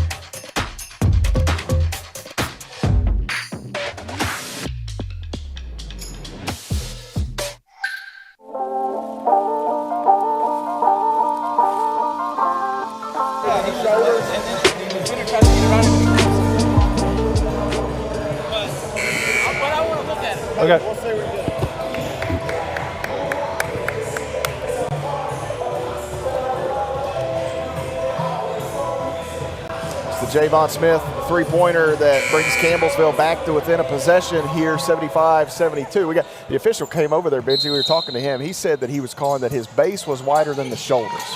So maybe that. Here's Nazario looking. Is that he off touched of it. Carter? Excuse me, Gadsden. No, they say. Well, I thought Gadsden may have got a hand on it too. Nazario again. He moved. My gosh. He threw it away. Ball is free. Neely tries to pick it up. Key saves it. Timeout, Tigers. We don't have a timeout. I don't think we have a timeout. We'll see. Coach Britt, boy, that got wild. So 75-72. We'll see. The ball's right here in front of midcourt. Do we have a timeout? They haven't called anything yet. I thought we were already out. Are we out of timeouts, Sheldon?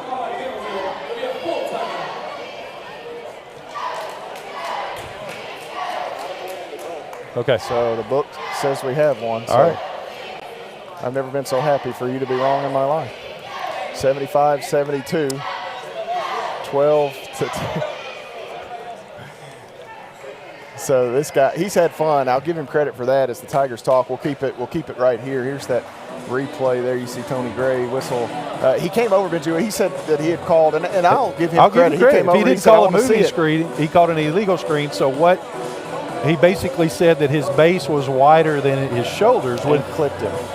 But I thought, as you said, he moved his feet back in to get within. Maybe just a little bit. I don't know. It's a tight call, and it may be, by the letter of the law, it may be 100% correct. And if that's the case, my apologies. But I'm with you from the standpoint of, to make that call at that spot, that is it's a big call. And if it is 100% correct, that's fine. But I feel like you see that quite a bit. These big guys on those screens getting as wide as you can.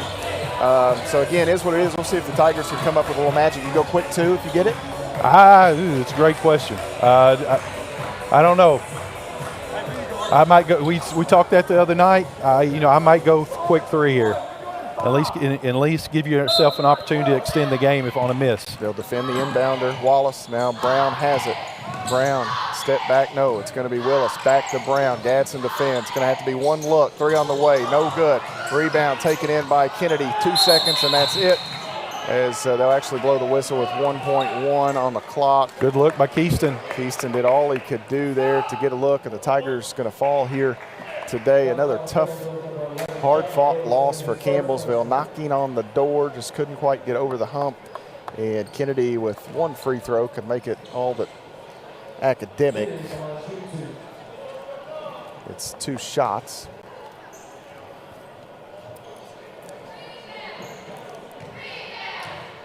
Long pause there for Kennedy. He's been really good at the line today for Bethel. And this free throw is around and out. So Campbellsville does not. So Coach Vernon says you got to grab it and just throw it up. They do not have a timeout now. Well, crazier things have happened, Matt. I'm a fan of crazy when it pertains to erasing a 3-point deficit. My money is on a Kennedy make right here, unfortunately. Yeah. He shot the ball really well here tonight from the free throw line. And the free throw on the way is good. And that will pretty much do it. And Coach Jeff Britt takes the timeout here. A full timeout, 76-72. And Coach Brent Burnham will draw it up. And all right, Benji, help me out. If you're Coach Britt, I guess maybe you just put them at half court and say don't move. Yeah, I mean it's 2-possession game. Be a little careful. Last thing you want to do is don't foul the shooter. That sort of thing. Yeah. I mean, it's basically over. But here we are. Actually, got a few scores here. Georgetown beat Pikeville earlier today, and Thomas More beat Cumberland. That was actually a little closer than I anticipated. Now, Cumberland's a good team. I don't know. I wonder if Isaac Stevens played in that game. He had been out a while. He may be back now for Cumberland University. And then you had Wilberforce. No score. No score. I Wilberforce. was going down here to see about the Lindsay game. Cumberland's beat Shawnee. Lindsay way down there on that.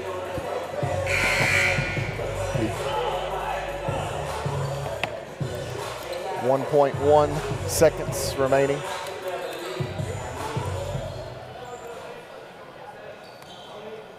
D'Souza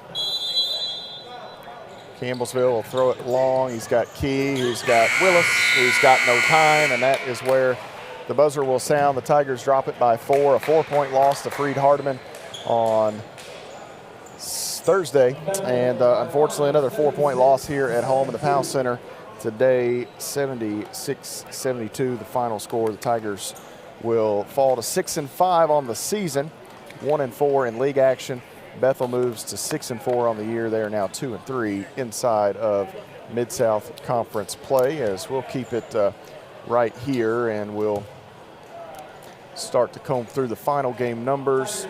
Campbellsville finishes 42% from the field. They were 22 of 52, 3 of 15 from deep, 20%, 25 of 42 at the free throw line. That, Benji, probably hurts more than anything. It does. Is the poorest free throw shooting. You left a lot of points or opportunities to get points, missing 17 free throws. You cut that in half, you've got you're 3 or 4 point ahead.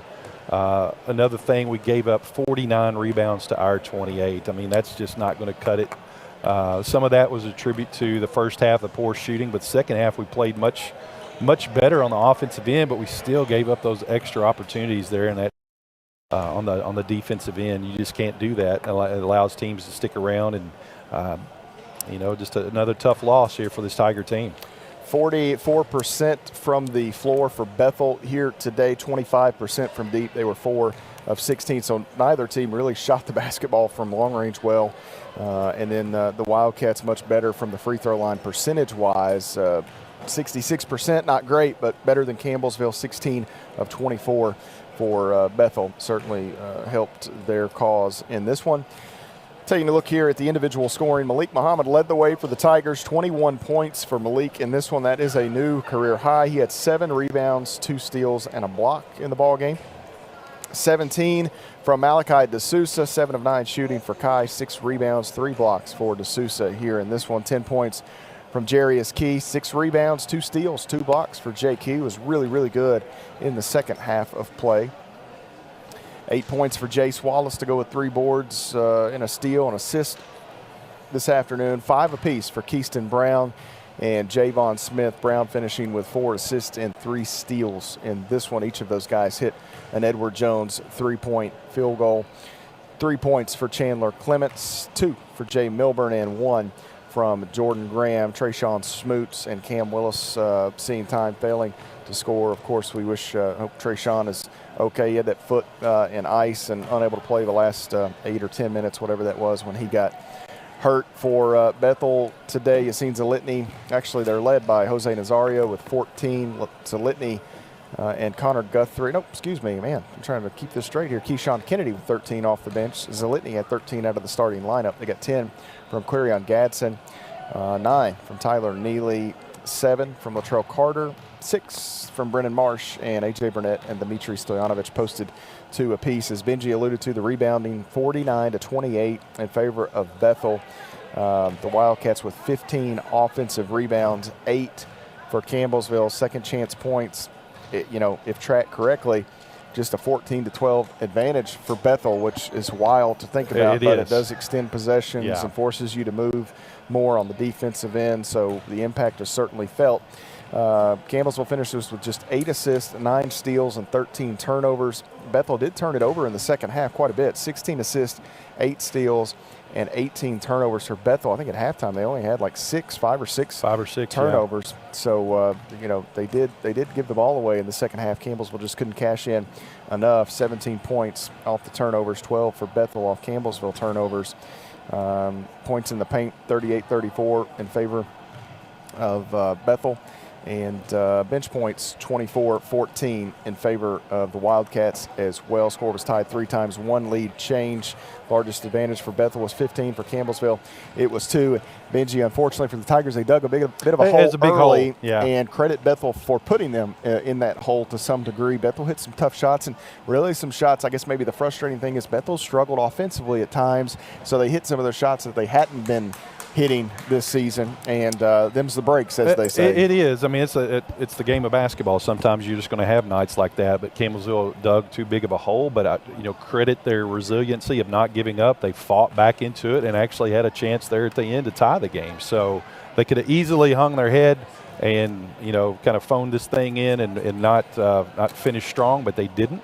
They actually, I think they played better I think they played better the second half. And if they'd have played like that the whole game, I don't think this thing would have even been close. So the Tigers fall here again. The final tonight, 76-72. A tough one there on Thursday, 62-58. So a couple of 4-point that's tough, losses, and they started to get going a little bit offensively in the second half. Just not enough to come over the hump. We'll step away, take a 2-minute timeout here. We'll come back and see if the head coach makes his way out. We'll get a word with Brent Vernon as the Tigers fall to Bethel here in this one. Again, final score 76-72. You're following the Tigers on the Campbellsville University Sports Network. I tell my son, I love you every single day. I love you. Now, my dad has never said that to me. Not because he doesn't love me, but because culturally it wasn't comfortable for him. Now that he's a grandfather, he says, I love you to my son every time he sees him. My advice to all the fathers out there, forget the cultural restrictions. They grow up way too fast for you to waste even a single precious moment. The family's visit to the forest inspired a beautiful question. Mother, mother, am I a tree? You tell me to stand tall. You tell me to stay rooted. I think I am a tree. My child, of course you are. But what kind of tree will you be? The kind to hug or the kind to climb? Doesn't matter which you choose, so long as you choose to be a tree that's kind. Make the forest part of your story at a park near you. Find one at discovertheforest.org. The black truck? Hey, Christina from accounting. Yeah, hi. Hey, I used to date a girl named Christina. Oh, really? Yeah, and then she dumped me for my best friend. You want to see some photos of them that I took? I don't. I thought we talked about this, buddy. Buzzed and overshared again? Yeah. Yeah. I'm gonna call a car. That's a smart idea. So yeah, I know, that's why I did it. Hey, you're gonna get back to the top of the mountain. Does that mean I'm gonna get back with Christina? No. Oh. No.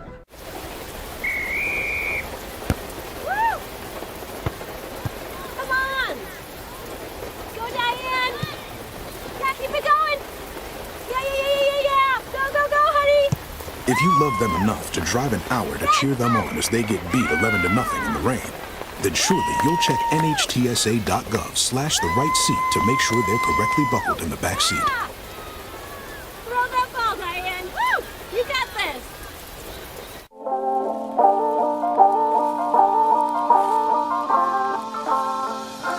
Back inside the Powell Center, Matt Pickett here with the head coach, Brent Vernon, as Campbellsville comes up short, 76-62. Coach, frustrating day at the office. First half, just really no rhythm. Keyston got in some foul trouble. Credit to your guys, though. Continued to battle and gave yourselves a chance down the stretch. We did. I mean, I'll be honest. I'm pretty disappointed right now. I thought we came out flat. I really wasn't expecting that. We had a phenomenal practice yesterday. Yeah. Really did a good job of getting after. I thought our urgency was there. We just came out flat today. We preach it nonstop. Our returners have as well. There's no easy games in this league. There's no gimme games. And you've got to be ready from the jump. And I knew Bethel was going to come in a hungry team. And I thought we would come in a hungrier team than what we were today. But we did. Keyston got in foul trouble. That really hurts us whenever Keyston does get in that foul trouble. We need him out on the floor. Played a lot better in the second half because he was out there. Yeah. So got to get some things figured out. We got to our preparation just has to be more consistent in practices as we get closer to games. You get Malik Muhammad was a big part of the offense today. I think he will be throughout the season, but he wasn't great in terms of from the field, but he got fouled so much, went to the line, made 13 of 17 from the line. He really kind of kept you guys in it there for a stretch in the second half. Yeah, and I mean we again, another thing that we preach, we have to go inside out. I mean, we're a team that has struggled shooting the ball. There's no secret about that. Our strength is getting the ball to our post or getting to the rim with Malachi and Jason, those guys, Jarius. And I thought Malik did a great job. Somebody that we have to have on the floor. We have to find a way to minimize his fouls because whenever he is out of the game, again, it's sort of like Keaston. Whenever he's out of the game, we struggle in different areas, and we need him out there. Today, I thought Jarius Key, there was a stretch there, this game was teetering, and you just needed something. I thought Key had a stretch where he had a bucket, forced a turnover, came down, hit a three, and it propelled you. It got you to that 4-point range, and you really kind of jockeying back and forth. I thought he gave you some big minutes there in the second half. He has, and I think for the most part, Jarius has been very, very consistent this year. Early in the year, there was a game where he was a little off, but other than that, I thought his energy level has been very good all year. He's somebody that we've really counted on defensively. He's done a better job rebounding this year, and again, he has a passion to want to win. Sometimes we have to control some of that and not let it leak over too much, and we've done a good job with that. But Jarius was pretty good today. I have to go back and watch some of the film, but again, from top to bottom, we just got to be a little more consistent. Coach, we won't keep you long today. We'll let you get out of here. I know Thursday Cumberland's comes here, and we'll do it again on Thursday. Yes, sir. Tigers fall here this evening to Bethel, 76-72.